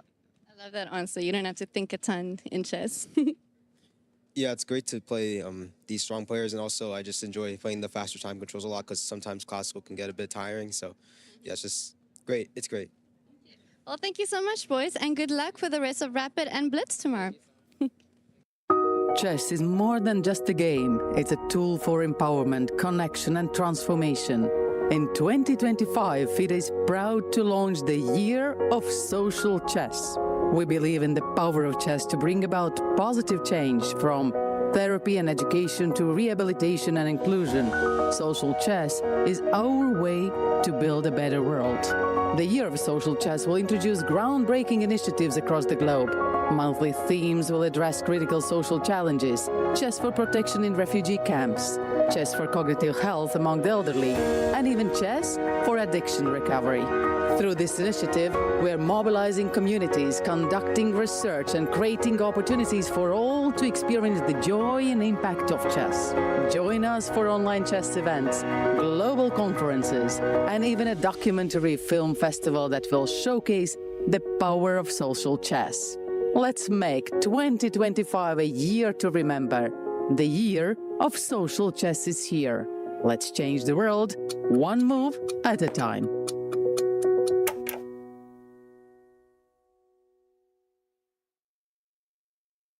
Gergana Petrova with us. She just won her game. How's your tournament going? The tournament is going so far all right. Yesterday I had a tough day, but yeah, today I won, so I'm hoping to yeah, keep that way for the last 2 rounds. And yeah. Are you counting on more Blitz portion of the tournament, or you are still hoping that this tournament can be really nice end for you? Well, I have for now 50%, so I like more rapid generally over Blitz, but since I don't think I can reach some very high place in rapid tournament, I will be hoping for the Blitz. But generally, Blitz is not my specialty, I would say. So we will see. Well, we will see that. It's a good warm-up for you to play the rapid, obviously. Can you please tell me how does it feel to have a tournament here in New York, Wall Street, in this building? What's the feeling? Well, it's really nice. I was actually waiting a lot for this because it's my first time coming to New York, even though I already spent 2 years in the United States. And I'm very excited actually for the rest day because I have a big list with places I want to visit, and I'm hoping that I will manage. So I'm very happy that the tournament is in New York. I know it's not ideal for the other countries because it's hard to come here. And yeah. And you mentioned that you moved here because of your studies. Can you please tell us a little bit more about you? What is your studies and how you are combining studies and chess? Because I have seen you at many top events. Well, yes, I am studying in UTD. I'm majoring in business administration, and I really like it because UTD gave me the opportunity to combine education and chess, which it's really important for me because I try to also put a lot of effort in education, and that's I think that was the ideal choice for me. And the final question is, what is the one thing that you like about this whole tournament here in New York? I would love to spend the new year on Times Square, and I'm very glad that I'm happy because a lot of friends are coming here, and since I cannot come back to my family, I really miss them, but at least I have a lot of people here, and yeah, that makes me feel better. New Year is coming up. Wish you all the best, and also best luck at the remaining games and the Blitz portion. Thank you very much, Katie. This December, the world's top chess minds clash in the heart of New York City at the FIDE World Rapid and Blitz Championship. Legendary grandmasters who will light up Wall Street with their speed and skill. Witness world #1 Magnus Carlsen defend his title against a field of titans.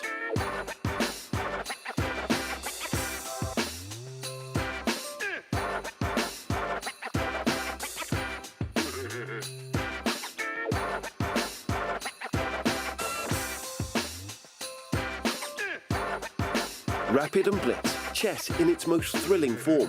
Unpredictable and unforgettable.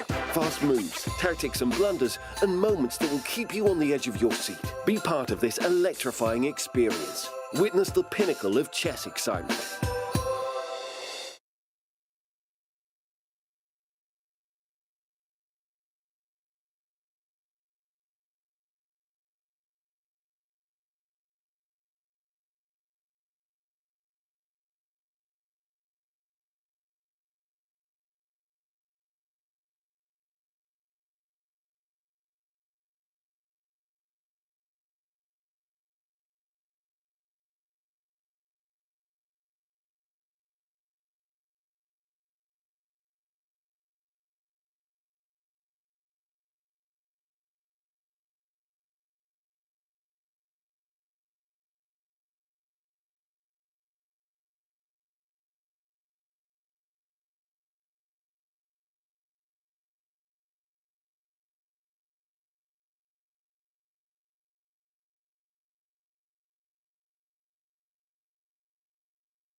Hello and welcome back to final round action of the FIDE World Rapid and Blitz Championship. Actually, it's just the Rapid, but we have seen some exciting games, incredible rounds. We've already decided a winner with the women. It is India's great Humpy Koneru, who has taken that title in stunning fashion at the very end, able to win a rook and pawn ending that should have been drawn, but she was able to overcome her opponent's mistakes and win first place, adding yet another championship to India's incredible miracle year, really, as they have won so many titles already this year. Well, we have to decide what happens, though, in the open division, and that will be decided in a few minutes.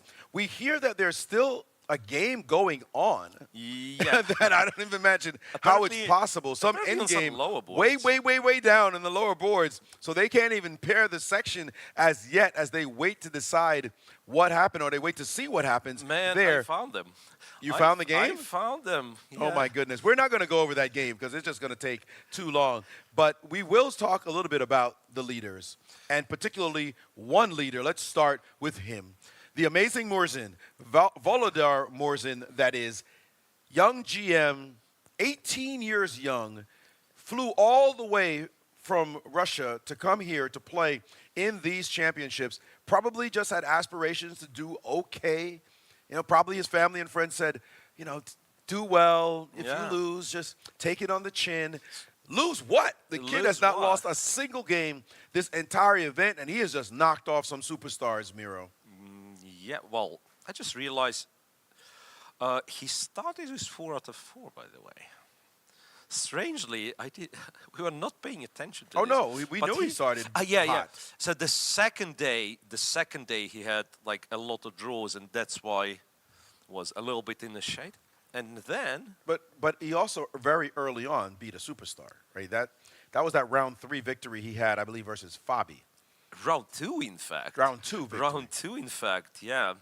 So, anyway, wins against Vuk Damjanovic, Fabiano Caruana, Alexander Bortnik, Alexander Lenderman, draws against Aronian Dominguez, Erigaisi, Giri, then another back-to-back wins against Nakamura and Duda, draw with Grishuk, and this King March against Prague.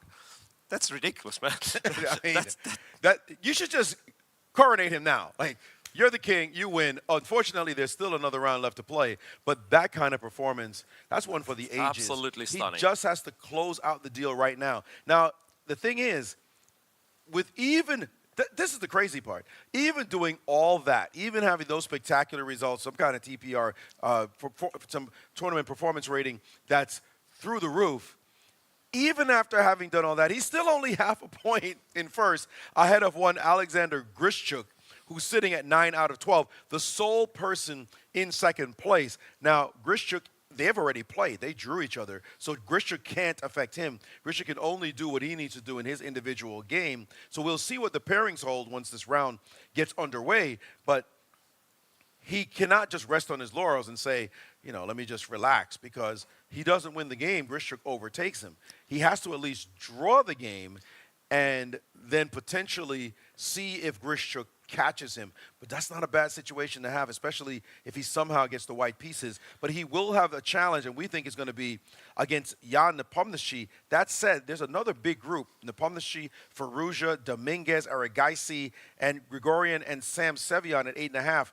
He's probably going to get either Nepo or Firouzja in the last round. That's not an easy way out. Like, oh, I'll just make a draw against these guys. You know, they're potsers. I can do that. Not so fast. I mean, there's no easy pairing, neither for Murzin nor for Grishuk. Correct. But it looks very likely, unless like some other pair doesn't match. But if, let's say, everything's manageable, it's Murzin Nepo and then Grishuk-Firouzja? That looks like it. Could you wish for better games, to kind of better pairs to, you know? I think you could actually. I think you have some big names like a Magnus, who ended up withdrawing from the event, like a Nakamura, like a Fabiano Caruana, but they didn't get it done. They were beaten left and right, center, front and center, all over the place. So we have what we have. We have some very exciting names at the top, and those players will be trying to get the job done. And by the way, Lanier Dominguez, that's one character who's just been hanging around. so far.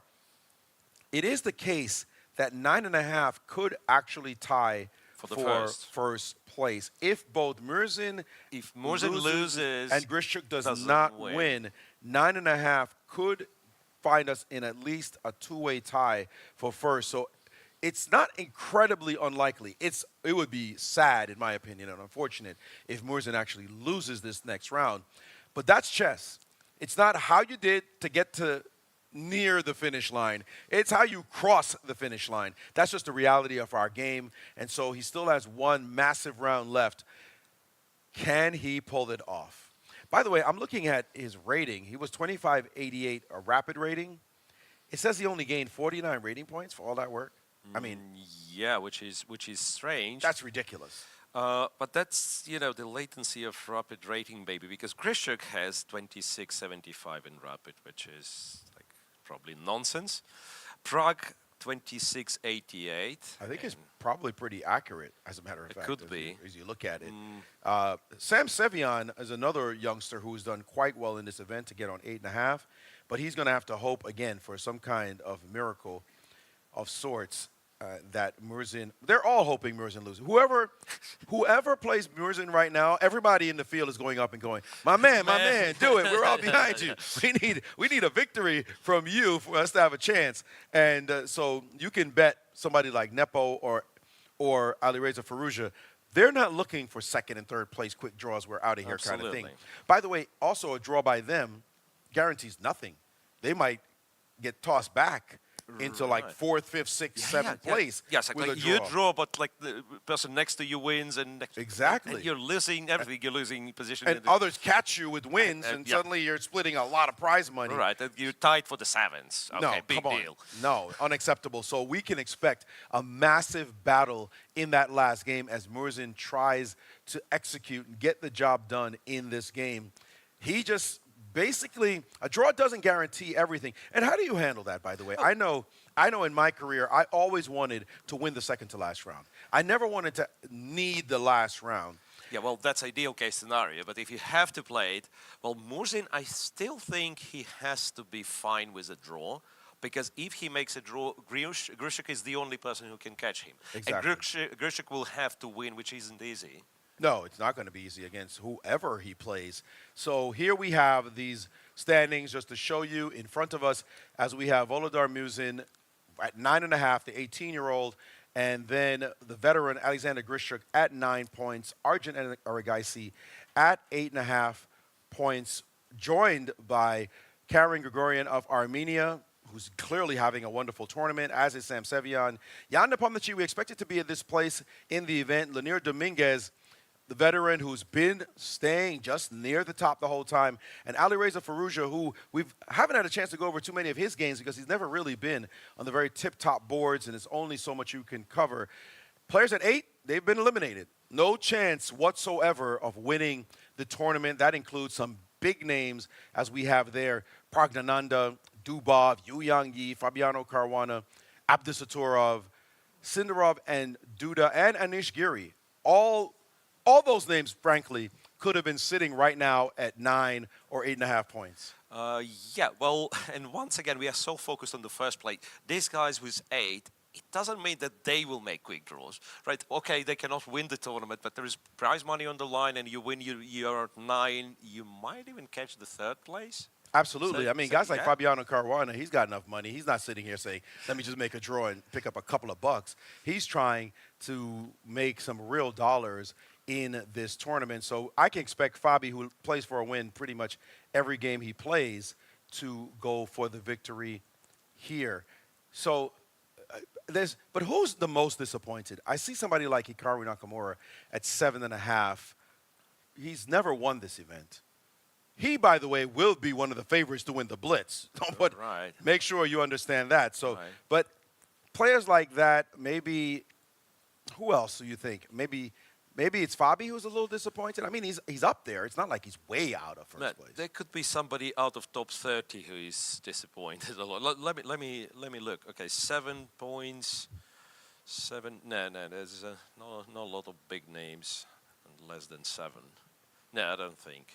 All right, well, so those are one of the... Those are players who are disappointed. I will tell you one player who is absolutely not disappointed is the champ, the women's champ, that is, of the Rapids, India's finest, Humpy Koneru. First of all, Humpy, congratulations on a fantastic result. Thank you. We saw you go through this tournament, but this many rounds, 11 rounds, could not have been easy. How difficult was it to try and stay as focused as possible as you tried to navigate through this whole event? My start was very bad. I lost in the first round. Wow. We didn't even note that. Amazing. So I just had 2.5 points out of 4 rounds. So I was literally just hoping to do a little better on the second day, but then things turned out well and I won 4 out of 4. So that's when I came into the joint lead. And today morning, I told myself that it's going to be a very tough day and I'm mentally prepared to play the tie breaks. But I think I was fortunate to win it outright. You saw that there was a 7-way tie when this happened. Yeah. It just seemed like maybe you would all tie, and the tiebreak rules had you only having 2 of the women going to play in the finals. Yeah, Was that something that disturbed you, that might happen? No, actually, once the game started, I did not think about the tie breaks. My focus was only on the game, and I was just waiting for the opportunity. I know it was quite drawish end game, but it was a matter of time. Like she was just having seconds, like both of her are having a few seconds, but she was under more pressure. So I was just waiting for that small opportunity to convert it. She had that moment when she could have taken your pawn on h5 Yeah, and that liquidate. could have been simple draw. Like giving this g5 h4 structure is like technically a lost position. Yeah. Were you stunned at this moment? Did your heart skip a beat when this opportunity came, or were you just too focused? No, I was happy inside. Like I know I got the structure what I needed in the rook endgame. Somehow, India has won everything this year. I mean, I don't know what you guys did for 2024, but how happy are you to represent your country and add yet another title to bring home? Yeah, I'm very happy and excited because this is my second World Rapid title. I won way back in 2019 as well. I think in my whole career, whenever I am on the lower side, like when I'm thinking I'm dropping off, some miracle happens and I raise back. So that gives me the motivation to further compete. And Viswanathan Anand, of course, who has been responsible for so much of a change in Indian chess. He's here at the event. How happy are you that you're able to do it in front of him? Yeah, I'm very happy. Like we all know that because of his success, there is a chess boom in India. Like a lot of youngsters took up the game as a profession. And today we have a world champion, another world champion, Gukesh as well. So I think it's a high time for India, and definitely this will motivate the future generation to come up professionally. Incredible. Last question for you. Any family and friends you want to thank, or people who are watching that you know this is a special feeling? I think it's probably too late in India for people to necessarily be up. But I'm sure like my family will definitely watch this because yesterday I was in the joint lead, so they might be following it. And I would like to thank my parents for the tremendous support, like and also my husband. It's not easy in India, like to be a professional after having a marriage and a kid, but you know, he supported me a lot, and also my parents took the responsibility of my daughter whenever I travel. So all these things helped me to achieve this. Indeed a family affair. Congratulations to you and your family for this success. Once again, Humpy Koneru, the champion of the World Rapid Women's Section. Congratulations. Thank you. Congratulations, Humpy. Thank you. Incredible. Wonderful result. All right, well, we still have a champion to crown. I don't think we have pairings yet. No. No? All right, well, we're going to take a short break, and when we come back, we will have final round action as we decide a winner in the open section. We'll be back right after this.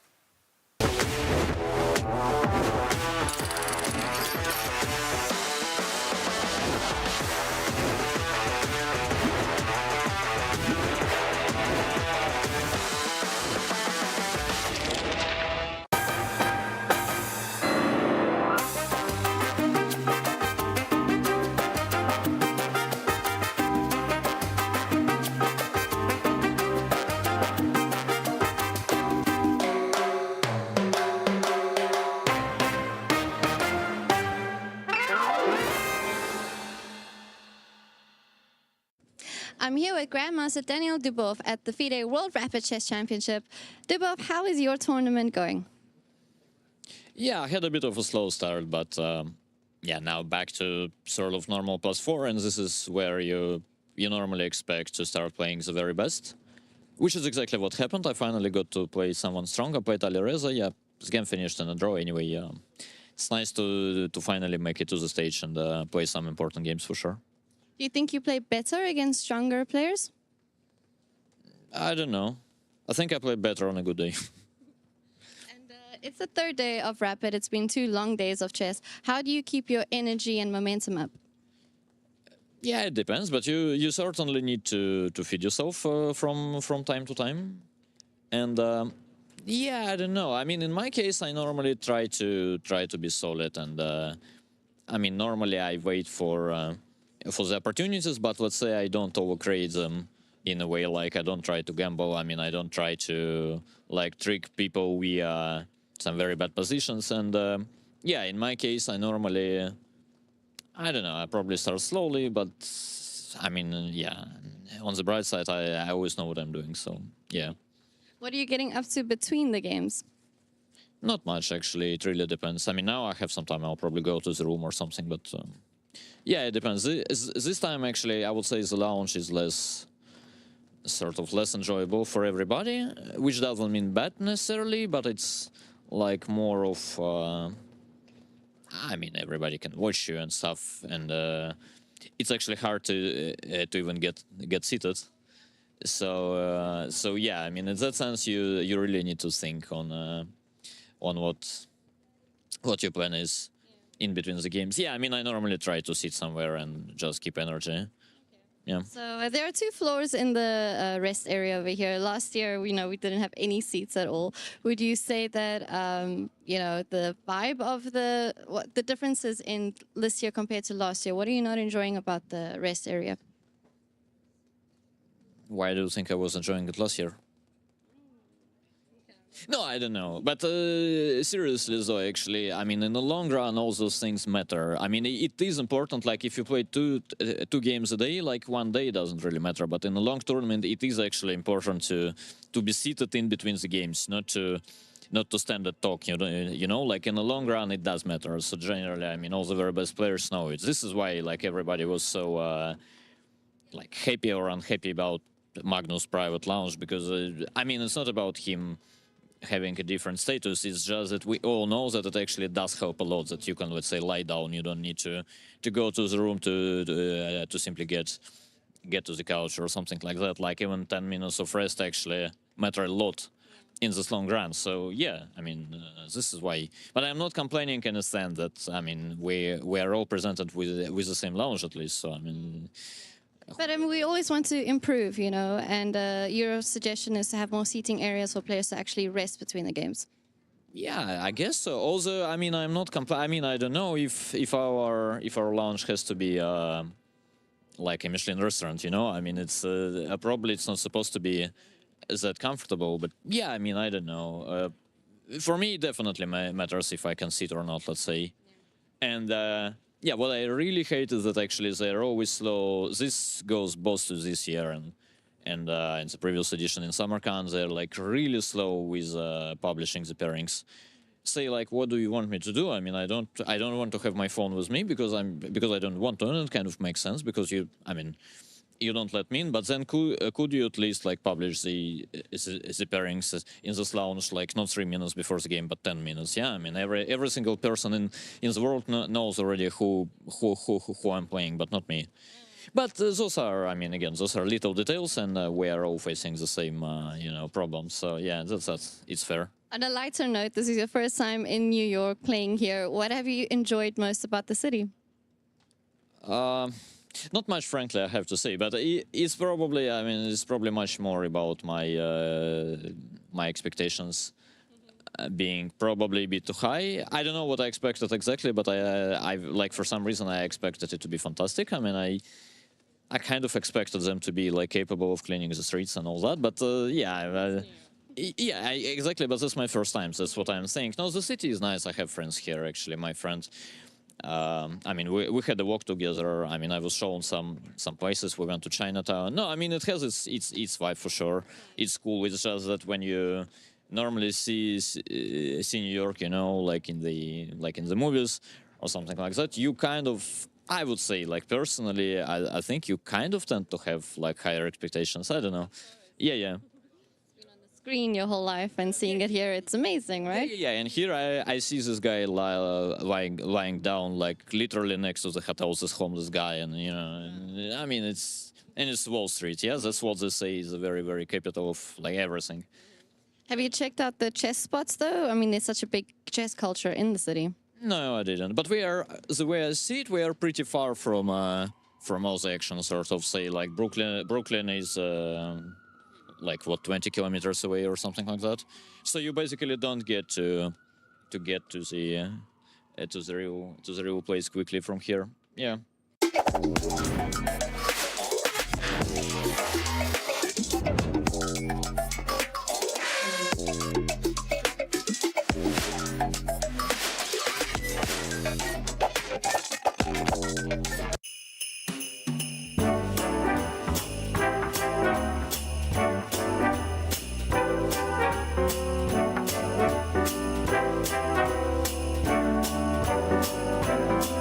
Let's rewind back in time all the way to 1886 for the first official World Chess Championship match, which started here at the Cartier's Academy Hall, taking place between Steinitz and Zukertort. The match spanned across 3 cities, New York, St. Louis, and New Orleans from January 11th to March 29th. Steinitz would end up winning 10-5, becoming the first official World Chess Champion and ushering a new era in chess. In 1995, chess ascended to new heights literally as the PCA World Championship between Garry Kasparov and Vishy Anand took place on the 107th floor of the World Trade Center. Kasparov would go on to win the match 10.5, 7.5. Today, this historic site has now become a memorial ground for all the 9/11 victims.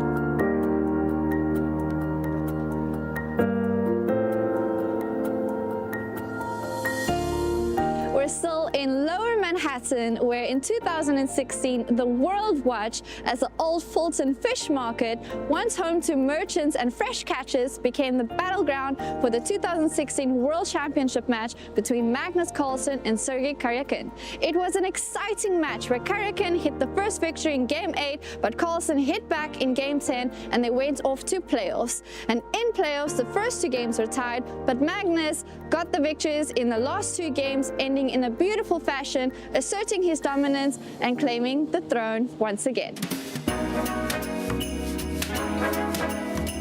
We're opposite Central Park at the New York Athletic Club, where in 1997 it hosted a different kind of match between man versus machine. It was here where Garry Kasparov faced off against IBM's Deep Blue, a computer trained to beat the world champion. And this is exactly what happened. In a historic moment, Deep Blue was the first computer to beat a world champion in tournament conditions.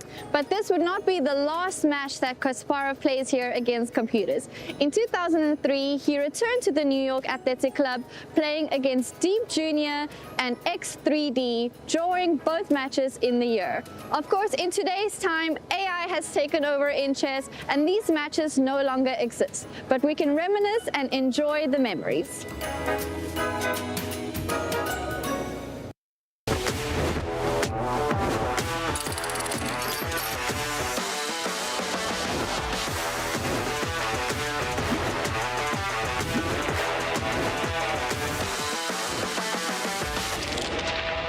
We're here at the FIDE World Rapid Chess Championships, and I'm joined by Fabiana Caruana.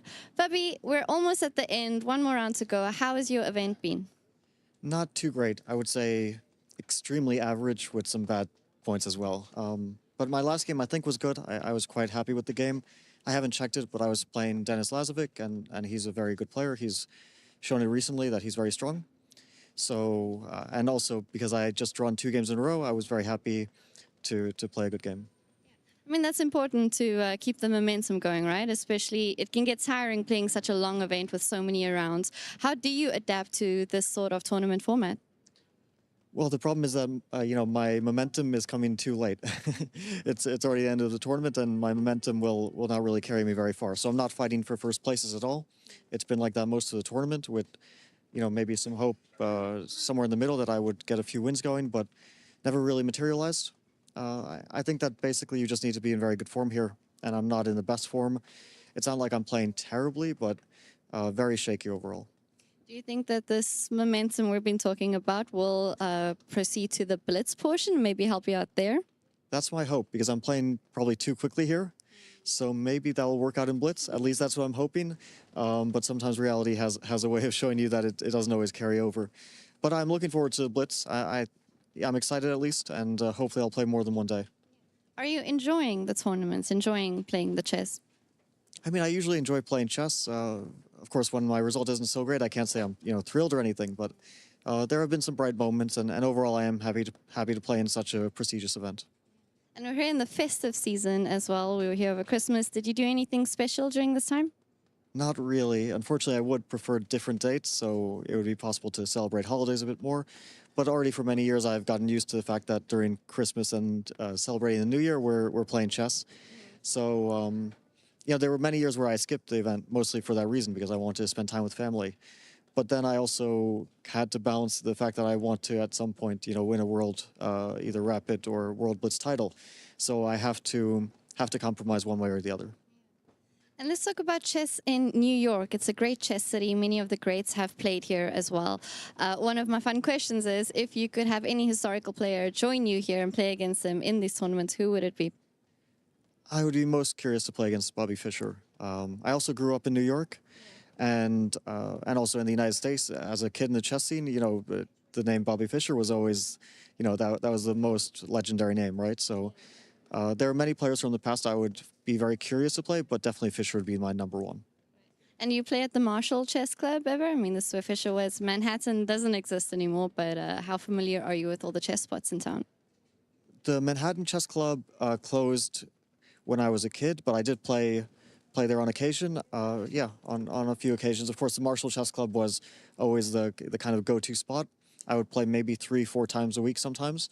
Tuesdays, I think like Thursdays, Fridays would usually be spent in the evening after school going with my father to the Marshall Chess Club. And there were some other spots. The Village Chess Shop was a big spot when I was a kid. I can't quite remember. There was another place also in Greenwich Village where I went as a kid. They would play chess and backgammon. So those were some of my early spots, but definitely the Marshall was where we always went. Yeah. Growing up in New York, did you ever think you'd end up playing chess on Wall Street, of all places? Well, as a kid, you don't really think much about, about Wall Street or the financial district. Already actually it was, 8 years ago, that there was a World Championship match. It was also quite nearby between Magnus Carlsen and Sergei Karyakin. So, So I did visit. I wasn't playing, of course, but I did visit, and I spent the last half of the match there as a spectator and as a kind of chess fan, I guess. So I'm used to playing and watching chess in this area. Well, thank you so much, Fabi, and good luck for the last round, and let's see how your momentum does in the Blitz. Thank you. Thank you very much. Chess is more than just a game. It's a tool for empowerment, connection, and transformation. In 2025, FIDE is proud to launch the Year of Social Chess. We believe in the power of chess to bring about positive change, from therapy and education to rehabilitation and inclusion. Social chess is our way to build a better world.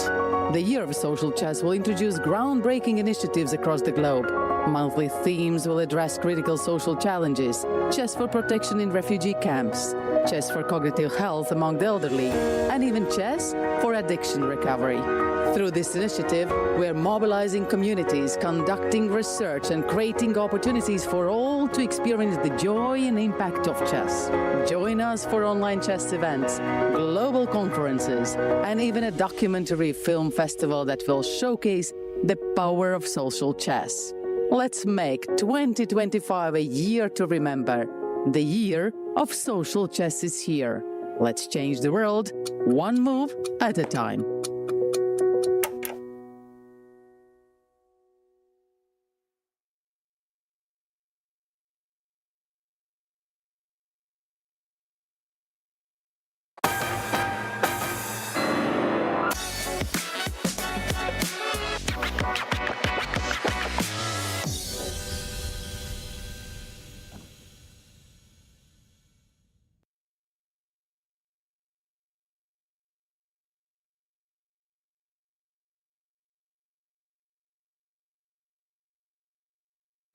And welcome back to final round action at the FIDE World Rapid and Blitz Championship. Actually, just the Rapid, as we have wrapped up a winner in the women's section. That is India's Humpy Koneru. And now we are looking to wrap up a winner with the open section. And one player stands above all.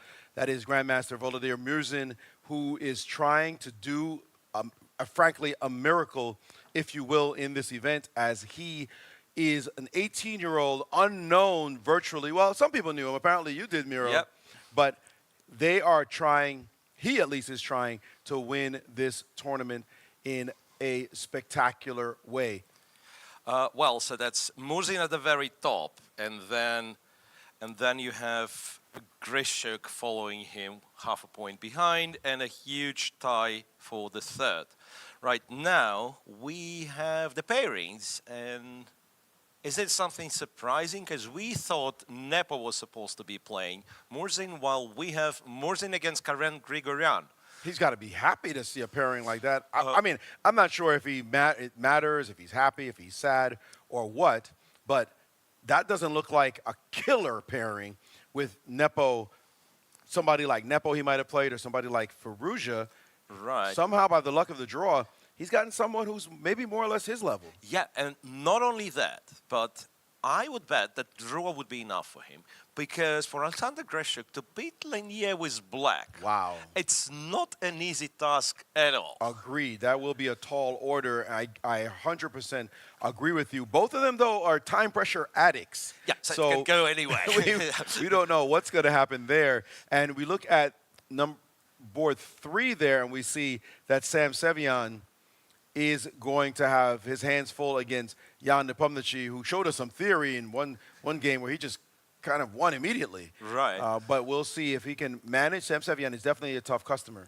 And then Firouzja against Erigaisi, well, quite a pair on board 4, and I think those are the last in contention for the first place, because Fabi and Giri, I believe they do not have even a mathematical chance with a win. Yes. Anyway, board 5, Giri versus Caruana, Dubov Abdusatorov, Duda against Sindarov, Robson Yuyangi. I mean, yeah, that's a very, very strong tournament. It's confirmed, and you can go down and down the list, and you can see Aronian, Nakamura, Hans Niemann, by the way. Is a very interesting round 12 pairing. We might have to just glance in on that one, although it has absolutely no relevance to the final standings.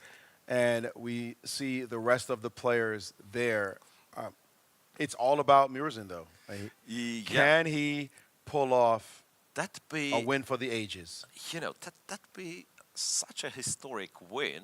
Like, being 18 years old, like, no one would expect him to win. You're absolutely right. No one would expect him to win. Well, let's just jump to our colleague, Charlize Fensale, with some thoughts from the playing venue. We are live in the Cipriani venue of the FIDE World Rapid Chess Championships, and what an exciting time it is as we are in the final round.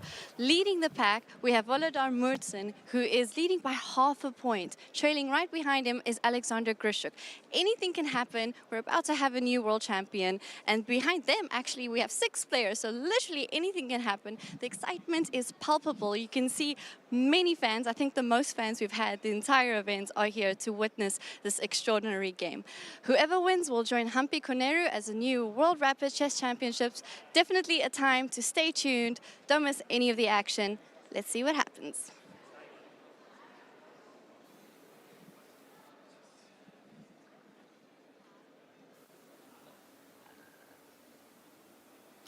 And there we have it as players are seated, getting ready for the action to begin. But this is the board. I guarantee you there is nobody's fantasy card, nowhere, anywhere on the planet that gave this pairing for the last round. Two relative unknowns, at least outside of the insider circles, clearly two grandmasters, well known on the grandmaster circuit, but Murzin, Grigorian in the last Board round, one. board one? Are you kidding? Murzin needing a draw for the title, very likely. I mean, that's incredible. That's absolutely incredible. But let's also tell the story of Karen Grigorian. If he wins this game, and Grishuk doesn't beat Dominguez, that means Karen Grigorian is tied for the first. Exactly. So that's absolutely incredible. So he has all the incentives to play. Absolutely. He is looking to win this game, and he could come literally a dark horse out of nowhere at all to emerge as a potential victor in this event. By the way, even if he wins, he only ties for he first, cannot win which means outright.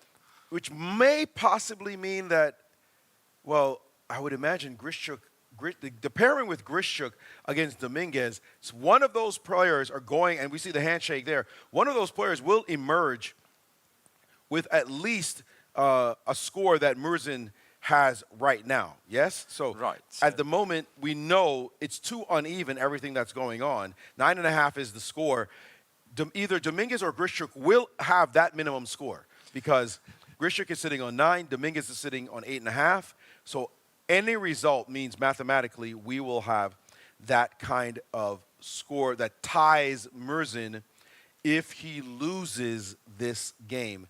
And we see he's decided to go for Bishop B5 somewhat check, George line with Bishop to B5 check. And there are just a number of ways to equalize here. And C3, we've seen him play these sort of slightly offbeat systems before. Rook E1, he's prepared to play the move D4 now. And more than anything, we could say he'd be happy with a draw. Yeah. E6, if he can get it. D5. And they are playing very, very fast. It's a 94 well-known is theory. expected. 94, knight to D2. And the Black more has to trades, the take, merrier. Bishop takes. And this is a pretty equal position. I'm not sure what Black's thoughts are. This is the main question. What is Grigorian thinking right now as he looks at this position? Is he thinking, all right, it's even, take a draw, go home? I had a great tournament. I'm not going to test this kid who's been crushing everybody. Or does he say, no, let's equalize first and play this out? Maybe he'll mess up with the finish line right in front of him. You know, that's when the pressure is really on. Yeah, absolutely. That's where possibly the pressure is kicking in. And I've checked Karen Grigorian's way to the board one in the last round, and he somehow bypassed a lot of strong opponents. Until very recent, he was not playing very strong opponents, but then victories in 2 last rounds against Wei and Mamedyarov. This is how he got in that far. Those are some really strong opponents for him to have defeated. They probably went after him thinking the same thing a lot of Murzin's opponents were thinking, oh, he's probably somebody I need a point from. And then you get smacked in the face, realizing that grandmasters are indeed grandmasters, and you mess around and they'll find a way to beat you. Well, this position we know is very, very solid for Black. I mean, this is just pretty much equal everywhere. We want to pay attention to it, but Murzin is not taking any chances whatsoever to get this position, which is pretty even. So let's run away from this very briefly because we know a win by him guarantees a championship. So I'll keep an eye on this, but take us to board 2, the game between Grishuk and Dominguez with the white pieces. So Dominguez was white against Grishuk, and it is Rui Lopez, or the Spanish, right? Knight to F6, castles, Bishop E7, D3. So no marshals for you, no open Spanish variations for you. B5, D6, castles, and H3.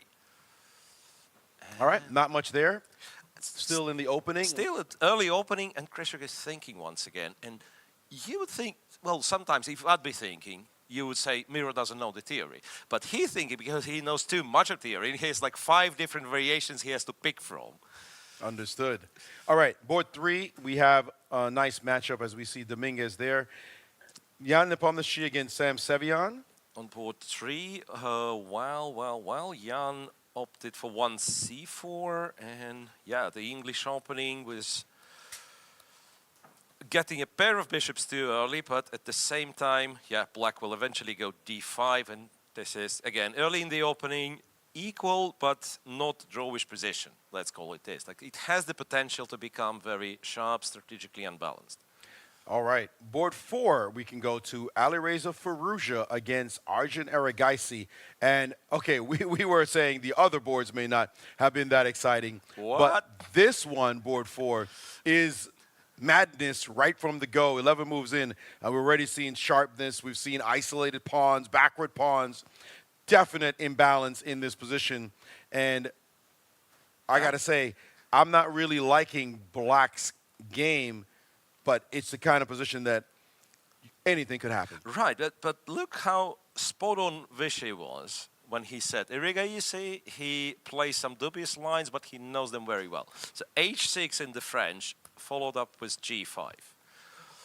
Well, it is a very sharp position, unbalanced strategically. Like, I mean, it's very hard to even think of what does it resemble. Sometimes, say, you have something original, but you say, okay, it does look familiar like the Sicilian, it does look familiar to IQP, similar to IQP. This one, I have no idea what it is. Yeah, well, it does look like a French gone bad, is what it looks like, right? Yeah, fair enough. I mean, yeah. You've got this pawn that should be on g7, doesn't exist, and we point that out. There should be a pawn sitting here somewhere, pawn and G7, the f pawn F2, that's more or less in which case fair. we'd say, yeah, okay, that's Frenchy looking. But this one here, without those pawns, you say, okay, clearly g5 was played, and that was played on move 8, by the way. We can just to that moment when things got funky. This structure was h6, addressed. And you do have a lot of like normal ways, like a6, b5, pushing the pawns on the other wing is far more common, right? And now instead h6 and g5. Wow. Wild. No, but wild that's a perfect clash because Erigaisi is playing for the win pretty much in every game and every position. But guess what? Firouzja does more or less the same. And Firouzja is the type of player who loves unbalanced positions and wants to see a position this unbalanced for sure. So we will see how they continue to battle as castles. Queenside has played after queen to b6, and we expect Black to do something similar because that kingside looks just too porous for him to even think about going over there. Right, so shall we continue our little tour or go back to board 1? No, let's go to board 5. We can keep going as we see Anish Giri and Fabiano Caruana playing there. Let's take a look at that position. Wow, and Fabi continues with his b5 adventures. So it might have been the move he... Well, it wasn't an accident, right? He did play b5 against Murzin, I believe, without much success. Right. But, I mean, you believe in your openings, right? By the way, just paying attention to that board 1 clash, Murzin said, I'm going straight for a draw if possible. Straight for a draw. And they are so equal. Man, they define equality in this position. Ain't nothing happening there that's going to change it. We can book that as a draw in this game. Just absolute equality on that board. We don't even need to go back to it. But they'll go down, in fact, to Dubov versus Abdusatorov, just to continue the march down the board. I'm sorry to interrupt you, but big news, really. Dominguez-Grishuk is a draw. Dominguez-Grishuk is a draw, which means, Maurice, a draw for Murzin draws, wins the he tournament. is the champion. Okay, well, let's go back to that board. No, let's yeah. So we see this game end in a quick draw in a position full of fight. Grishuk accepted the draw. Dominguez decided not to fight. I am stunned, frankly, by this result. But it is now an incredible situation. As I imagine Murzin has seen this occur, and his heart must be beating out of his chest.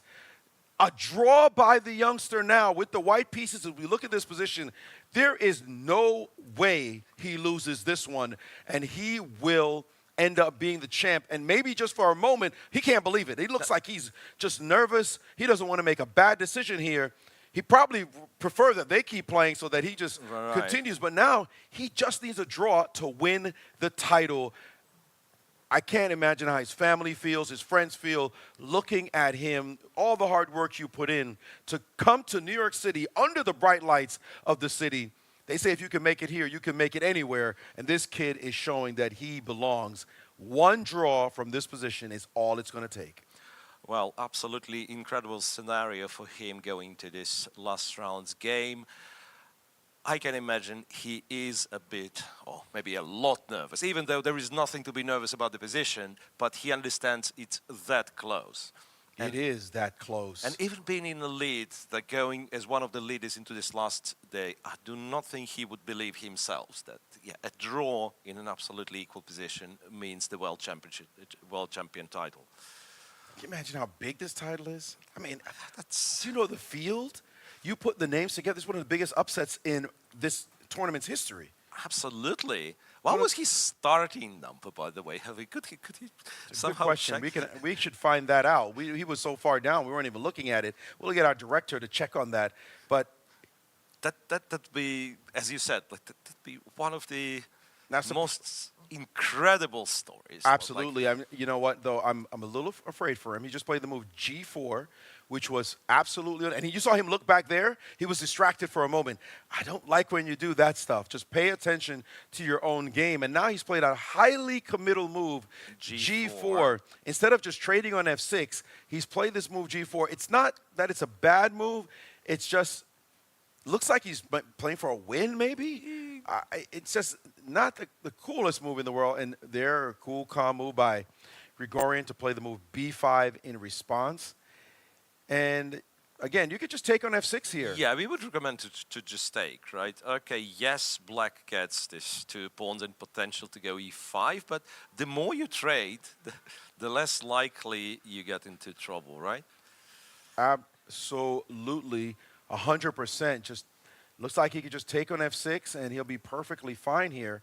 But he is hesitating in what is maybe the least complicated position we've seen him in. Absolutely. It looked like this king run, he was very confident going for it. And I don't think his opponent is sitting there thinking, well, I got great winning chances. I'm going to do a lot here. He probably just, dude, just offer me the draw. I'll probably take it. Yeah, that's... Is it allowed, though, to offer a draw? I think so. Like Dominguez Grishuk agreed. That's Wait true. to say, the word draws in like 8 moves, literally. I really and sincerely hope for him that, well, you know what? You got to do you. And if he's trying to win this position, with this draw in the pocket, I will be, first of all, very impressed, but very depressed if he loses this game going for it like that. That'd be the worst possible feeling, like having it and maybe like and draw offer away from a draw. Right. And he's now played bishop E3, and he's not liquidating the pawn on the E5 square. And okay. How scared are we, though? It's like, what black can possibly do? Like, taking on E5, I suspect you trade the knight. No, this is this is absolutely safe, right? You can go F4. You don't have to go F4. You can just go like F3, King D3, defend the pawn. Like that. There's nothing to talk about. There is nothing to talk about except the fact that he might be winning the tournament in a couple of moves. We've got to pay attention to that one. And he's showing just a little bit of nerves, but his opponent is just absolute stoic. Just look at him just sitting there, arms crossed, he's not leaning forward at all. He's getting that broad view and saying, man, if I get one little teeny chance, I'm going to run over you and force a playoffs. Dominguez, though, has been officially eliminated. Yep. Right now, Grishuk is tied with Murzin for first place, and a win on this board, an upset by Grigorian somehow, by some kind of wizardry, sorcery would be needed, in fact, would, in fact, give Grigorian a chance to tie and be in the playoff hunt as well. And finally, we see the capture on F6 as he was forced to do so. G7, capture on F6, G-F6. But, yeah, you don't have to be... That's not a good omen, knocking your king over like that. That's the last piece you want to knock over, young man. Definitely be careful. Maurice, All right. I don't know. I don't like what he's doing. Yeah. Seems like, and once again, there is no objective reason.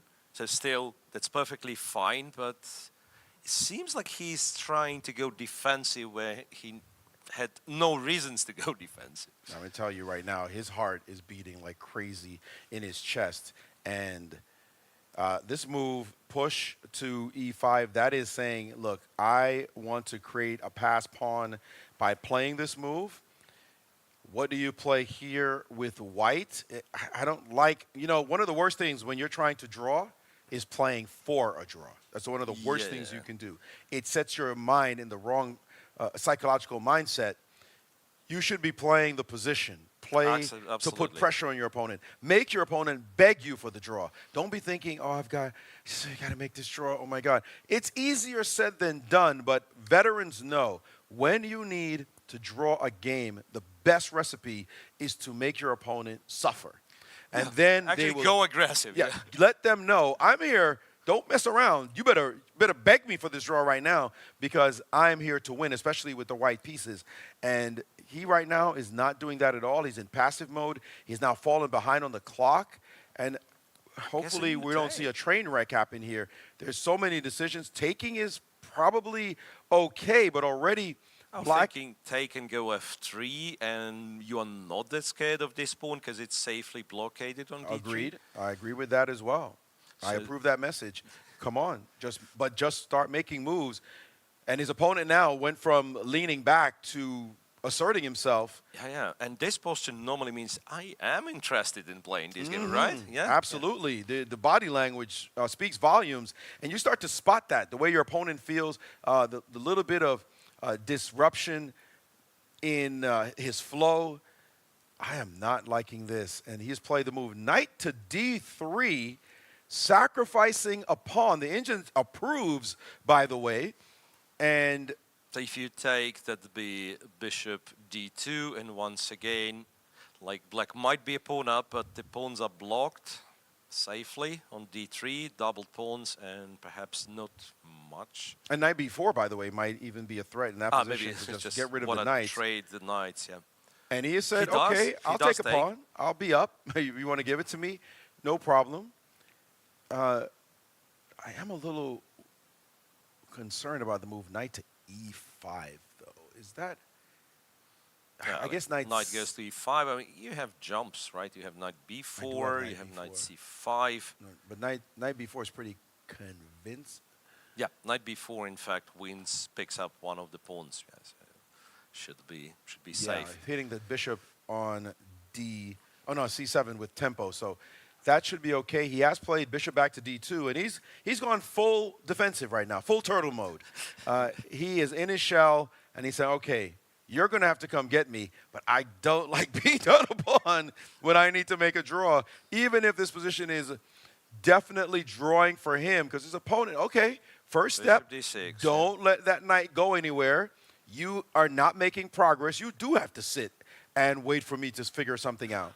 Right. Now, you mentioned a move like f3 could be played. Yeah, f3, or I'm thinking now in view of this knight e5 thing, could it be that you go f4, yeah, f4 controlling e5 square, and then just pretty much sit, king f3, king e2. There's a lot of ways to draw this position, and f3 is the one he did choose. f3, yeah.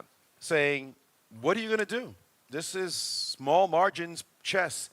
We've seen him defend, and he's looking back. I'm not sure if you're going to find out what happened, just get up. Yeah. Just go look. You have enough time. You got time. Other than you're like, after each move, you're trying to lean back and see in what way the kings are put in the right. middle There's of the no board. reason for uncertainty here. Just go over there, look at the board. Oh, it's a draw, and come right back. Looking around is not the recipe here. But again, when you're nervous, maybe he has a policy of not getting up from the board, and he's just trying to figure that out. But I would break that right now so I can know what the result was. We have it here, and now king to e6. The black king doesn't look like it's going anywhere that we see. Right. Shall we? No. I mean, he is playing fast. Yep. Bishop. What? Bishop e1. I'm not sure what that is. But all right, we will keep an eye on this one. Why don't you jump to another board while I keep this on my screen just in case an accident happens, and go to the game between Abzitatorov Dubov and Abdusatorov on board 6, if we have this one. Yeah, I'll bring the digital board on a screen. Whoa, whoa, whoa. What the? Whoa. Dubov, well, the position I have is not the one they have on the board. Dubov is completely winning, though. Yeah, it's a How do you position. get this pair of pawns, Maurice? How does that happen? With a lot of talent.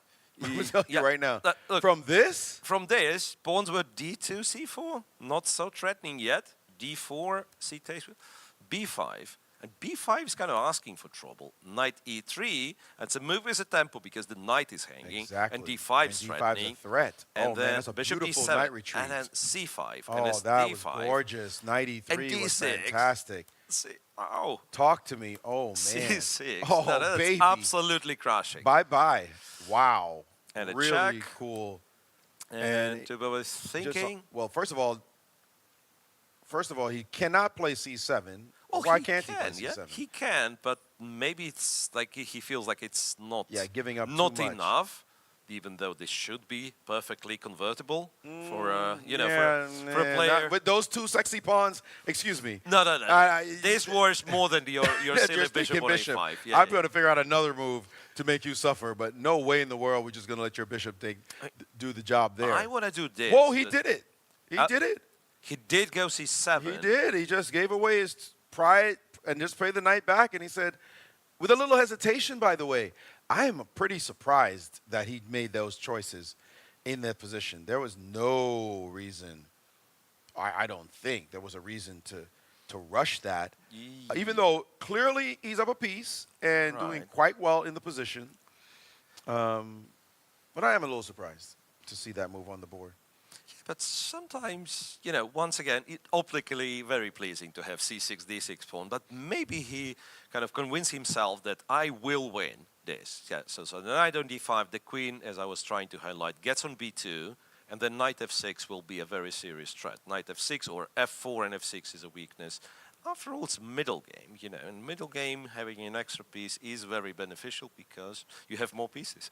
You can attack the king. I love your analysis there. Yeah, Wow. yeah. More Very pieces, astute. more pieces, more better. as More they say. pieces means more pieces, indeed. And hey, you're up a piece for 2 pawns. Let's go for it.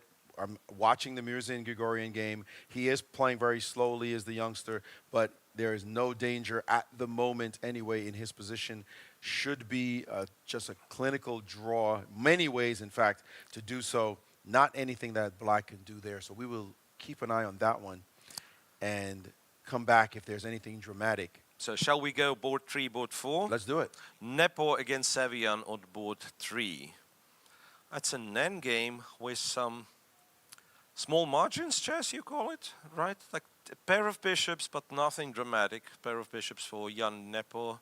And even computer says it's equal.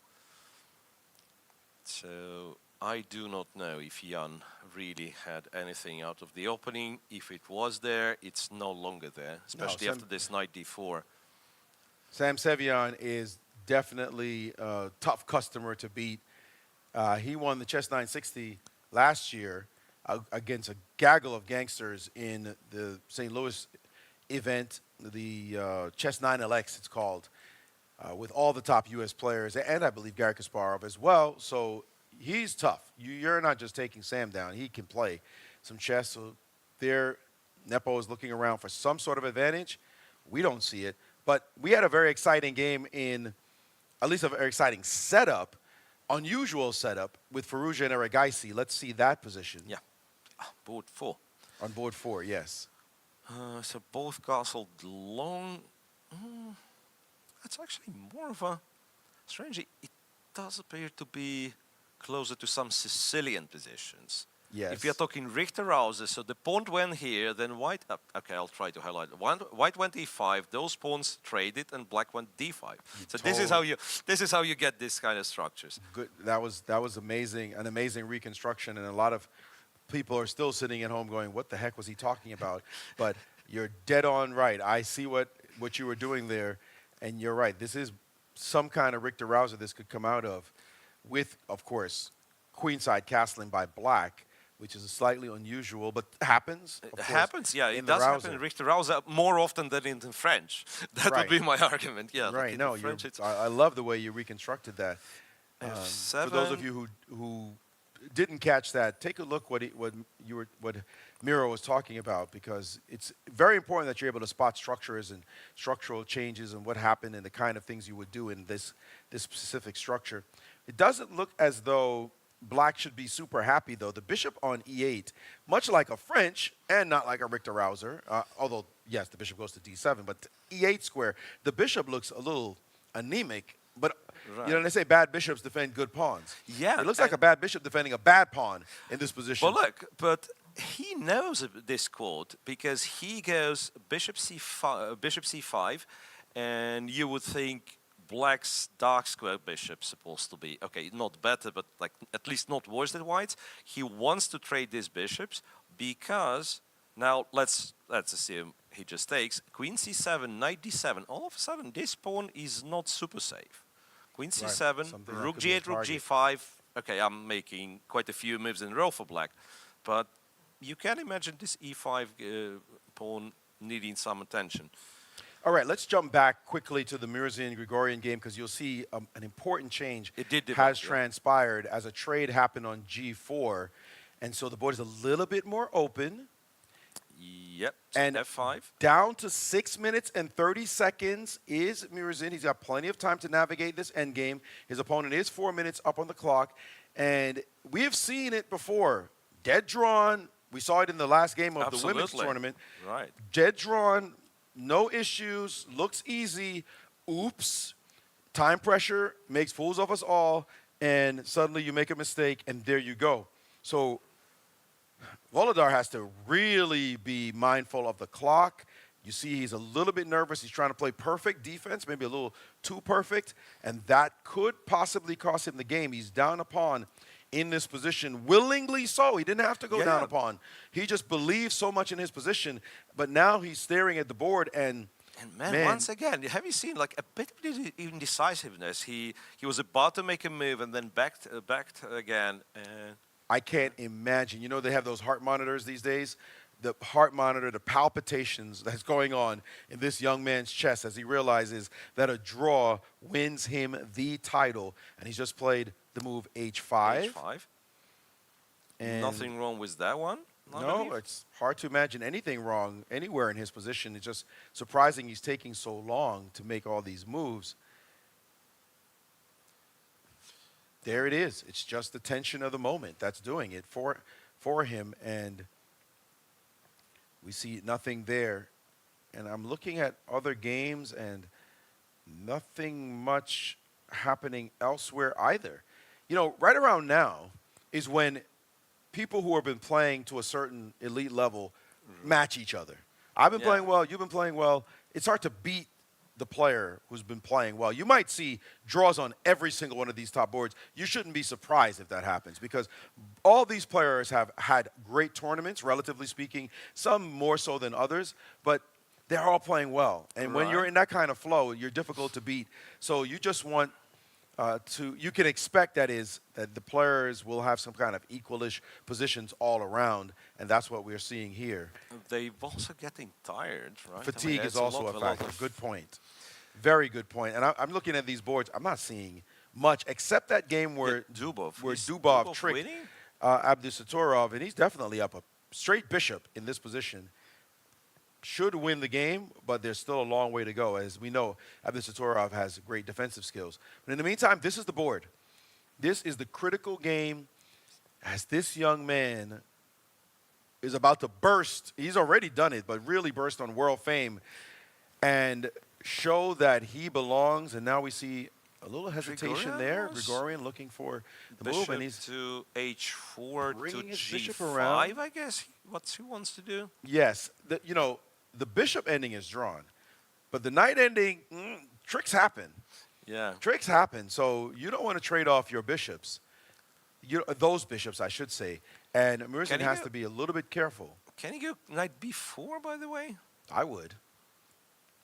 But Be Computer a little doesn't like careful it. though. Computer doesn't like it. Yeah, be a little careful. I was about to say because that black king bothers me a little bit in this ownership of the diagonal, followed by the king's entry. Yeah, no, you got to be careful right now. I just lost, suggesting knight b4. Just lost that with that move. Yeah, that was one of those we'd fall for. But bishop f4, much better.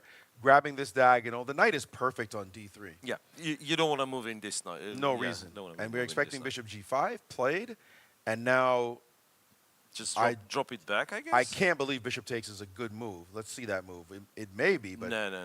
This looks. I mean, it doesn't lose, but now black clearly has an advantage. No, you might end up in Zugzwang somehow. Yeah. Don't play this way, but play a little bit faster. Same moves quicker. Come on now. This is for the title. Move your bishop off the diagonal. G3 and just or go. D6, yeah. Wherever you want to put it, just put it somewhere. This is the problem, having options. And he's under 5 minutes. All right, breathe. And he's played your move, bishop G3. Same G3. move faster.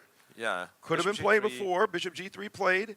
And again, not much going on here. Very difficult. The pawn will end up on B3 probably at some point. Yeah, you the probably white go pawn on B3. B2.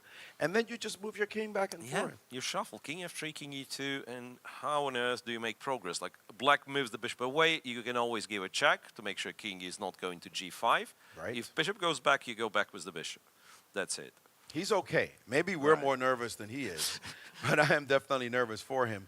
And the move h6, just playing solidly there. Well, okay, he's king a f3. target. Come on, bishop h2, king h3, king f3. Bishop c7. Yeah. Make a move. Do whatever, just don't sleep, yeah? Yeah, come on. Just what are you doing? What are you considering? B3. B3 all is of the good. above. Are any of those wrong? Okay, let's try. B3 equal. Yeah. B3 equal. Bishop H2? I believe bishop h2 is equal. Yeah, bishop c7. King f3 equal. Equal. Bishop c7 equal. Bishop d6. Same, Maurice. No, like make a move. Make a move, dude. Like, you're thinking too much. Just make the move and keep it going. I understand the pressure is on, but yo, you cannot let the clock turn into your enemy. That would be disastrous. That is the only thing I'd be worried about in this position. Start getting into flow and not have to play blitz and possibly blunder, and his opponent just waiting like a snake for a mistake so he can just put the fangs in. Don't take too long and blow this position. And Yeah, B3 is nice, right? I mean, it's just a reasonable move. Just play it a little faster, as you said. same move yeah? fast and prepare your moves now. Some kind of move, I'm moving my bishop. My next move is a bishop move. My next move is a king move. What's the guy going to do? He's got nothing. If he moves the bishop, the only thing to remember, as the point you made, if the bishop comes down, let's say to e3, play bishop h4, Play keep the check king and out, go back. and then bring the bishop Play check back. and go back. Just bid it. Got it. You're not doing anything. I'm not sitting there waiting around for you. And he has, what move was played? And okay, he was ready with his next move. Okay, this last A5 move. and A4. This one, okay, that still looks good, yes? Of course. Yeah, like, yeah, good. too many targets, right? Yeah, okay. Now at some point he can go to C7. Right, and even tie like that guy B6. down. All right, I'm feeling it. Not he's A4 still- was, he's and he still played it absolutely quickly. fine. He was ready for the B5 move, so I like it. I like it for sure. That was definitely a useful move, and black can really do not much. That's what you want to know. This structure just cannot be broken, and I like the fact that he played A4 very quickly. He's got the memo, and his opponent now with a 2-minute lead on the clock, but looking around, he wants to maintain that lead, but he also wants to make some kind of progress, make it difficult for his opponent, and it doesn't look like it's there. I'm not seeing it. Yeah. We are minutes away now from him winning this tournament. We should still see some moves. So why don't you jump away from this and go to the Nepo game, where Nepo has a magnificent advantage on the clock, about 5-minute advantage on the clock. So let's get that position. I think we can leave this position. No, he's a pawn up. Oh, wait, he is a, yeah, wait, he's a pawn up. how did that happen? So something like knight d. Yeah, I don't see. There too many moves were played. So knight d4. Where did he lose this pawn? C4, knight d3. Like some kind of. Messed I want to around and say just gave him the pawn. sacrificed or lost the pawn. Why did he do that? I guess he thinks should be a draw. A4, rook h1. So now after rook d1, the rook can escape for now. I mean, it should be a draw objectively, but still, why would yeah, why would you play this position? Anyway, it's going to go, rook h4 from Nepo. You know what? It's not that trivial, because one of the ways would be to go e5, fe5, bishop e5. The rook moves along the 4th rank. It's still potential. There's still potential for Nepo to win. I'm not a fan of this position for black now that I see that there's clearly an extra pawn on the board. We'll see how that one goes. Nepo will be milking this as much as possible. And his rook h4 was very quick, which has now left Sam under 2 minutes to play. He's got to start picking them up and putting them down. And Nepo, you know how he is. Yeah. He's just going to be blitzing out his moves, adding pressure on every single move, knowing full well that he's got you under control with the e5 break coming at any moment, really on his terms. So that one is tough. Suddenly, by the way, in Murzin Grigorian, Murzin hasn't moved since we've been talking. So let's go back to it, because I'm curious as to why that is. No, he has been sitting there. Grigorian didn't move. Gregorian, excuse me, my apologies. That's what I meant. Gregorian hasn't moved. And now he's actually under, for the first time, under on time against Murzin, and Murzin is ready with bishop h4 check. And will we see it? Bishop g5 is definitely a concession. Yeah. But his time is worse now, and the check has been played, and we're really, you can just move your king, but you get no progress. Look at that face. That is not a confident-looking man, and he knows that he just wishes there were more to play for, and he's head in hands now looking at his clock. Will he play bishop g5, Maurice? I think right around now he's probably conceded that there's just no way to win. Yeah, and he's starting to be a little bit nervous. Bishop g5 language. on the board. Bishop g5. We are potentially seconds away from crowning a victor, and his name will be Volodar Murzin. Unreal. I mean, I'm going to tell you, I never heard of the kid before today. Before this tournament, I should say. Right. But I got him imprinted on my brain now because he has shown the mettle of a future champion. A star is born right here in New York City. Wow. Well, after bishop g3, so Grigorian once again looking for the way to continue this game. But it's not only that he cannot see it, it could be just not there. There's nothing there. No. We know there's nothing there. We can tell. We could probably draw this position sitting there at the table, and that's saying a lot. That's saying a lot. I'm relatively confident. But I'm pretty confident I'd hold this one. Just everything is just perfectly placed. Bishop e3 on the board, bishop h4 check, and with bishop to g5 and bishop, before playing bishop g3, he can claim a 3-move repetition. Are we seeing it now? That flick of the eyebrows suggests I ain't got anything here. Actually, if I'm black, I'm playing king e6. I mean, it can't hurt. What's right? the problem? It can't hurt. Why don't we just play it? Hurt. The problem is you never really get to play bishop g5 back again. So, but whatever. If you're going to play. Keep the position going. He's now at 247. He is almost half the time, and it's been played, and it's over. He has done it. The kid pulled off a miracle here in New York. Volodar Murzin is the champ, and look at the smile on his face. Finally can relax. Wow. Incredible, extraordinary. This kid did it. Absolutely amazing. I believe this is our visual effect. It's not the fake confetti. It's definitely a visual effect. Yeah. But he deserves all the confetti, all the cheers. Friends and family must be in tears at the moment. We see a big hug there from maybe it's a well-wisher or maybe it's a relative. But everyone there, I mean, they just can't believe this has taken place. And the arbiter's like, chill. No, don't tell me to chill. I want to jump up and down. I want to dance. Party time. The kid's not even old enough to drink here in New York, legal age in the U.S., that is. But he'll probably fix that when he gets back to his home country, and there he can walk with some swag. The winner of this tournament, Volodar Murzin, amazing. World champion. world champion.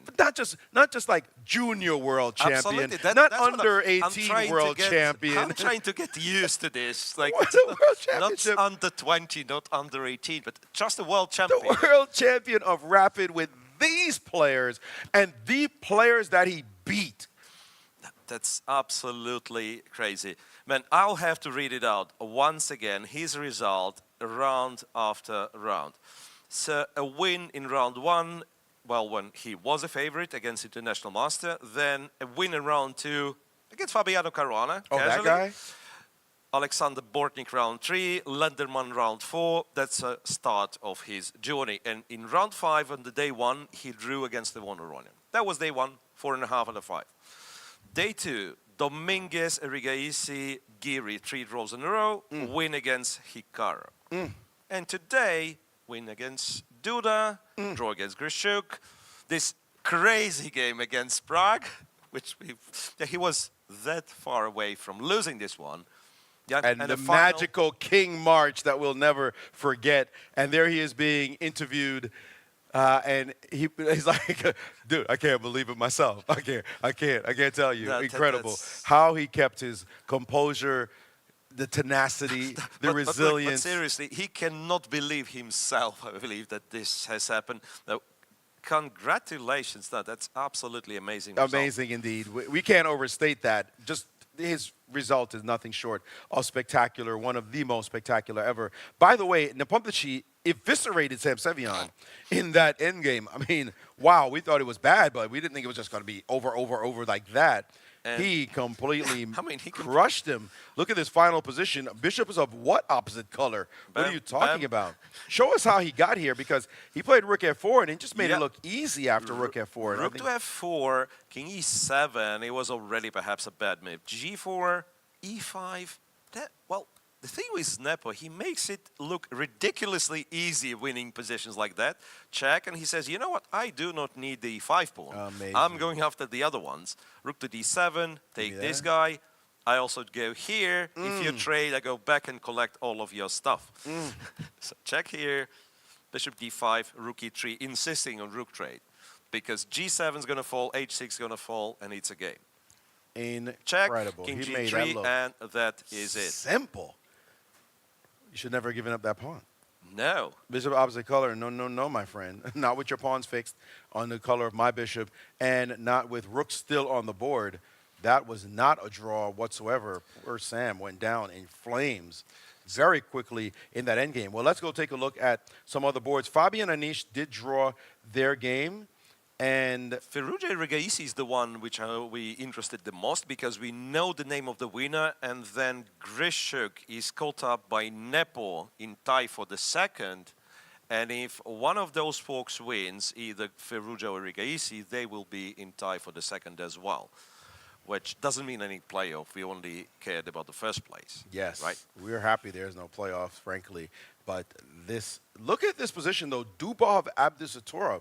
Take a look at that one. Dubov Abdusatorov, yeah, let me... Up a piece, remember? Yep. But guess what? It ain't what it used to be. I'm not exactly thrilled by this piece advantage. You're probably winning, but it's getting harder and harder.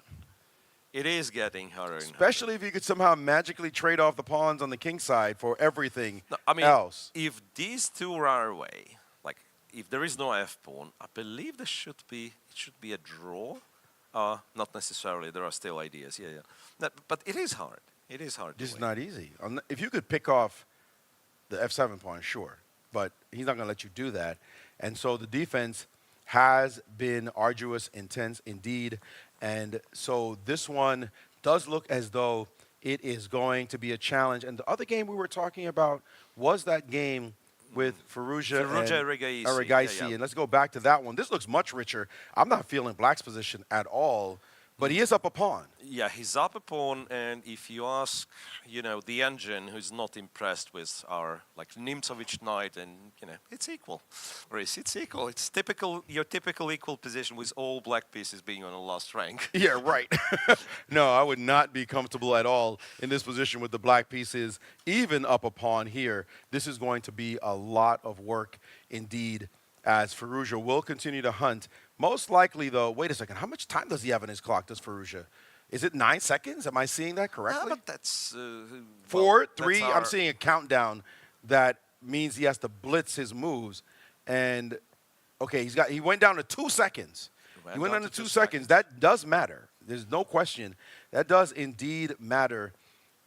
So Firouzja, with just a little bit of time on the clock, we'll keep an eye on that for sure. But we have the man of the hour, the man of the weekend.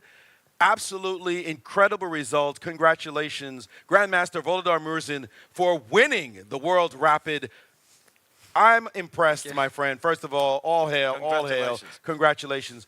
I'm not sure your level of English. Is it we can just talk naturally, or would you need a translator? I can speak, but sometimes maybe... Oh, you sound great. Forget it. We're going to hang. Let's just talk about this, first of all. You knew you were coming to New York. You're going to play against all these great players. Was there any part of your mind that said, I'm going to go win the tournament? Yeah, well, I will come to win, of course, yes. I don't know. I want to... I don't know. If you want to do it in Russian, it's fine. We have a translator. No, I'm here. just a little bit nervous. Oh, I understand. It's a big moment. It's okay. You're among friends and fans as well. It must be this beating in your heart, like that you have actually done this. Are you believing it right now that it happened? Yeah, of course I believe it. I hope that's not a dream. Yes, I don't know what to say. I'm really happy. I can imagine. You beat some incredible players. I mean, the names. You first beat Fabiano Caruana. Yes. You beat Hikaru Nakamura. That crazy game, the King March against Pragdananda. Like, it was insane, almost like a fairy tale. When this was happening, as you started and drawing all those great players as well, when this was happening, were you feeling like, I can do this, I'm ready? I don't know. Okay, sometimes I got lucky because I have, I don't know, maybe 2 lost position, but I don't know. I want that, so I'm happy. I always say luck goes to the strong. You can be lucky, but you've got to make your own luck. That King March, by the way, we were like shocked beyond belief when that king was marching down the board. Did you think it was okay when you were doing it, bringing your king into E2, and maybe we could pull that game up so we could take a look, bringing the king to E2 and F1 against Prague, or did you just say, man, I just got to make moves? No, I think, I don't know that's good or not because I didn't see my game, but I want to make some chance because I need to make something because my bishop on F5, it's trap.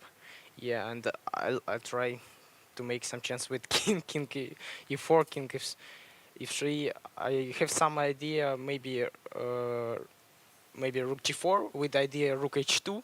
And rook H4, rook G4 to make some draw, yeah. If you want to take my bishop, I don't know. You get the draw. Yeah, we saw that line, as a matter of fact. It was a great idea. Are there friends and family watching right now at home? Do you think they're up? It's kind of late at home, but they must have parents. Who's watching? Who was rooting you on? Who was your support system? I have 4 sisters. 4 sisters? Yes. Are you the youngest? 3 is the youngest one. Is not. Okay. He's older than me. All right, so you're second. I hope so. What they're watching, but I know what my mother watching for sure. Yeah. Did you want to say anything to mom if she's watching right now? You can say it in Russian if you want. I don't know what to say. I'm happy. Well, we can confirm it's not a dream. You are the world champion. Yes. Congratulations. Thank you. You know, that was an incredible result. You really regaled us with your play. We're very impressed. Your future in chess. By the way, I did have one question. What is the biggest tournament you've ever won? What is the biggest title you own? This tournament. Well, other than this one, have you won? I know you won the under-12 World Championship, I believe. I think I saw on Wikipedia. Did you win the under-12-year-old World Championship in 2018 or something? I don't remember. No, okay, so what's the biggest tournament, other than this tournament, that you've ever won? this tournament. I don't know. This is the one. I mean, Maurice, come on. Maurice, If why- you're going why to win do the you want to one, do win this anything one. else? I'm stunned because usually, there's something that builds us up and says, okay, he's on his way. You just came out of nowhere like a shooting star, landing here in New York and winning. Your first time in New York, I imagine? Yes, first time. What do you think about winning in New York City? Do you have any idea that you're coming to a city like New York and this is where you win your world championship title? You mean what I feel? Just being in New York itself. New York has a kind of magical history, a magical vibe. People want to visit New York City, and you come here and you conquer the city. You conquer all the players, but you also win here in New York. Does it matter that you're here in a place like New York City winning, or are you just happy you won? I don't know. I always want to be in New York. Yeah, this is how to say. I don't know how to say. But seriously, say in Russian, I'll translate it, so no worries. Ну, здесь много очень достопримечательностей, которые я уже посмотрел. Я приехал за 3 дня и уже много где побывал. Да, мне было очень интересно. Okay, so he says a lot of landmarks. He arrived 3 days before and seen a lot of historical places and so on. So it was very interesting. So part of it was like exploring New York. Yes. And yeah, as a side gig, winning world championship. Right, absolutely. Well, let me tell you, we say in New York, if you can make it here, you can make it anywhere. So winning this one is maybe just a start to a wonderful career. Congratulations again. You are the world rapid champion, Grandmaster Volodar Murzin. Congratulations. You so much. Thank you. Fantastic result. Thank you. Wow. This is one of those stories you want to see happen in this tournament. Ladies and gentlemen, you just witnessed history. A young man, modest, mild, soft-spoken, but an absolute gangster on the chessboard. And he just showed it again and again. And under the brightest lights in New York, he became one of the landmarks himself. This is something I'm sure never going to forget. Very, very impressive result. Well, let's get to some games. Kind of anticlimactic in some way. No. But we have crowned the champion, and 2 champions, in fact, as Humpy Koneru won the women's section. And now let's take a look. Are there any games that look challenging? Firouzja versus Erigaisi. It's fair square again. Like white has some stuff more active, but also black rook is way too active for white to have anything serious, it seems. Yeah. All right, let's go to that game, Dubov versus Abdusatorov. This one is winning according to Dubov Abdusatorov, it is. Well, now it is completely winning. Now it is completely winning. He saved the G-pawn, right? So there is no way the G-pawn is getting traded. Well, tell me how you win. Slow by slow, little by little, as they say. King to F4, I'm guessing. Okay, and? Rook behind, rook check, And get slowly, the king up. slowly. And Yeah, you're I'm win the getting F-pawn, somehow is what the you're saying. F-pawn. Right. You're trying to win the F-pawn clean. I agree that it's winning, but I'm going to say, yeah, you're trying to win that F-pawn. I see potential draws happening here. There's some 20% draw result, even if you are winning the position. I Bishop see that C4, there's King G7. there's something that still has to be done, a little bit of work that still A5. needs to get done here. But yeah, the problem for black is that A2 is controlled. So one of the ways would be you put the pawn on A3, and if I get too far with the king, you go A2 and always threaten the check, right? But you cannot go A2. It's a big problem. Definitely A3, a big problem. and he can put the bishop on B3. So if the rook moves, attacks the bishop, he can always collect. By the way, Duda went down in flames against Sindarov. So that was an upset in the last round. Duda was doing quite well in this tournament before losing. Yu Yang-yi and Ray Robson drew. Pragnananda drew against Muradli. Wei Yi defeated Brandon Jacobson, the young American. Aroni and Yasipenko drew. Hikaru Nakamura and Hans Niemann are still playing. Let's watch this one. Let's go get some just for kicks. And it's Hans Niemann who's up a piece. It's Hans Niemann who is, well, he has a winning position against Hikaru Nakamura, man. Yeah, he does have a winning position. And I'm not sure if we have a camera on that board. Yeah, 'cause perhaps it's on we do. board 12. It looks like we don't have a camera, but Hikaru must be shaking his head, whatever the case may be, as he is currently down a piece. It is move 73 72, king h8, and that extra piece we see there, that could easily win this game. Yeah, queen e5 and the h5, or check and take the pawn. And take yeah. the pawn. That's just a pawn. And he's taking it. And, right. and that is... The king's safe. You go here, you go here. Oh, no, everything's this is covered. over. Yeah, this it is over. Hans Niemann will win this game against Nakamura to close out his tournament in a good note. That is on board 12. Nakamura is just completely lost here. Move the queen, push the pawn. Yeah? Yeah, check. Well, maybe still, like, have to be a little careful. A little work. Yeah, but a little work for it sure, be a but it is relatively easy a win. winning position. Shakhriyar Mamadurov won his game, and I'm looking down the board. Wesley So lost in the last round, all the way down on board 20. We haven't spoken about him for a very long time, and Shimanov was able to defeat him in the last round, so that is an upset.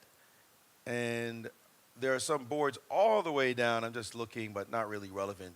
No, for I think us. yeah, like the very top ones. So Erigaisi-Firouzja is still in progress. Yeah, we can go back. Well, this one here, I'm not sure if you want to look at it or we just assume that it's a win for. It's a win. We don't Niemann. have a camera there. All right, so then I'm let's go thinking- back to, as you said, Erigaisi versus Firouzja. Firouzja's been toying around at 3 seconds and having to build up and make some quick moves.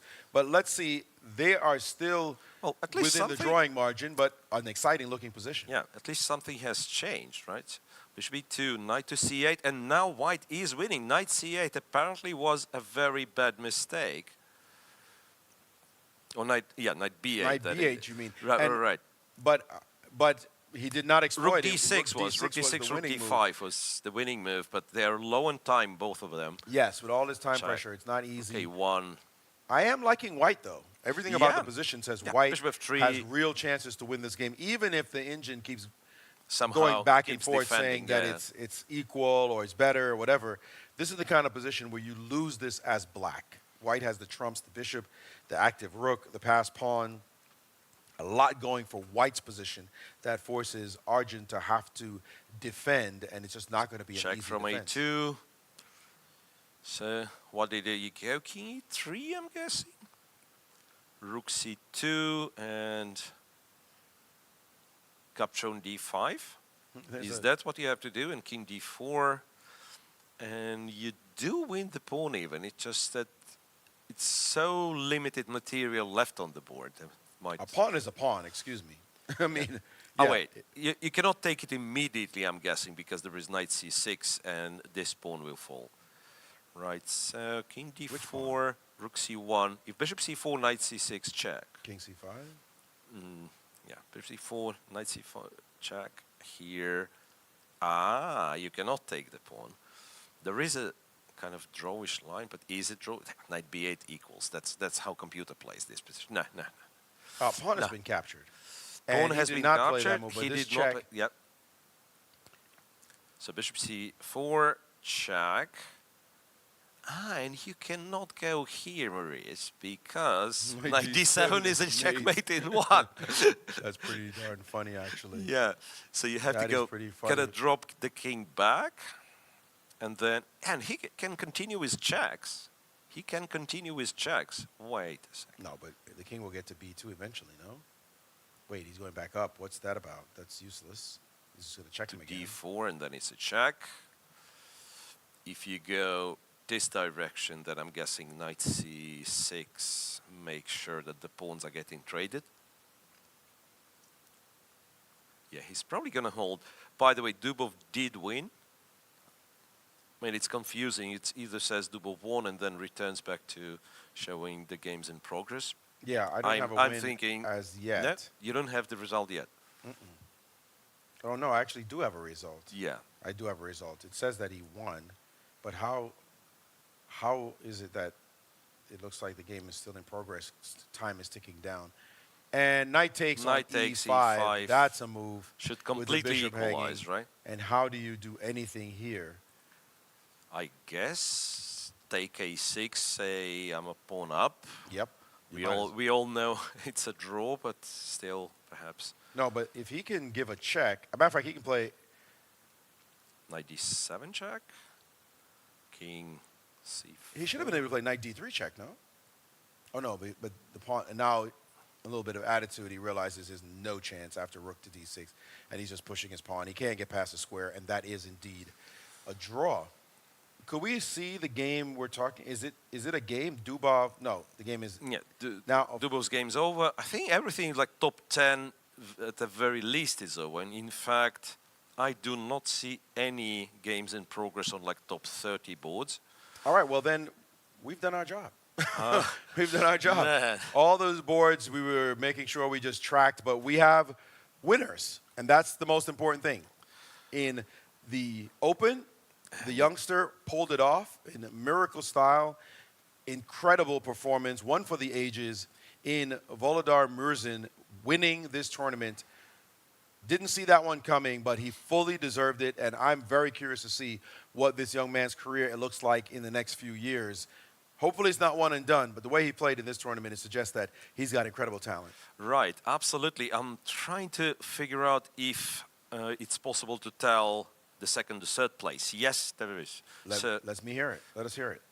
Wait a second. You were talking about India winning everything. Murzin first and Grishuk Nepo tied for the second. Okay. That was, that was a success. That's a one that was a country success. taking it all. All right, bringing all the medals back to Russia in this case. But still, spectacular result for the youngster. First and foremost, of course, Volodar, absolutely amazing performance.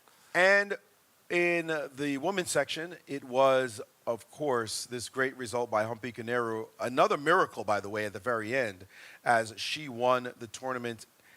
Just a rook and pawn ending that was drawn. It was definitely equal.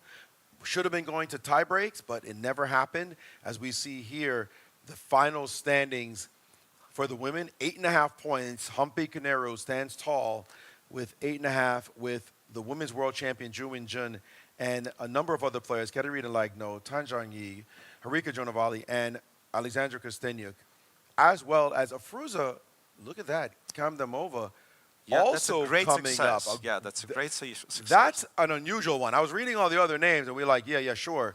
But this Uzbeki star showed her stuff and was able to pull it off in the end and get to 8 points. So a great success for her. She will be smiling with her New York debut. So that is that one. My friend, this was a show. I have to say, these 3 days of Rapids were simply incredible. They were amazing to call. First time we got a chance to do it, and we got a special treat indeed. So thank you so much. Thank you very much, Maurice. What a pleasure. It was a great pleasure of mine, and I hope that folks at home enjoyed the show. There will be more coming. So tomorrow is a free day, but after tomorrow, make sure to tune in because there will be 2 days of Blitz. That's right. Tomorrow is the Wall Street Gambit will be a conference. Maybe those of you who bought tickets to come listen to some incredible insights, the relationship between chess and finance. There'll be some amazing speakers. If you are able, great to be there. I'll be here moderating that as well. So I don't get a day off for the weary. You get to relax, buddy. But anyway, you do that. And as you said, Miro, we'll be back in 2 days to begin the Blitz. You don't want to miss that. The action will be fast and furious. Pieces, I guarantee, will be hung in some way, shape, or form. There'll be blunders, but there'll also be brilliancies, and we'll be here to call it. For my colleague here, Evgenij Miroshnichenko, excuse me. Miro, yeah, let's keep it easy. Miro, GM over there, I guess GM over here as well. We thank you for joining us, and we'll see you quite soon. Thanks, everyone. Much.